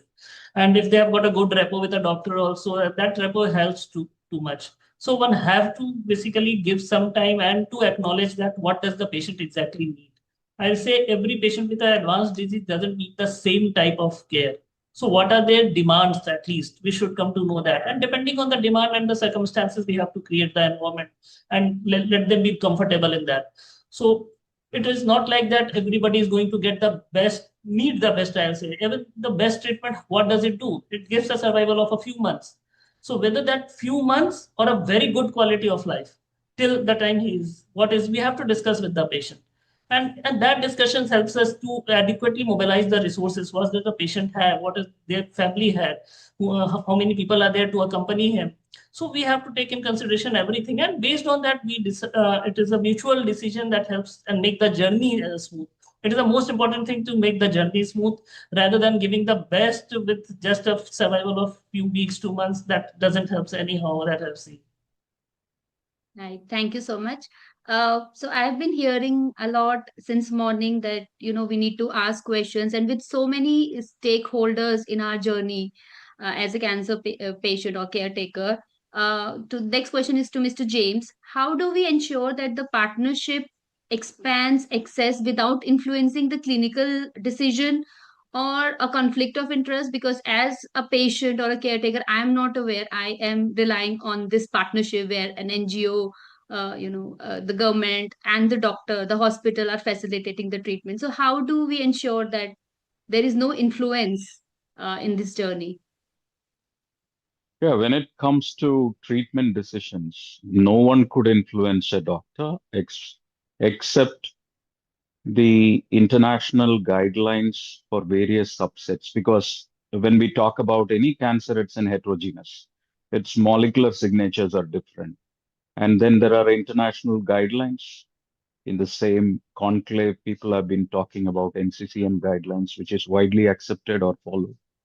And then the Indian guidelines, then the institution-specific treatment practices, and then the doctor's own clinical experience, then a peer review experience, and then real-world experiences. I don't think anything other than these influences a doctor's treatment decision. Once he decides the treatment, he discusses with the patient. We are in such a state that doctors discuss various options and the financial implications. Then the patient and the family, along with the clinician, would take a decision which one to go with. And then the doctor makes every attempt to make the therapy affordable to the patient. So there is no way an industry could influence the decision. Probably where the industry could facilitate is maybe a patient assistance program, but patient assistance programs do not influence the treatment decision. Right, right. So now the question is to all. There are many access programs which works well for 6 to 12 months, and then there is a breakdown. What are the operational bottlenecks that such programs, access programs face? As per you, maybe starting with Aishwarya, what do you think are the bottlenecks for these access programs? I think largely from an NGO perspective, what happens is that most of these programs are donor, driven, and jab tak, the funding is available and it's taken as a pilot program or something that, is to build an NGO's KPI for that particular year. So I think largely it boils down to how the NGO works with the community, but also works with the government authorities involved. And in this case, I will again take the example of how the NP-NCD programs cancer screening works.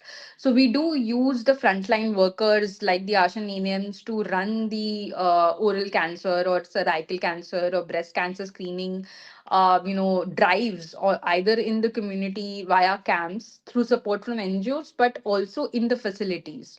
So largely, I think from that perspective and in my field experience, the capacity transfer needs to be from the start of the program, and it should not be just an NGO led or a driven program, and it should be embedded in how our health system works. So it should be their prerogative, and the ownership should lie with them to drive some of these programs. And I think that is when it will sustain beyond the donor cycle or beyond the NGO support. Because the NGOs do not need to create a parallel program every time, and start building a parallel health system, and instead equip the capacity and the capability of the running public health system to deliver on what it has actually committed to deliver. So I think that should be the crux, and therefore these will not eventually break, and that's how it will sustain beyond the cycle. Thank you so much. Dr. Amit, your view of what are the bottlenecks for these access programs? Mostly it is in the companies, they provide the access. Somehow it changes. So initially, mine access is mostly restricted, I'll say, to the patient access program, which we get mostly for the drugs. So when they are getting this patient access programs, if the patient is, the companies have to got interest only till the time when there's the paid part of the drug. Once it comes to the free part, it seems that they have outsourced it to a third party, and that third party is not so much good enough to answer the calls of the patients. So I have seen patients who have repeatedly calling to the third parties and they are not responding. So it happens, and the company says, no, we have just given it to some other company and they are managing it. So basically, it's a part of the company, because at that time their business has been stopped. So they are not so much interested. I may say that happens, but still it comes with a hesitation. It is not like that everything is being stopped. The patients are getting the medicine, and in this scenario, that is very much important. So a huge costly medicine we are getting at a low price, even because it is because of the help of these companies only. We have got an access. But still, few companies do that, but few companies are good. I'll say they are just maintaining their PAP and everything throughout. And sometimes it is the best that a company is, I'll say, the PAP program. So sometimes they say the 4 cycles initially paid, then 1 year it is free. In that case, it may happen sometimes, but at least 1 year free, then the next year it is again going to be paid. So those programs runs is still good. But if it is like that, you have to pay for 6 to 7 cycle and the whole year next throughout the life you are getting free, those programs we have found to be have a suffering more in those subset. So we are in constant touch. So definitely, if it is only that we ask the patient to get in touch with us, and then we call the company and ask them, and they help us, I'll say. So that's the most important thing which is happening in our scenario. Thank you, Dr. Amit. Mr. James, your view of the bottleneck? In my experience, I'm traveling with oncology for the last 23 years. And I haven't seen much of a bottleneck when it is not a monopoly scenario, because I don't want to point finger on any specific company. But then in a monopoly scenario, looking into the cost of the medicine, as Doctor pointed out, sometimes some teething issues could be there at the third party management, because that's how their structure works. But most of the Indian generics directly deal with them. Very few of them operate through third party. Most of the Indian generics deal directly through the clinician. So in which case, there are drugs like imatinib, gefitinib, erlotinib, sorafenib for various tumors. We have been running program for the last, let's say, 15 plus years. There are patients on imatinib for 20 plus years. And it's not just about subsidy. There are also patients taking imatinib for 22 years. We have completed 22 years. So I do agree, maybe in a monopoly scenario, it might exist. But I think, as doctor said, could little bit of follow-up would certainly help. But I don't see any bottleneck presently. If there is anything, certainly I would like to be part of a group which could address that. Maybe if Vivek is planning to take it up, then certainly I would volunteer to look into the bottlenecks if there are any. Sure, thank you so much. Sanjeev ji, आपको क्या लगता है कि क्या रुकावट है एक access program में फॉर अ कैंसर पेशेंट? कहाँ ये आके रुक जाता है 5-6 महीने बाद? मुझे जहां तक मैं जितने पेशेंट से जो पर्सनली मैं जानता हूँ, बहुत है कि रुकता होगा, लेकिन मैं जो जान रहा हूँ उसमें एक तो पैसे का प्रॉब्लम होता है। अब सपोज अगर एक पे एक फ्री मिल रहा है और उसका कॉस्ट 2.5 लाख है महीने का, तो अगर हमारे देश में कितने % लोग ले पाएंगे? कोई 5 महीने, कोई 10 महीने, कोई 15 महीने। अगर हम सीजीएस का छोड़ दें, रेलवे का छोड़ दें, बहुत अच्छा है कि उनको मिल रहा है। उसके अलावा अगर हम बाकी का पॉपुलेशन को कर दें, तो मुझे लगता है 2 से 3% से ज्यादा लोग हमारे देश में कोई भी हो, वो अफोर्ड नहीं कर पाते, कर पाएंगे चीजों को। तो एक तो मैं ये चाहता हूं कि अगर किसी भी तरह इसका एक एक पे एक फ्री है, 2 साल तक करना है, 3 साल तक करना है, उसके बाद पेशेंट का फ्री होगा। ये मेरा सारे फार्मा से रहेगा। ये एक लिमिट, जैसे कोई भी मेडिसिन हो, अगर हम एग्जाम्पल ले रहे हैं कि एक पे एक फ्री है, फिर 1 साल लेने के बाद आप 1 लोगे 2 फ्री मिलेगा, फिर तीसरे साल 2 लोगे 3 फ्री मिलेगा। बट 3 साल तक वो कमा भी नहीं रहा है पेशेंट, जो जो कर रहा है नहीं कमा रहा है। तो कितने, एटलीस्ट 3 साल तक आप करके फ्री कर दो। शुरू में ही आप कर दो कि हाँ भाई इतने साल का है, इतने साल आप कैसे भी कर लो अफोर्ड, उसके बाद फ्री है। उससे फार्मा का भी फायदा होगा और पेशेंट को भी फायदा होगा। और जो हमारे जैसे लोग हैं जो पेशेंट को फंड के लिए, मोबिलाइज के लिए बताते हैं, जैसे अब एक मेडिसिन है, पता है 9 महीने लेना है, 9 महीने आपको फ्री मिलेंगे, 18 महीने आपको बाद लाइफ टाइम फ्री मिलेगा। तो हमें पता है कि हमें 9 महीने के लिए ही वो फंडिंग मोबिलाइज करना है। उसके बाद जितना दिन भगवान ने आयु दिए हैं उनको, अगर वो बचे तो फ्री में उनको मिलते रहेगा। तो पेशेंट को भी कन्विंस करने में अच्छा होता है। एज ए ऑर्गेनाइजेशन हमें फंड मोबिलाइज करने में, उनको बताने में भी होता है कि प्राइम मिनिस्टर से इतना मिल जाएगा या ऑर्गेनाइजेशन से इतना मिल जाएगा, इतना आप कर लो अगर जल्दी करना है। क्योंकि हमें पता है कि गोल उतना है, उतना दिन तक। बाकी बहुत सारे ऐसे मेडिसिन में जिसमें है ही नहीं कि आप करते रहो। तो मुझे लगता है कि ये करना चाहिए। मेरा डिमांड नहीं बोल सकता, रिक्वेस्ट रहेगा सारे फार्मा कंपनी से कि ये चीज करें। बस यही है सिर्फ।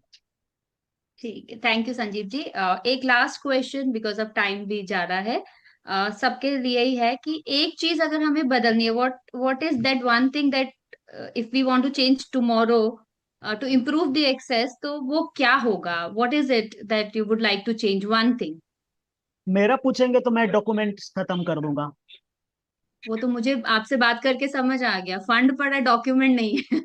नहीं नहीं, देखिए सिंपल सी बात है कि कभी भी जो मांगने जाता है, किसी को शौक नहीं लगता है कि हम किसी से मांगने जाए। कितना हमें बुरा लगता है कि किसी से मांगना, हमें हाथ पसारना है, तो देने वाला हमें नीचा रहता है, हमेशा देने वाले ऊपर होते हैं। तो और ऐनी में बोलता हूँ कि उसमें नहीं, 5% 10% गलत लोग होंगे, लेकिन उसके वजह से ट्रीटमेंट भी तो अबेंडन होते हैं। और ये अच्छे पढ़े लिखे होशियार लोगों का नहीं होता है। जैसे ऐश्वर्या बोल रहे थे कि डिजिटल है, ये सारी चीजें हैं, नहीं, ये पढ़े लिखे लोग सब कर लेंगे। प्रॉब्लम क्या है, जो गांव में, जो एकदम गांव के अंतिम पंक्ति में बैठे हैं, उनको अभी भी बोलते हैं हमारे पास इतना है, उनको कुछ समझ में नहीं आता। उनके लिए वो प्रॉब्लम है, और सबसे ज्यादा जरूरी उनको हेल्प के लिए। तो हमें अगर बोलेंगे तो डॉक्यूमेंट खत्म भाई, ठीक है ना। एक गवर्नमेंट के तरफ से लाना चाहिए कि भाई ये आप इतने डिजिटली बना रहे हो, तो एक पैरामीटर है, इतना इनकम है इनके साल का, बात खत्म हो गया। वो ऑनलाइन होना चाहिए, फिर कोई डॉक्यूमेंट देखने की जरूरत नहीं। Sorry. Thank you Sachin ji. Aishwarya, आपके हिसाब से वो क्या होगा एक चीज?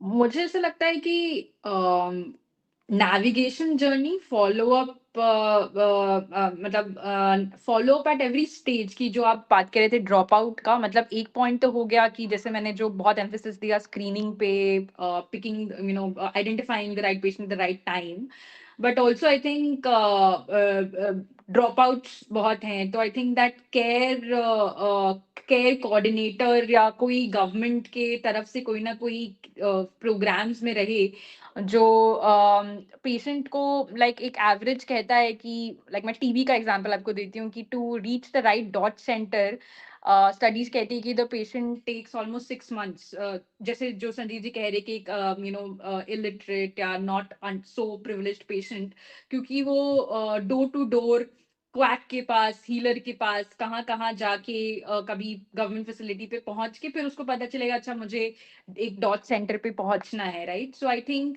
कैंसर केयर में also the faster we reach the diagnosis and the patient is in treatment, so I think that journey, service navigation और केयर नेविगेशन जर्नी, वो अगर हम किसी तरीके से ईज कर सके, I think that hustle that they have to go through, that trouble they have to go through, अगर वो हम खत्म कर सकें. And because I also work in the intersection of digital, I think digital, again, that will be again a very important role to play. In the constant of time, I'll just restrict there, but I think that's where I think the most, वो trouble हटाना पड़ेगा हमें patient को right care point तक पहुंचने के लिए. Dr. Amit? From my part, I say it's a treatment for all, equal treatment. So that's the most important. So what we see, जैसे कहा कि support system India is completely divided. For the BPL, Ayushman, still they get some support. I'm really seeing the middle class suffering the maximum in Indian scenario. They don't have the support, and if they haven't taken an insurance, so the insurance is the thing which has to be made mandatory for all. Because if they don't have anything to get. They doesn't get support from the government, from any other thing, any NGOs, because they don't can create a document, I'll say, that the BPL or a lower class, which have at least Ayushman or other facilities. So there's a huge chunk of patients who are not getting the treatment which they should get.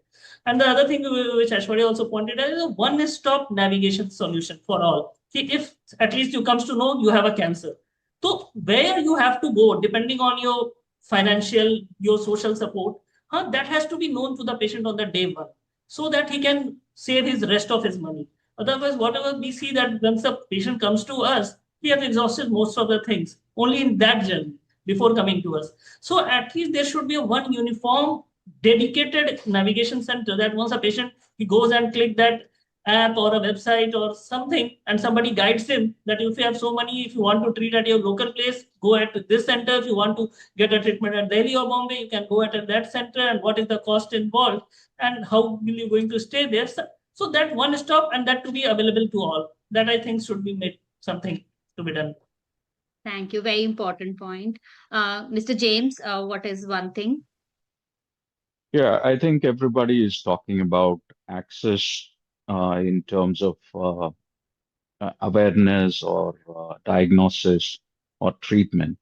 So from a point of pharmaceutical company, I would like to say when we talk about access, we also need to talk about viability. Because a treatment which costed 120,000, 1,20,000 per month is brought down below 900 rupees, below 1,000 rupees. So where do we draw the line? Because having worked in this segment for quite a long time, I have seen products disappearing because of non-viability. I am sure Dr. Amit also would have witnessed some of the products. Good brands have disappeared because quality comes at a cost. That is exactly what I'm talking about, viability. So we all agree that access to treatment is important, but somewhere we have to balance affordability and access. And I really appreciate doctors like Amit and many of them across the country. They have really explored. I just wanted to share what they have done. For example, bortezomib, when we came up in 2006, it used to be twice weekly. Considering patients coming from far off places, considering the tolerability of the drug based on our Indian pharmacogenomics, Indians were the first people to use once in a week. It's not just one drug, multiple drugs considering the amount of time the patient has to travel, doctors in India have invented various altered regimens in terms of duration, dose. All of them are backed up by scientific evidence. Really, hats off to the Indian oncologists. It is not just they're looking for a government funding or they're looking for a pharmaceutical support. Many such. In fact, the whole world woke up to the Indian data of nivolumab in pulse doses and metronomic therapy. Nobody did. It all happened somewhere in Varanasi, somewhere in TMH Mumbai. These are all, I mean, really our doctors explore every avenue. I really want to make it loud and clear that we are in the right direction. But somewhere, all of us have to understand, as Dr. Amit said, we need to have insurance. Otherwise, there is no end to access. If you stretch the access today, having worked in industry for more than 3 decades, I'm telling you, generics or biosimilars in India are stretched to the limit. Many of the biosimilar companies have disappeared over the last 15 years or 10 years. So there is a viability point. So to address access, we also need to talk about viability. I think that is where middle class should also look at insurance, and then, of course, the government support, the industry support, and other things. Thank you.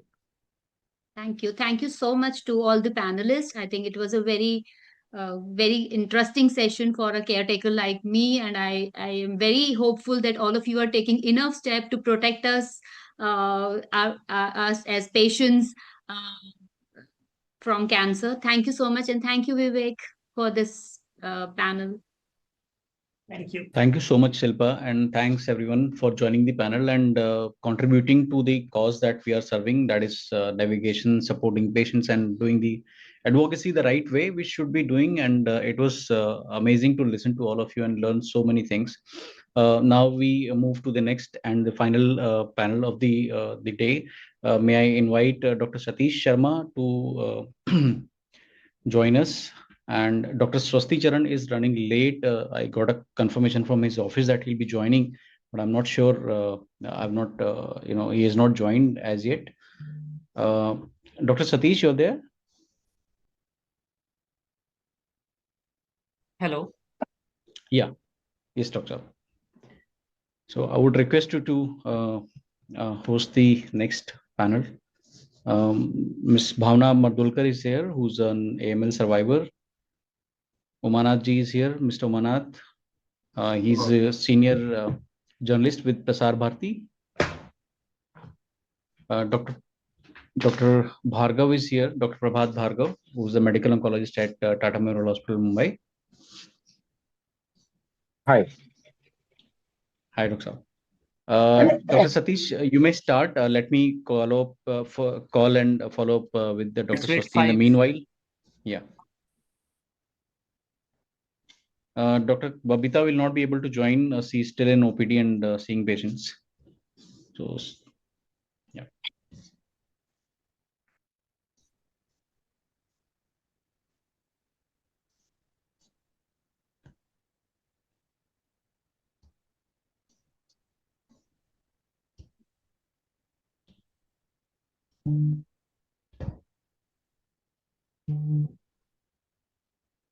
You're able to hear me, Dr. Satish?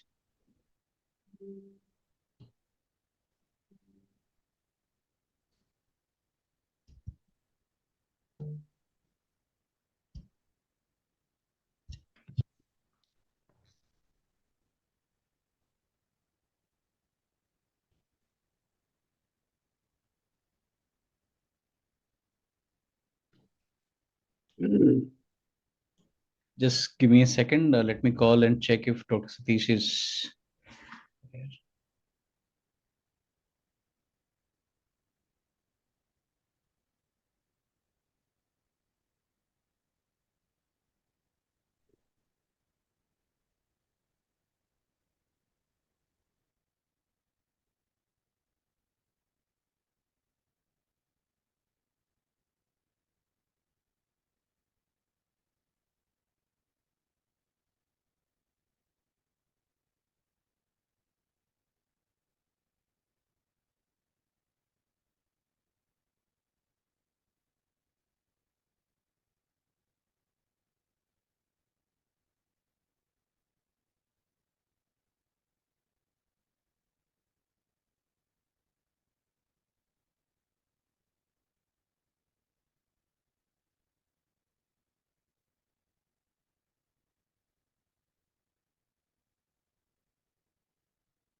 Dr. Saab is connecting.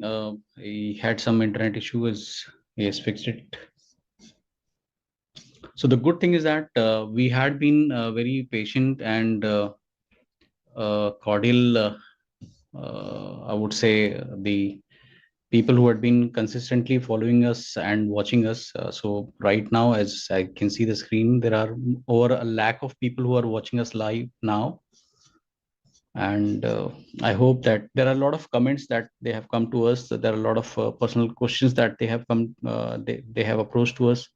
Unfortunately, we had not been able to revert them because of the constraint of time, but I'm sure we'll be able to do justice to these queries and these questions.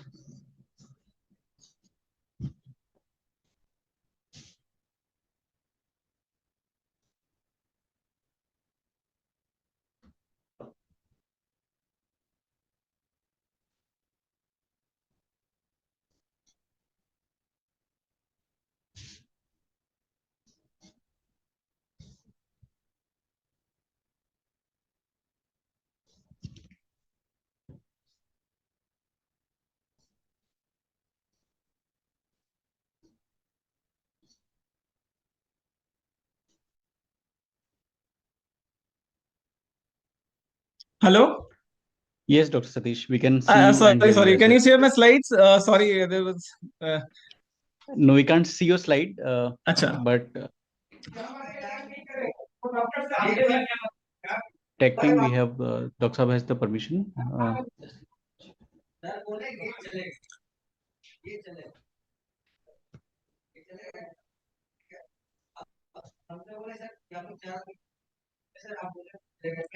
One minute. Yeah.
So meanwhile, Dr. Satish is fixing his, tech thing. We have Miss Kohili Dasgupta.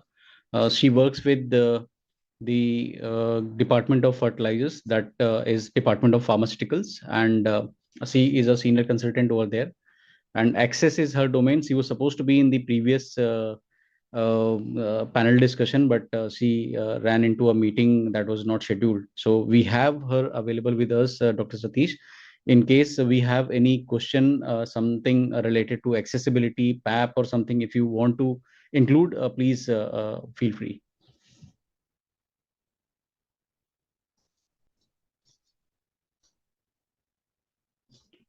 Dr. Satish is a medical oncologist. He is based out of Ranchi, and he has been doing a lot of work both in public Can as you well hear as. me? Yes, yes. Yes, doctor. Sorry, my network is weak. I'm still in hospital. Your network may be weak, but you are very strong, Dr. Thank you. So, Please. sorry, can you see my slides? No, we can't. You can share But it with we'll me. I start the can share it from discussion. here. We'll just start the discussion. Yeah, please. Yeah. So basically, this was building a national advocacy network in oncology. So my first thing will be, what are the problems which patient face beyond a disease? So my first question to Mrs. Bhavana. So what is the role of patient support program, Bhavana, in tier 2 and tier 3 city? You have lived through an intense cancer journey, including a bone marrow transplant. Now, looking back, what do you think that if the support was there for you from day one, how it would have changed you? First of all, I am audible. Yeah, you're My very much throat audible. is okay. Actually, I have throat issue. So what happened with me? My financial background is very poor. So ऐसा था कि financially afford नहीं कर पाते और AML है यानी कि acute myeloid leukaemia very aggressive और रैपिडली प्रोग्रेसिव। तो हम वेट भी नहीं कर सकते। मुझे ट्रीटमेंट कराना था गवर्नमेंट हॉस्पिटल में, लेकिन मेरी कंडीशन इतनी सीरियस हो गई थी कि मुझे प्राइवेट में जाना बहुत ज़रूरी हो गया। तो ऐसा हुआ कि इमरजेंसी में AML ऐसा है कि जाना ही पड़ता है और मेरी कंडीशन बहुत ही हाई रिस्क AML। डॉक्टर ने बोला वेरी नेक्स्ट डे आपको कीमोथेरेपी कराना पड़ेगा जब पता चला। तो हमने 2 साइकिल कीमो के तो वहाँ पे कर लिए। फाइनेंशियली भी बहुत सारा इश्यू आया, लेकिन सबसे बड़ा ये था कि आगे का ट्रीटमेंट कैसे करें। 2 कीमो का तो कर लिया, तो थर्ड के लिए हम लोग गवर्नमेंट हॉस्पिटल को अप्रोच किया, क्योंकि हम लोग फंड रेज करने के लिए जहाँ जहाँ ट्रस्ट में जाते थे तो वो भी क्वेश्चन करते थे कि पहले आपने गवर्नमेंट में क्यों नहीं गए, अगर इतना आपका फाइनेंशियल कंडीशन इतना वीक है तो आप क्यों नहीं गए गवर्नमेंट में। तो हमने तो उनको बोला कि ये ऐसे ऐसी कंडीशन है, इमरजेंसी में जाना पड़ा। तो फिर उन्होंने बोला कि फिर से जाओ, उन्होंने लेटर वगैरह लिख के दिया। हम गए गवर्नमेंट में, तो वहां पे ये क्वेश्चन करते हैं कि आप प्राइवेट में गए तो आप अभी गवर्नमेंट में नहीं आ सकते, आपका फाइल यहाँ पे नहीं बन सकता। फिर भी हमने इन्फ्लुएंस लगा के फाइल बनाया, तो फिर भी उनका ये आया कि आपने फाइल बना लिया लेकिन आपको वेटिंग पे रहना पड़ेगा। तो मेरा ये है कि ये मतलब AML को ऐसे कंसीडर करो आप, ऐसे इस तरह से मत, मतलब AML अग्रेसिव है, रैपिडली प्रोग्रेसिव, तो हम लोग थोड़ी वेट नहीं कर सकते ना, पेशेंट वेट नहीं कर सकता। तो मुझे वो प्राइवेट में ही पूरा मेरा ट्रीटमेंट करवाना पड़ा। तो गवर्नमेंट इस बात पे बहुत एकदम ध्यान दे कि कुछ डिजीज है, CML है तो पेशेंट वेट कर सकता है, AML है तो पेशेंट वेट नहीं कर सकता। तो ये बात पे गवर्नमेंट ध्यान दे, और अगर प्राइवेट में गए हैं तो भी गवर्नमेंट बाद में वो फाइल बनाने के लिए AML पेशेंट को भी अलाउ करे। ये मेरा सबसे बड़ा पॉइंट है। अच्छा, तो मैं पूछना चाहता हूँ भावना जी, दूसरा था कि मैं जैसे सपोर्ट प्रोग्राम, अगर आपको मान लो कि डे 1 से कोई आपको बताता, जैसे जिस दिन आप प्राइवेट में थे उसी दिन से शायद कोई आपको रीच कर पाता, या आपका मेडिकल ऑन्कोलॉजिस्ट भले वो प्राइवेट में बैठा हो गवर्नमेंट में बैठा हो, पहले ही दिन से आपको किसी से कनेक्ट कर दिया होता, तो कितना डिफरेंस होता वो? बहुत ज्यादा डिफरेंस होता। ये भी है कि सपोर्ट ग्रुप हमें पता ही नहीं था, अभी पता चला है। जब मेरा सारा ट्रीटमेंट हो गया, मैंने खुद ने गूगल किया, फिर मैंने उहापो में मैंने ही इनको कांटेक्ट किया है कि भाई अभी मेरे साथ जो हुआ वो आगे किसी के साथ ना हो। तो ये मुझे लगता है हैंड टू हैंड इनको प्राइवेट गवर्नमेंट और गवर्नमेंट हॉस्पिटल हो या प्राइवेट हॉस्पिटल हो, कैंसर के सपोर्ट ग्रुप के साथ हैंड टू हैंड हाथ मिला के आप काम करो। तो पेशेंट को कहाँ से पता चलेगा? एक तो सडनली हमको पता चल रहा है कैंसर, अभी कैंसर सुन के ही ऐसे हो गया कि जीवन खत्म हो गया। कोई मतलब पूरी फैमिली वहां पे ऐसे हो जाती, स्टक हो जाती, कुछ डिसीजन लेने की हालत में नहीं होती, और ऐसे में कहाँ जाए क्या करे कुछ समझ में ही नहीं आता। तो सपोर्ट ग्रुप तो उसका तो रोल सबसे बड़ा है। तो मुझे भी यही अभी मुझे बहुत ये लग रहा है कि पहले पता नहीं था सपोर्ट ग्रुप के बारे में। दूसरा मैं पूछना चाहूंगा जस्ट फॉर हमारे ऑडियंस के लिए कि कैंसर के अलावा जब एक किसी को कैंसर हो जाता है, जैसे आप तो कैंसर हुआ उस समय आपने कुछ प्रॉब्लम्स फेस की, कैंसर ठीक हो जाने के बाद शायद कुछ प्रॉब्लम फेस कर रही होगी, तो वो 2-4 प्रॉब्लम अगर है तो आप हम लोग के लिए एक बार बता सकेंगे, क्योंकि एज अ डॉक्टर तो हमें सिर्फ मेडिकल प्रॉब्लम्स के बारे में पता होता है। हाँ मतलब कैंसर के तो पहले तो मैंने आपको बोला कि ये गवर्नमेंट में फाइल नहीं लिया। हाँ। फिर फंड रेज करते वक्त भी यही हुआ कि हमने गवर्नमेंट में अप्लाई किया, तो मतलब मेरा सब डॉक्यूमेंटेशन है गोवा का, और ये मैं मेरा ट्रीटमेंट चल रहा था मुंबई में, तो उन्होंने रिजेक्ट कर दिया विदाउट कोई रीजन बताया नहीं मेल पे। हमने बाद में बहुत कोशिश की, तो बाद में ऐसे ही वर्बली बताया कि शायद ऐसे है कि आपका गोवा का है, तो गोवा के आप सब डॉक्यूमेंटेशन वहाँ का दीजिए। हमने पहले अप्लाई करने से पहले भी पूछा था कि मैं अभी मम्मी पापा के साथ रह रही हूँ, तो मेरा यहाँ का मम्मी पापा के साथ करो चलेगा, कोई भी डॉक्यूमेंट ऐसे बोला था।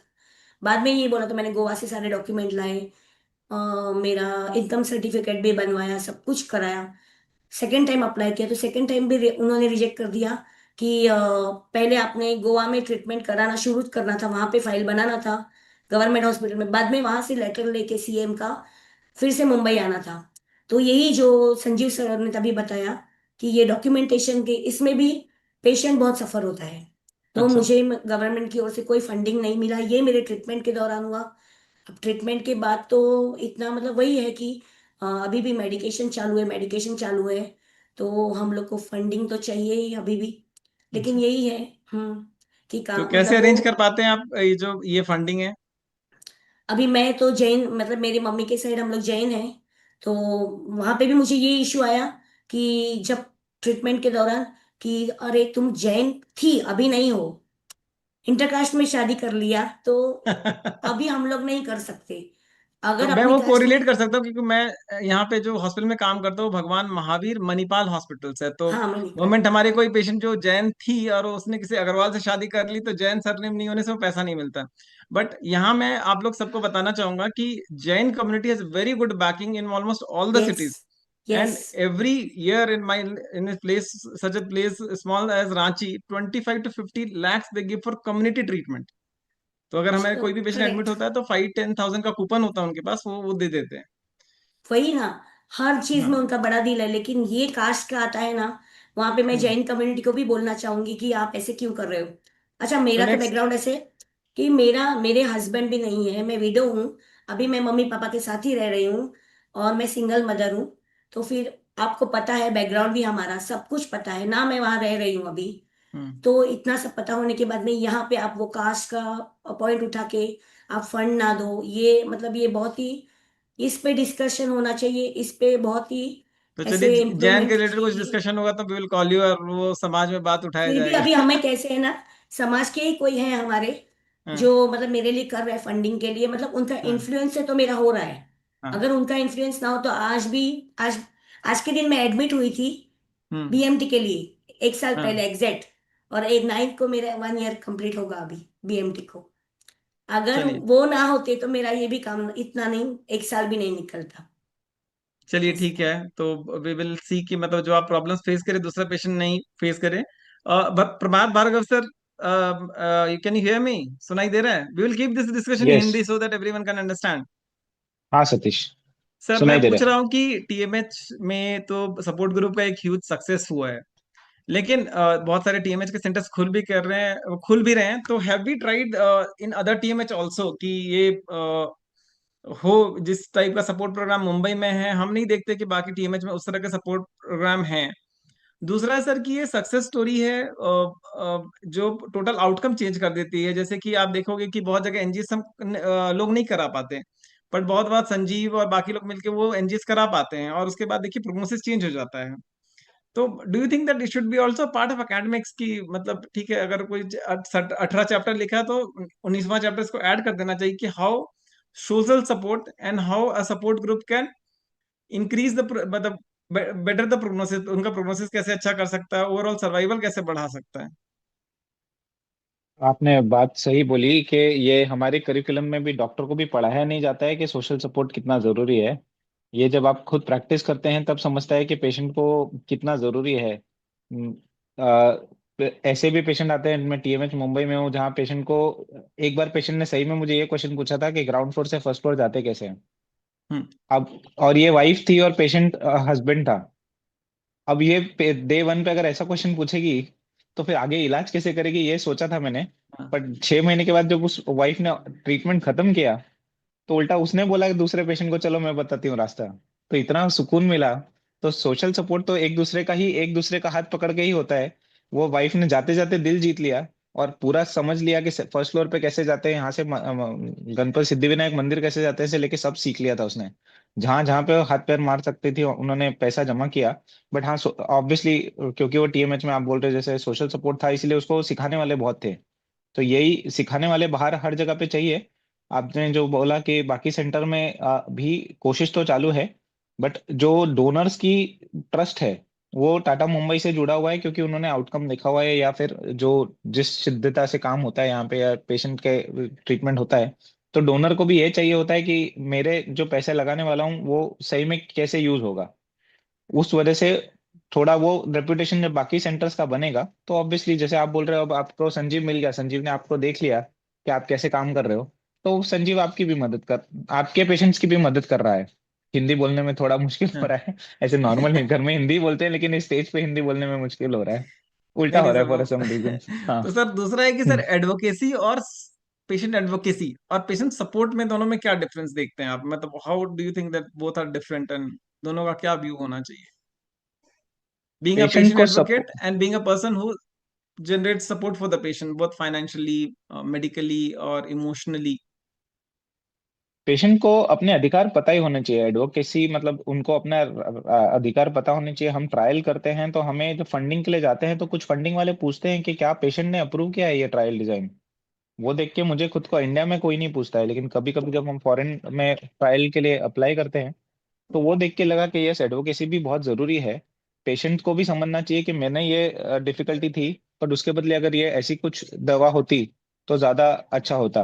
तो जस्ट सपोर्ट इज मेरा काम हो गया, बट मेरा काम होने के बाद मैं बाकी लोगों का कैसा भला कर सकूं, दैट एडवोकेसी वो पेशेंट जिसने खुद ने उसके थ्रू जा चुका है वही सबसे बड़ा एडवोकेट बन सकता है। जो जा चुका है उस रास्ते से वही दूसरों को ज्यादा अच्छा मार्गदर्शन दे सकता है। और मैं आज फोरम पे कितने लोग देख रहा हूँ जो सोशल वर्कर हैं, जिनके एक फैमिली हिस्ट्री रह चुकी है और इसीलिए आज वो बेटर एडवोकेट हैं एंड इवन सपोर्ट हैं। तो advocates are better than just support. अच्छा, और ठीक है सर, तो मतलब we will see that in coming years it is included in the curriculum. और मैं आना चाहूंगा उमाकांत सिंह जी आपके पास। सुन पा रहे हैं Umakant Singh ji? Umanath Singh Umanath ji. Singh. Umanath yes Singh. Sir, yes sir, very good evening. Very good evening sir. कैसे हैं, ठीक हैं? हाँ बिल्कुल ठीक हूँ, बिल्कुल ठीक हूँ, तो मैं पूछिए। आपसे दो चीज पूछना चाहूंगा। मैं स्लाइड शेयर नहीं कर पा रहा हूँ क्योंकि नेटवर्क यहाँ, मैं अभी टीएमएच रांची के हॉस्पिटल में बैठा हूँ, यहाँ नेटवर्क थोड़ा स्लो है। हाँ तो हाँ। उसमें मैं दिखाना चाहूंगा कि कैसे एक है ना, किसी ने ट्विटर पर डाल दिया कि पैक्लेटेक्सेल करके एक दवाई है जिसका, जो आप नॉर्मल दवाई लेंगे ना 2000 या 1800 का मिलेगा, मतलब अच्छे से कंपनी का भी 2000 3000 में तो आ ही जाएगा। अब यहाँ पे एक ट्विटर, जो आजकल हम लोग ये भी बोलते हैं इन्फ्लुएंसर होते हैं, या फिर है ना, जो पढ़े लिखे इन्फ्लुएंसर होते हैं वो ट्विटर यूज करते हैं। तो ट्विटर बिल्कुल। पे उसने डाल दिया कि भाई जो कैंसर के ड्रग में मार्जिन है वो 1800% है। 1800% है। और आपको विश्वास नहीं होगा कि ऑल जो मेन लाइन मीडिया थी, without consulting any oncologist, onco surgeon, radiation oncologist, वो 2 मिनट में वायरल हो गया। इतना वायरल हो गया कि हमारे जो हायर अथॉरिटीज ने, उन्होंने मतलब स्टेट गवर्नमेंट ने, उन्होंने इंक्वायरी बैठा दी, लेकिन अंत तक कुछ मिला नहीं। सो मेरा क्वेश्चन है कि how do we fix this is the, मतलब एक फेक नैरेटिव अगर फैलाया जाए तो डेफिनेटली प्रॉब्लम है। क्योंकि आप देखते हैं कि पेशेंट, अभी सपोर्ट की हम बात कर रहे हैं, अगर पेशेंट रांची के बाहर या सेकंड ईयर के बाहर ही नहीं जाते, सपोर्ट की जरूरत ही ना पड़े, रहने का, खाने का। Exactly. Very good evening to you all. Many thanks, Vivek ji and the entire team. In fact, ये problem बहुत common है. This problem is very common and widely spread. और समस्या इसलिए बढ़ जाती है कि जो हाफ कुक्ड जो इंफॉर्मेशन होती है वो लोग स्प्रेड कर देते हैं, और लोगों में पेशेंस का बड़ा अभाव है। वो एकदम रिडीली शेयर कर लेते हैं सोशल मीडिया अकाउंट से, और विद इन फ्यू सेकेंड्स और मिनट वो इंफॉर्मेशन वायरल हो जाता है। तो ये जो मिस इन्फॉर्मेशन का जो मीनेस है, इसको रिस्ट्रिक्ट करना बहुत ज़रूरी है। और मुझे लगता है आपने सही कहा कि ये जो मेस्ट्रीम मीडिया ऑर्गेनाइजेशंस हैं उन्होंने जिस तरह से कवर किया इसे, वो और भी पैथेटिक है। है ना, और भी पैथेटिक है, क्योंकि मेन मीडिया ऑर्गेनाइजेशन से ये एक्सपेक्ट नहीं की जाती है कि आप किसी सोशल मीडिया पे इस तरह जो मिस इन्फॉर्मेशन फैलाई जाती है उसको आप स्टोरी की शक्ल दे दें। इसीलिए यहाँ पर जो मेन मीडिया है उसकी रोल, उसकी भूमिका काफ़ी इम्पोर्टेंट हो जाती है। और बल्कि मैं तो कहता हूँ कि in health care landscape which is often dominated by technical languages and technical terms, institutional narratives that you people build up. तो मुझे Journalists, लगता है कि अगर इस टाइप का न्यूज अगर होता है तो बहुत फेयर क्रिएट हो जाता है कैंसर पेशेंट्स के बीच में, कि मतलब प्रॉब्ली जो ड्रग है वो गलत चल रहा है उनको, है ना। देर आर मतलब हॉस्पिटल, जैसे हमारे टीएमएच में भी ये इंक्वायरी आने लग गई थी कि भाई आप लोग सही ड्रग यूज कर रहे हो कि नहीं कर रहे हो। एक तो डॉक्टर मतलब से मुझे लगता है कि एक मीडिया की रिस्पॉन्सिबिलिटी है, मतलब दे कैन नॉट बी, मतलब अब मुझे तो यही समझ में आता है कि दिस इज वेरी इनसेंसिटिव, मतलब you are making joke of a disease then just exactly for the TRP. there is no denying the fact that it is very insensitive on the part of the journalist or journalistic organizations. दरअसल problem क्या है कि जो मैं समझता हूँ being a journalist for over 2.5 decades, कि health care industries के बारे में, ट्रीटमेंट प्रोसेस के बारे में, खास करके कैंसर के बारे में जो आप लोग प्रोवाइड करते हैं, इसके डिफरेंट डायमेंशंस के बारे में मीडिया मीडिया पर्सन्स को बहुत कम जानकारी है। और इस कम जानकारी होने की वजह से जो भी जानकारी सोशल मीडिया हैंडल्स के अकाउंट्स के जरिए सामने आती है, सोशल मीडिया पर सामने आती है, वो बिल्कुल लोग ग्रैब कर लेते हैं इस तरह से, कह रहे ये तो बहुत बड़ी जानकारी हो, खास करके जब चीजें चीजें थोड़ी सी सेंसिटिव होती हैं, है ना, सेंसेशनलाइज करने वाली होती हैं, तो बहुत आसानी से वो ग्रैब कर ली जाती हैं। तो मुझे लगता है कि यही कारण है। इसके लिए अवेयरनेस चाहिए, इसके लिए अवेयरनेस की और तो जरूरत। आप बस दो छोटे से एक छोटा सा क्वेश्चन, कि how you think that this perception can change, perception को कैसे चेंज कर सकते हैं? मीडिया हर एक चीज में एक इंपॉर्टेंट रोल प्ले करती है, तो हाउ ये कैंसर का फियर मिटाने में मीडिया कैसे रोल प्ले कर सकती है? देखिए, कैंसर का फियर बहुत बड़ा फियर है और बहुत डिवास्टेटिंग फियर है ये। मुझे लगता है कि जिस तरह से अभी आप लोग, जैसे विवेक जी की लीडरशिप में, आप लोग की लीडरशिप में जिस तरह से इतनी अच्छी जानकारियां डिसेमिनेट हो रही हैं, जिस तरह से इतने अच्छे सेमिनार आप लोग कर रहे हैं इंफॉर्मेशन के लिए, सही इंफॉर्मेशन को फैलाने के लिए और मिस इंफॉर्मेशन को रिस्ट्रिक्ट करने के लिए, ये बहुत बड़ा तरीका है, ये बहुत इफेक्टिव तरीका है। और जैसे जैसे लोग अवेयर होंगे वैसे वैसे ये जो मिस इन्फॉर्मेशन है वो कम होता जाएगा।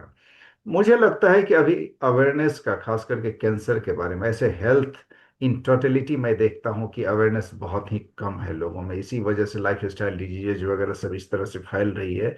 लेकिन कैंसर के बारे में तो बहुत ही कम जानकारियां हैं, है ना। तो इसमें आप लोगों का रोल काफी बड़ा है, और मुझे लगता है कि मीडिया को इसमें आप लोग को इन्वॉल्व करना चाहिए। ठीक है, जब तो मीडिया बहुत अच्छा। पर्सन पर्सन जब आपका, इन्वॉल्व होंगे, हाँ बताएं बताएं बताएं। जब मीडिया पर्सन इन्वॉल्व होंगे ना, जब वो सही जानकारियां आप लोगों से लेंगे, तब जाके वो शायद इफेक्टिवली उसको डिसेमिनेट कर पाएंगे, उसको स्टोरी की शक्ल में, इंटरव्यू की शक्ल में, है ना, लोगों तक पहुंचा पाएंगे। ये सर मैं अच्छा यहाँ पे फीडबैक। हाँ बताइए बताइए, आप ऐड कुछ मैं कुछ यहाँ ऐड। पे ऐड करना चाहूंगी। सिर्फ मीडिया ही नहीं, ऐसे होता है कि जब भी किसी घर में पता चलता है कि कैंसर हुआ है किसी को, तो सारे रिलेटिव्स बोलो, फ्रेंड्स बोलो, सब डॉक्टर बन के आ जाते हैं अपने पास। हाँ। ये मेरा एक्सपीरियंस बहुत बुरा है। सब डॉक्टर बन जाते हैं, सारे लोग हमें एडवाइस देते हैं, अब तुम्हारा ऐसे होगा, ये ट्रीटमेंट ऐसे ऐसे ऐसे। एक सबसे बड़ी मतलब इतना बैड एक्सपीरियंस मुझे शेयर करना है, मेरी फैमिली मेंबर में ही उनको ब्रेस्ट कैंसर हुआ था, अभी ठीक है, सर्वाइवर। लेकिन एवरी टाइम वो मुझे बोलती हैं, तेरा तो ट्रीटमेंट होगा ही नहीं, कुछ इलाज नहीं है, जितने दिन निकले उतने। मेरा तो ब्रेस्ट कैंसर था, वो तो ठीक है, ये तो ब्लड कैंसर है। हमेशा का यही है। मतलब ये तो मीडिया तो दूर रहा, लेकिन ये लोगों में भी ऐसा होना चाहिए कि जब तक आपको जानकारी ना हो, गलतफहमी मत। अभी मैं स्ट्रांग हूँ, मैं उनको सुन लेती हूँ, ठीक है। मेरी मम्मी को बोलेंगी, मेरी मम्मी हार्ट पेशेंट है, दूसरों को बोलेंगी, तो ये असर करता है बहुत फैमिली पे। पहले ही फैमिली एकदम टूट गई होती है, और यही अभी तो ये कैंसर पेशेंट ही कैंसर पेशेंट को तोड़ने का काम करते हैं। तो तो हमारे ये पास भी बहुत बहुत सारे गलत ऐसे है। बहुत गलत है, बहुत गलत है। मतलब हमें ये पेशेंट को बताना चाहिए, क्योंकि कैसा होता है ना, जो जनरल एक्सपीरियंस आता है, क्योंकि इंडिया अभी भी आप देखेंगे 80% जो है मेटास्टेटिक कैंसर में डील करता है। तो अगर अवेयरनेस हम फैलाएंगे तो बहुत अर्ली स्टेज में हम लोग कर पाएंगे। बहुत जगह जो ट्रीटमेंट गैप हो जाता है, उसके चलते जो बैड एक्सपीरियंस होते हैं, तो लोग कभी, मैंने देखा है क्योंकि बीइंग एट रांची मैं देखता हूँ कि हर एक जगह लोग ट्रीटमेंट कराने जाते हैं, और अल्टीमेटली क्या एक टाइम होता है कि जब उनका कुछ मतलब या तो फिर वो ओपिनियन लेते लेते बीमारी बढ़ा देते हैं कि यहाँ ओपिनियन ले लेते हैं, उनको दिखा लेते हैं, ये कर लेते हैं। और जब पेशेंट कहानी आपको सोसाइटी में बताता है, तो ये पेशेंट की तरफ से लैकुने मैं बोलूंगा, जब वो लैकुने बताता है तो वो अपनी गलती कभी नहीं बताएगा। अपनी गलती नहीं बताएगा कि भाई मैंने ट्रीटमेंट नहीं छोड़ा। जैसे हमारे पास बहुत सारे पेशेंट्स होते हैं जो ठीक हो जाते हैं, जैसे एएमएल के पेशेंट्स जो ठीक हो गए, वो 4 महीने के बाद ट्रीटमेंट ही नहीं लेंगे। अगर उनको उस पे भी है, वो ट्रीटमेंट नहीं लेंगे। बहुत सारे हमारे लंग के पेशेंट आते हैं, वो ठीक हो गए, चलने फिरने लगे, काम लेके, वो आएंगे ही नहीं। तो वो बहुत बार हमें पेशेंट्स के रिलेटिव्स आते हैं और बोलते हैं कि आपने तो इतने दिन से ट्रीटमेंट किया। तो मैंने फिर उनको बता दिया कि 8 महीने से ट्रीटमेंट नहीं किया, तो कहते 8 महीने से आ ही नहीं रहे थे। तो ये एक लैकुने है कि जब आप सोसाइटी में, तो वो कोई, जब मैं भी अगर बोलूंगा तो मैं अपनी गलती नहीं बताऊंगा, तो वो, और एक सोसाइटी में ये हो जाता है कि भाई बराबर ट्रीटमेंट कराने के बाद भी, लेकिन आप जितने भी देखेंगे 30% तो केस ऐसे होते हैं जिसमें वो ट्रीटमेंट को अडेयर नहीं करते हैं, किसी भी कारणवश, या फैमिली कारण या उनका खुद के कारण की वजह से बहुत लोग अडेयर नहीं करते हैं। मैं डॉक्टर नेक्स्ट क्वेश्चन। साहब, हाँ डॉक्टर साहब, भावना जी जो बता रही है ना, इसका भी कारण, इस तरह की सलाह का भी कारण सही जानकारी का नहीं होना है, जागरूकता का, अवेयरनेस का नहीं होना है। इसी वजह से है ना, फैमिली मेंबर्स जो कि ऑलरेडी सफर कर चुके हैं, उनको भी पता नहीं है, और वो गलत इंफॉर्मेशन जो है वो स्प्रेड करते रहते अभी हैं। अभी मेरी आवाज सही नहीं है, अगर वो मुझसे बात करेंगी ना, एक दो बार पहले भी बात किया, तो मैं नींद से उठी थी, तो मुझे बोल रही है तुम्हारी तबीयत खराब हो गई ना। वो राह देख के बैठी है, तुम्हारा अच्छा तुम्हारी तबीयत ठीक, डॉक्टर के पास नहीं गई। मैंने बोला नहीं, मैं नींद से उठ, नहीं नहीं, तुम्हारी आवाज ठीक नहीं है, तुम ठीक नहीं हो। मतलब इतना उनको अभी खुद पेशेंट रह चुकी हैं, लेकिन इतना इंटरेस्ट है कि भाई इसका तो इलाज ही है नहीं। अभी अगर ये आवाज मेरी सुनती होंगी वहां पे, तो नहीं, कुछ गड़बड़ है, सीरियस कंडीशन है। तो हम बहुत बार ये पेशेंट बहुत को गलत मिलते हैं, हम बहुत बार मेंटल पेशेंट को हेल्थ। मिलते हैं जो स्टेज 4 हो जाते हैं। जैसे उनको पता लगता है कि स्टेज 4 है, तो उनको गंगा जल पिला दिया जाता है कि अब कभी भी ये चले हाँ जाएंगे। तो हाँ। फिर उसके बाद पेशेंट दो तीन साल और जितना, मतलब 5 साल 6 साल लोग निकाल लेते हैं। हमारा एक लंग कैंसर का पेशेंट है, तो वो सब ठीक हो गया। और ठीक होने के बाद हमने बोला कि आप तो रिमिशन में चले गए इम्यूनोथेरेपी के साथ। तो वो बोला सर क्या बात बोल रहे हैं, मुझे तो हमारे यहाँ झारखंड बिहार में, मतलब पता नहीं वहां भी करते होंगे, वो गाय का छोटा बच्चा को वो छुआ देते हैं, कि मतलब उनको टच करा देते हैं कि मतलब ये पुण्य का काम हो गया, दान। तो बोले कि हमसे वो दान भी करवा दिया उसके बाद भी वो मेंटल हेल्थ उनको है कुछ। सब, हाँ। मेंटली इसी स्ट्रांग हो जाते हैं वो, इसी बिलीव करते, इसी से हम समझ पॉजिटिविटी आ सकते जाती है हैं, उनमें, पॉजिटिविटी। इसी से हम समझ सकते हैं कि कितनी कम जागरूकता है, जागरूकता अवेयरनेस है है। लोगों में।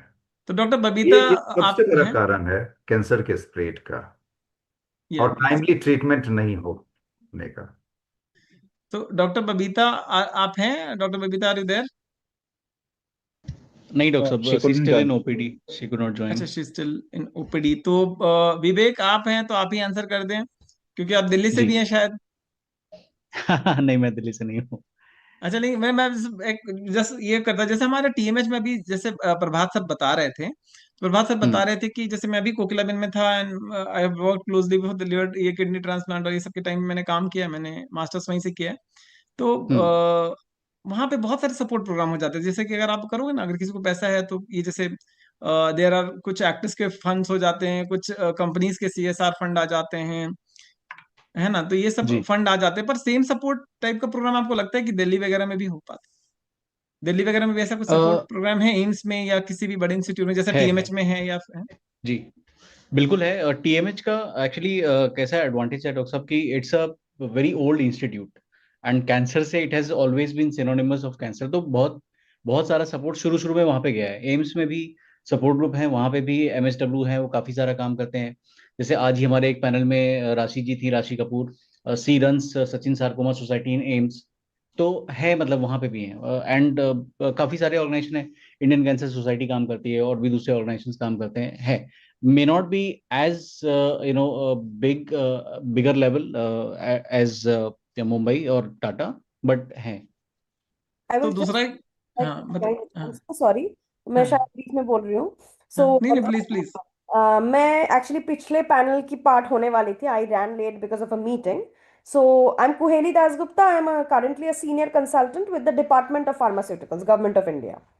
तो ये जब बात अभी चली है कि वो सपोर्ट सिस्टम है, सो जस्ट बिकॉज पूरे पैनल में दो पॉइंट्स मुझे सबसे ज्यादा लगे जो हमसे पर्टेन भी करता है हमारे गवर्नमेंट एंगल से. एक तो है प्राइस ऑफ ड्रग्स. किसी ने ट्विटर पे फैला दिया कि 1800% प्रॉफिट मार्जिन है.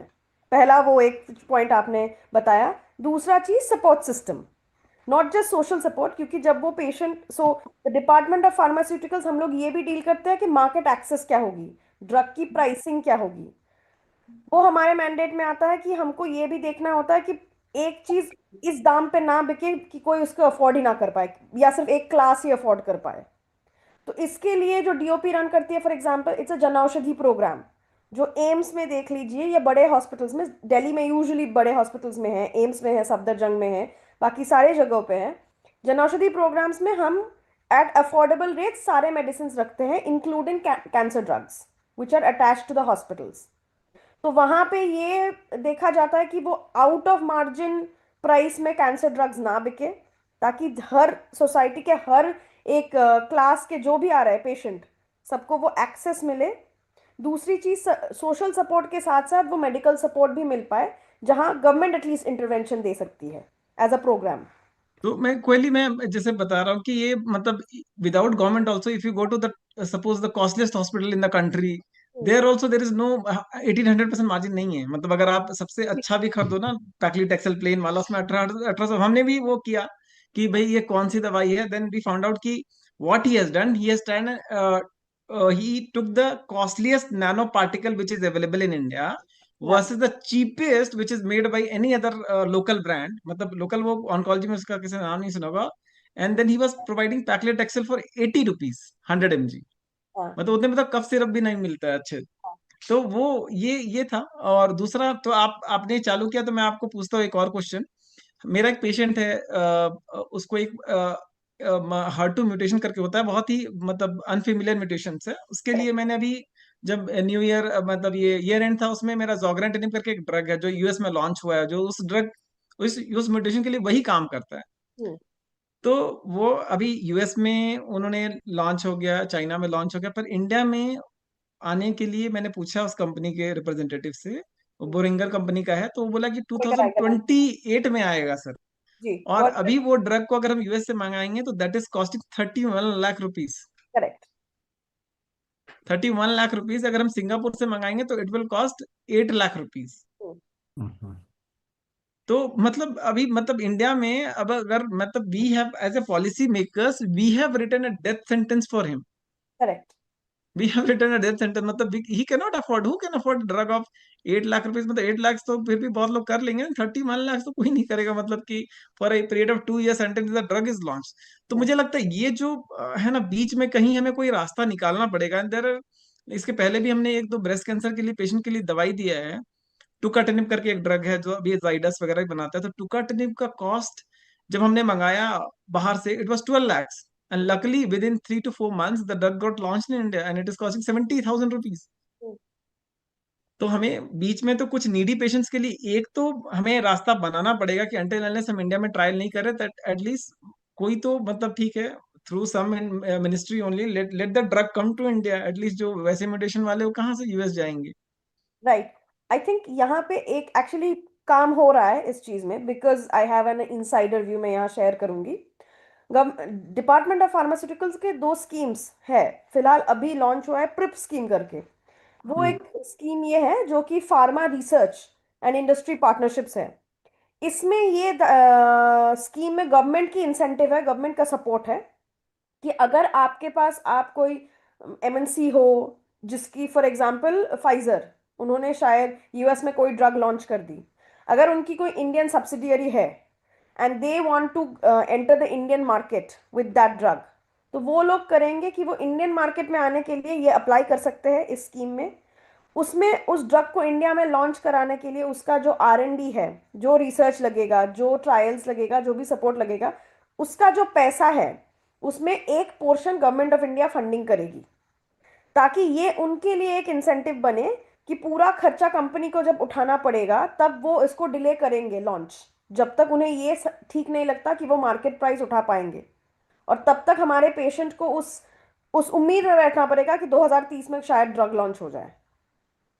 पर जब यहाँ पे मैन्युफैक्चरिंग का इंसेंटिव है तो वहां शायद वो मैन्युफैक्चरर चाहेगा कि जो यूएस में अवेलेबल है वो इंडियन मार्केट में भी मैं लॉन्च करूं, अगर मुझे गवर्नमेंट सपोर्ट कर रही है।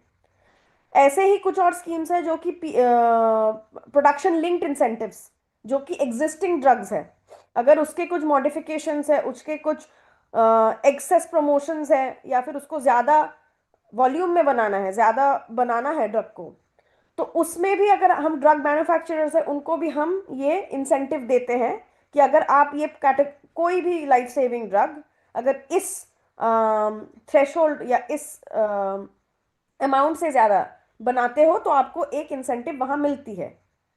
तीसरी चीज, अगर लोगों ने बजट फॉलो किया होगा जो 1 फरवरी को ही आई है, वहां पे एक सबसे बड़ी स्कीम जो सरकार ने अनाउंस करी है वो बायोफार्मा शक्ति एक स्कीम है, जहां पे उन्होंने ये भी करा हुआ है कि 10,000 करोड़ सैंक्शन हुए हैं इनिशियली इसके लिए कि हमारे जो जेनेरिक्स है, जो हम नॉर्मल दवाइयाँ होती है वर्सेस स्पेशल दवाइयाँ होती है, या फिर अगर हम किसी स्पेशल ड्रग बनाने के लिए चाह रहे हैं, चाहे वो वैक्सीन हो, चाहे वो कैंसर ड्रग हो, चाहे वो बायोसिमिलर हो जैसे इंसुलिन या कुछ और, मोनोक्लोनल एंटीबॉडी, जो काफ़ी कैंसर में मोनोक्लोनल एंटीबॉडी थेरेपी भी यूज़ होती है, इम्यूनोथेरेपी जहाँ होती है। ये सारी चीज़ें जब डेवलप होंगी तो वहाँ भी कोई अगर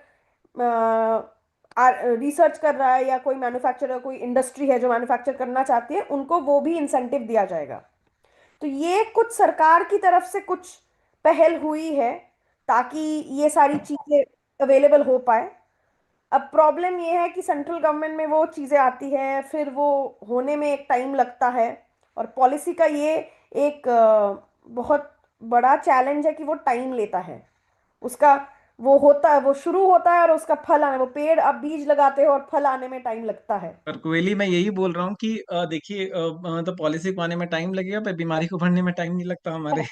और जिस हिसाब से कैंसर केसेस बढ़ रहे हैं उस हिसाब से बिल्कुल नहीं टाइम लगता। तो मैं, अगर आप मुझे बोलेंगे तो मैं अब when I was coming back तो मैं 3 वे में डिस्क्राइब कर सकूंगा कि हाउ, मतलब if we don't take up upfront there is a resistance कि शायद इतना बड़ा कुछ है नहीं, मतलब शायद, मतलब ठीक है पॉलिसी है, इट विल टेक टाइम, मतलब I am not criticising but see there is I sit with bureaucrats and मुझे ऐसा लगता है कि there is a resistance what, okay ठीक है I have bigger problems, then there is a reluctance कि ठीक है, रेजिस्टेंट है, रिलक्टेंस है कि नहीं ठीक है डॉक्टर साहब हम लोग कर रहे हैं, we are doing, we are on it, है ना। एंड मुझे ऐसा लगता है कि एक टाइम एक बार ऐसा आएगा कि देर विल बी, जैसे प्राइवेट जो पेशेंट्स है वो तो कहीं ना कहीं इलाज कर लेते हैं, तो है ना, मतलब मुझे लगता है कि अगर आप सीधा सीधी आप आयुष्मान के पेशेंट्स जो ट्रीट हो रहे हैं और जो आप प्राइवेट हॉस्पिटल में ट्रीट हो रहे हैं, अगर आप हेड टू हेड कंपेयर करेंगे तो they have much better life span with good quality of life. But यहाँ पे हमें ऐसा लगता है कि if we don't come on this we will have a remorse where we will have to say sorry, मतलब and बहुत बार हमें क्योंकि दवाई अवेलेबल नहीं होती है, जैसे कल ही मैं एक ब्रेस्ट कैंसर के पेशेंट को देख रहा था, उनको ब्रेन मेट्स है, तो दवाई जो है वो आयुष्मान में अवेलेबल नहीं है, वो स्टेट गवर्नमेंट स्कीम में अवेलेबल नहीं है। अब ना स्टेट गवर्नमेंट की स्कीम या कुछ भी जो योजना वो 2023 में अपडेट हुई है, नाउ वी आर इन 2026, मतलब उसके बीच में तो 5 ड्रग आ गया होगा। तो मतलब है ना, तो मुझे लगता है कि इसमें थोड़ा फास्टर एक्ट करना होगा। इट्स बेटर कि हम हर एक जगह के रीजनल जो इंस्टीट्यूट्स हैं, जैसे टीएमएच हो गया, अगर आप साउथ से ले लें या वेस्ट साइड से ले लें, there is somebody from Delhi, somebody from east, सबकी प्रॉब्लम्स अलग अलग हैं। व्हाट समटाइम्स वी सी कि दिल्ली हमें बोलता है आप ये कर लीजिए, पर वो हर एक जगह की प्रॉब्लम बिल्कुल अलग अलग टाइप की है। तो doctor Prabhat sir, you see patient from all over the country, so आपका ओपिनियन इसके बारे में। पहला कि ड्रग जो हमारे पास बहुत रेयर ड्रग्स और बहुत सारे गवर्नमेंट स्कीम में नहीं आती, दूसरी and how we can cut cut across this bottle neck, जिसके कारण द मोर्टेलिटी जो कैंसर पेशेंट्स में, specially the government scheme patients में, उसमें बहुत ज्यादा है। मुझे कभी कभी लगता है गवर्नमेंट के भी हाथ में ज्यादा नहीं है। अगर किसी ने रिसर्च किया है ड्रग को और वो जिस रेट पे भी बेचना चाहेगा, तो गवर्नमेंट अगर उसके हाथ काट दे, नहीं तुम 2 रुपए में ही बेचो, तो कल वो रिसर्च नहीं करेगा कि उसको कोई बेनिफिट नहीं है। राइट। तो वो बैलेंस बनाना पड़ेगा कि वो भी खुश रहे और उसको प्रोत्साहन मिले आगे रिसर्च करने का। गवर्नमेंट इंस्टीट्यूट कितना रिसर्च कर रहे हैं वो तो यूएस में भी नहीं है, तो इंडिया तो अभी बहुत पीछे है। गवर्नमेंट इंस्टीट्यूट पर से रिसर्च नहीं कर रहा है। रिसर्च तो किसी के पास मोटिवेशन है कि हाँ मैं कुछ नया ढूंढ लूंगा तो मैं उसको बेच पाऊंगा, तो वो रिसर्च कर रहा है। गवर्नमेंट पर से में रिसर्च बहुत कम है। तो रेट कंट्रोल करने की वजह से हम दोनों डॉक्टर हैं तो हमें पता है कि रेट कंट्रोल करने की वजह से बहुत अच्छी अच्छी कंपनियां इंडिया से बाहर चली गई। और यही एक रीजन है जो आप बोल रहे हो कि 2028 में वो लॉन्च करने वाला है, क्योंकि उसको पता है कि इंडिया में मैं उस मार्जिन में बेच ही नहीं पाऊंगा कि मेरे को फायदा हो। बेचने के लिए भी मैन पावर से लेके सब चीज उसको ग्राउंड वर्क तो लगाना पड़ेगा। ग्राउंड वर्क लगाएगा तो उसका भी पैसा लगेगा और फिर वो पैसा वसूल नहीं होगा। तो ये उनकी चैलेंजेस है। तो इसका सोल्यूशन मेरे पास नहीं है, मैं डॉक्टर हूँ, लेकिन वो सोल्यूशन कहाँ से आएगा वो नहीं पता। बट जितना मेरी कंपनी वालों से बात होती है कि तुम ये 4-4 लाख या 8-8 लाख में दवाई क्यों बेचते हो, तो उनका आंसर यही होता है कि हम भी क्या करें सर, हमने उतना पैसा लगाया है, अब जाके हमारी ड्रग हिट हुई है या काम करेगी ऐसा हमें समझा है, तो अभी अभी हम नहीं वसूलेंगे तो हम भी कब वसूलेंगे। मैं गलत उसमें नहीं बोलना चाह रहा हूँ, मैं उनकी तरफ नहीं ले रहा हूँ। वो मेरे कोई रिश्तेदार नहीं है, वो मल्टीनेशनल कंपनी है, मतलब इंडियन कंपनी भी नहीं है। वो जिस रेट में बेचना चाह रही है, जैसे कोहली दास गुप्ता ने बोला, इंडियन कंपनी को हम कंट्रोल कर सकते हैं, दे कंट्रोल और रेट उस हिसाब से एडजस्ट कर लेते हैं। मुझे नहीं लगता कि वो लोग उनको कंट्रोल कर पाते होंगे उस लेवल तक कि हाँ हाँ। सो शी सपोर्टिंग, अंदर वाला भी मेरे को सपोर्ट कर रहा है, मतलब राइट है कि कोई फॉरेन वाला जितने में बेचना चाहे और वो अकेला ही राज, कोई और बना ही नहीं सकता है, पेटेंट में है दवाई, तो गवर्नमेंट भी इसमें क्या कर लेगी। इसीलिए सर ये इंसेंटिव स्कीम्स है, क्योंकि आप बाहर वालों को ऐसे कंट्रोल नहीं कर पाते हैं। और जैसा आपने कहा कि उनके ग्राउंड चैलेंजेस कुछ है कि हमने रिसर्च करके ये दिया हुआ है तो हमें ग्राउंड स्टाफ मेंटेन करने में इतना पैसा लगेगा और हम फिर मार्जिन करेंगे। तो गवर्नमेंट क्या करती है कि अगर हम इंसेंटिव दे पाए तो कम से कम उनका थोड़ा सा खर्चा अगर गवर्नमेंट अपने ऊपर उठाती है तो शायद वो आगे आएंगे। हम 2 कदम आगे जाएंगे तो वो भी अगर 2 कदम आगे आएंगे तो शायद 2030 की जगह वो ड्रग 2027 को लॉन्च कर दें। हाँ, मैं परफेक्ट नहीं है ये सिनेरियो, अगर 2026 में हो जाए वो परफेक्ट होगा। बट वैसे करके अगर, क्योंकि हमारा वो भी है ना कि बायोफार्मा में हम तरक्की करना चाहते हैं as a manufacturer, global manufacturer, तो ऐसा करके हम उनको भी इंसेंटिव देंगे कि आप भी आओ, आप भी यहाँ पे मैन्युफैक्चर करो, ताकि हमारे घर के पेशेंट को भी फायदा मिले साथ में। क्योंकि गवर्नमेंट की अलग इनिशिएटिव्स होती है, ग्लोबल साउथ को भी फायदा मिला जो कि नॉर्थ से पुअर है, नीडी ज्यादा है, तो उन्हें सब्सिडाइज्ड कॉस्ट में दवाइयाँ मिलना बहुत जरूरी है। आई थिंक वी हैव हमने बहुत अच्छा डिस्कशन किया and I like to thank my panelist. So आगे भी हम करेंगे विवेक, इस टाइप के करते रहे, ऑर्गेनाइज करते रहे, है ना, जी सिंपोजियम। ठीक है, तो अदरवाइज कुछ नहीं है तो we will, I say thanks to and good night to everyone. Thank you so much. Thank you. Thank thank you, you, thank thank you, Dr. Satish, Dr. Prakash. It's been wonderful having you here, Bhavna ji, Umanath ji, Koeli ji. Now I would request my co-founder Umesh to share the vote of thank and formally conclude the conclave.